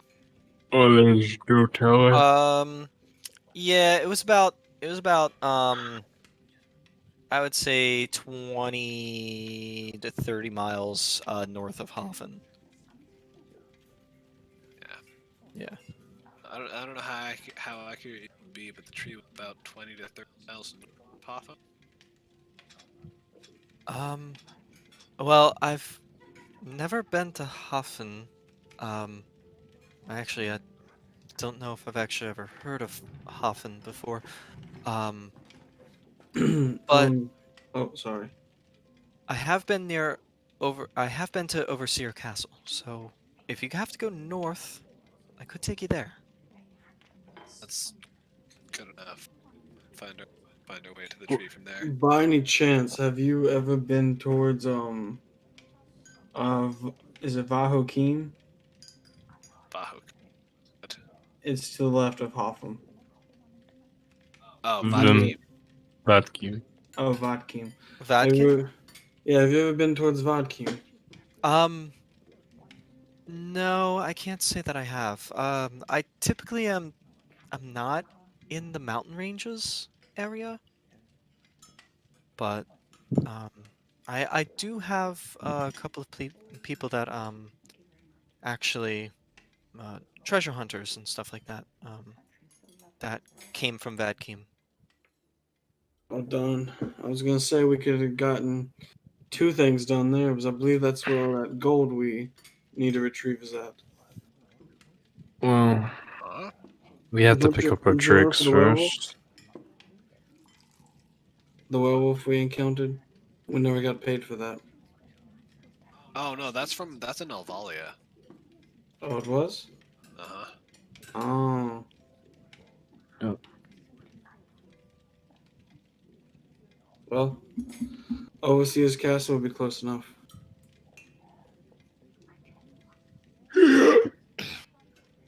Well, that's good. That's actually great. I'm glad that I'm able to help you out with all of that, especially with your little um issue. Yeah, we seem to get into trouble frequently.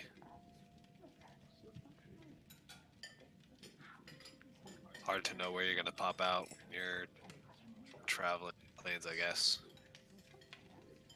Well, I shoot. Uh, Shao glance.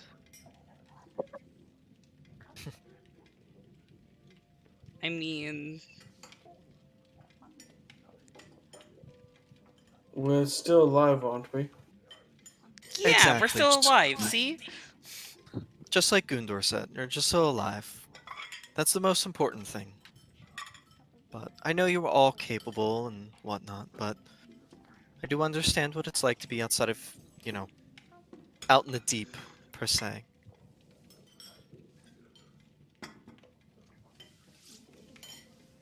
But I will say it is very exciting. Because after we get to oversee a cast when we find the Drakes, I'll be turning in my 6th trial. That and maybe we'll find the hag along the way. Possibly.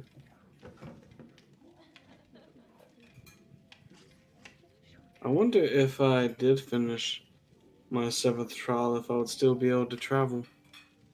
I haven't really thought about that.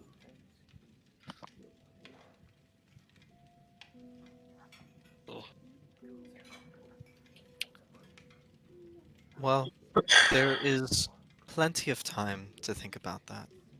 There always is. And, you know, I mean, when I was younger and, ambitious, I always thought, traveling the world would be all that I did and whatnot. And eventually, I just wanted to settle down and be consumed with my work and what I love. And that became more satisfying over time.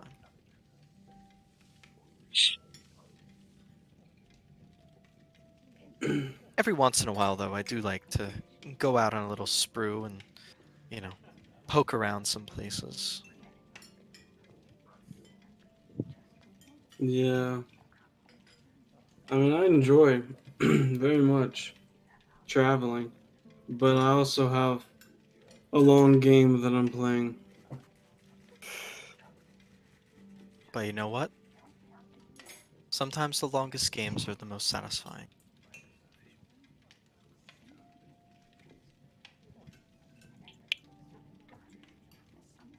You know, speaking of travel, I don't know if I've asked you this before, Zalala, but I not a while ago in our travels in the Underdark, I came across this scroll of teleportation circle. For the most I can name of it to Oblicia. I don't know if you've been over there, and if you have, maybe you could. Or I don't know if you'd be able to get a more specific reading of the scroll. Do you mind if I take a look at it? Yeah, and I'll hand her the scroll. Okay.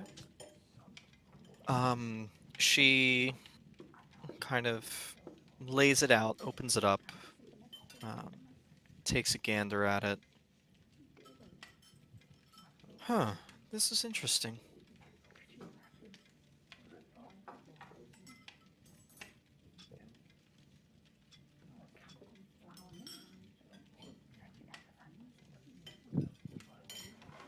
I've never really seen this before.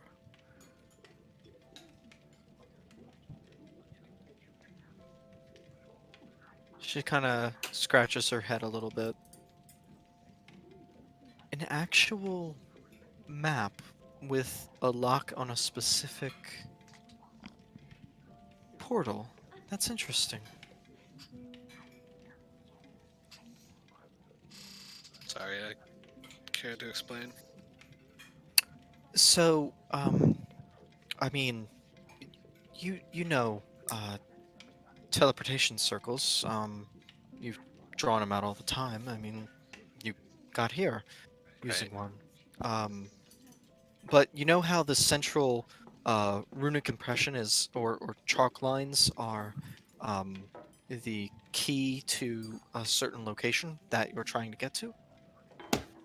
I've Right. never seen a scroll that actually has the runic impression made into it specifically. So you haven't seen a scroll that's linked to a specific circle before? Right, exactly. Because It's interesting. I guess this is the first one I've come across too, but I'd never come across one before, so I didn't know. Or I guess I'd never come across any like teleportation scroll of the sort, so I didn't know if this was normal or not. That's understandable.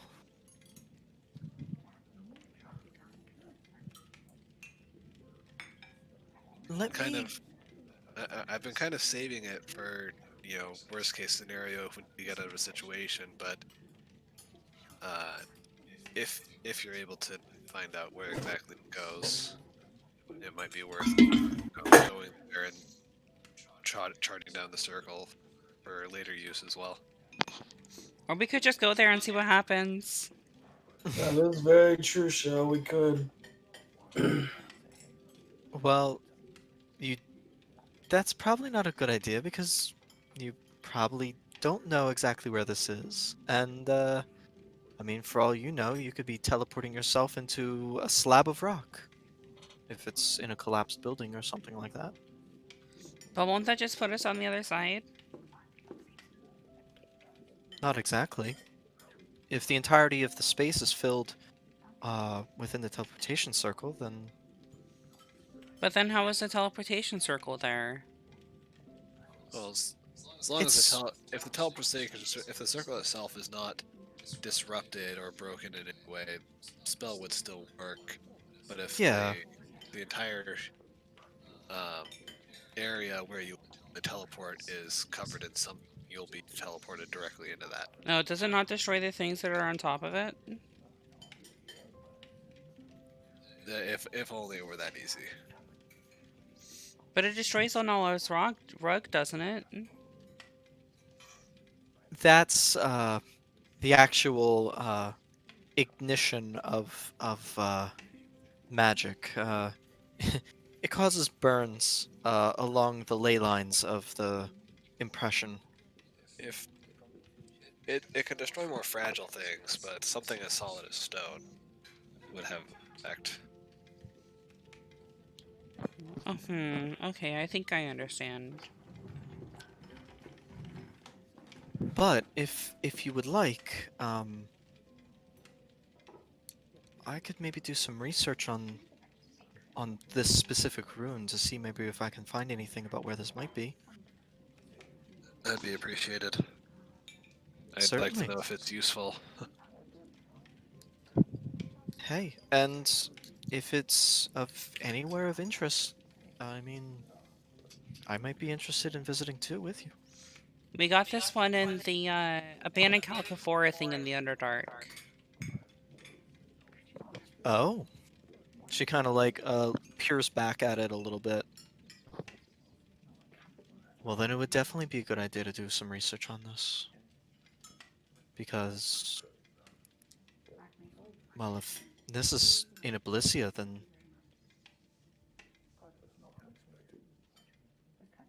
this could be very old and very forgotten, potentially. It'd be good to know.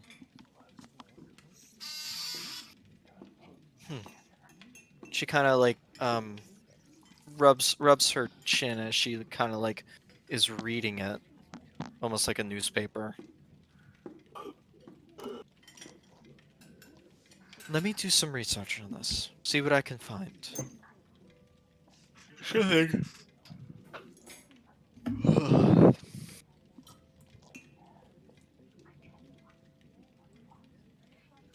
Okay. I'm just gonna mark down what we're leaving with Shalnala. Is that construct man? Sweet.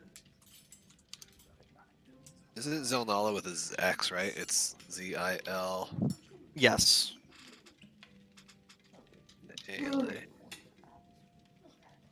XAL, yeah. Magic batteries.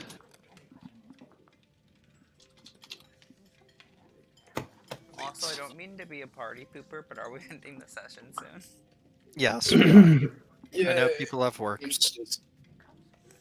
We could just turn in Gundor's quest real quick and get all that extra XP. Because I'm sure we hit 40,000 tonight, guys. I don't think so, but Heck W. yeah. Don't be a party pooper. Just go with it. Maybe Anthony would just go with it if we just all went with it, okay?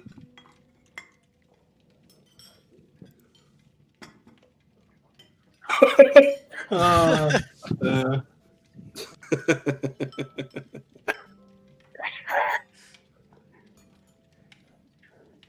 As the servants have cleared your plates and all of you have been munching on little pastries and desserts, as you guys have been conversing, uh, Zonala kind of looks to you all. Well, um, if you all could excuse me, I think I'm going to see about getting ready for my night in. Me too. sounds great. And she proceeds to stand up and exit the room.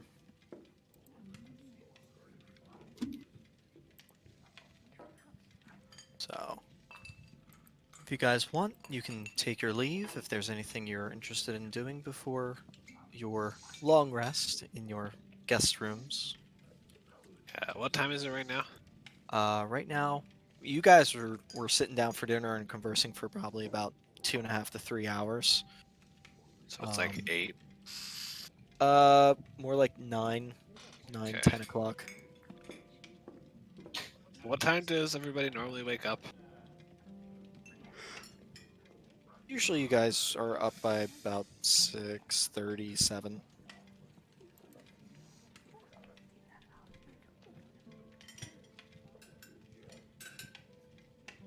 I was gonna say I was just thinking if I had any time to like research any more spells, but I don't think I do. So I'll just go to sleep. Okay.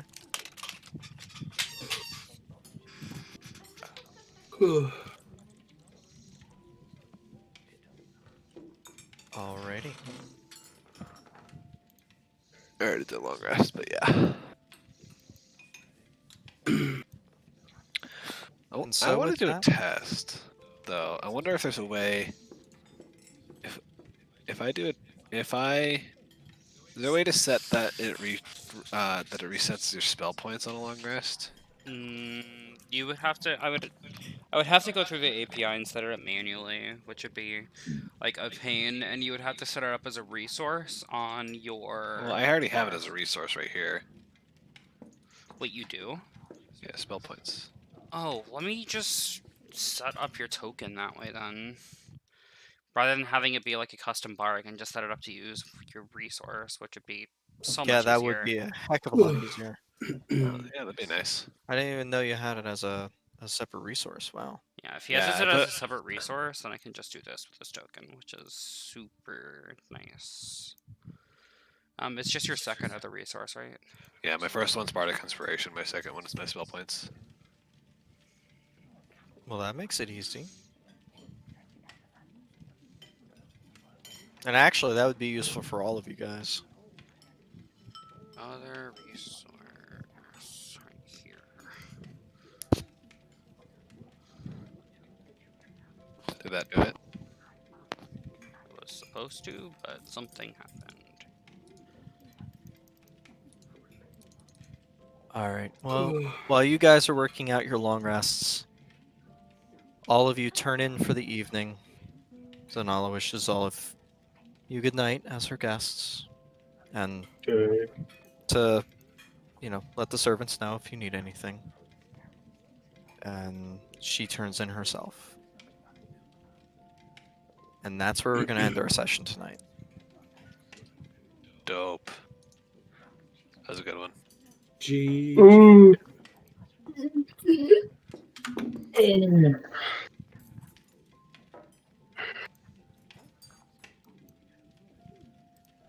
You can stop live now.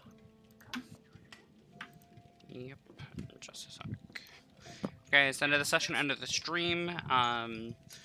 Go ahead and follow us on YouTube. We have a Twitter account as well as a Facebook account, and twitch.tv/RTN. We try to do this one at least once a week. We do Icewind Dale once a week. Scheduling's a bit rough with the holidays, but we try our best.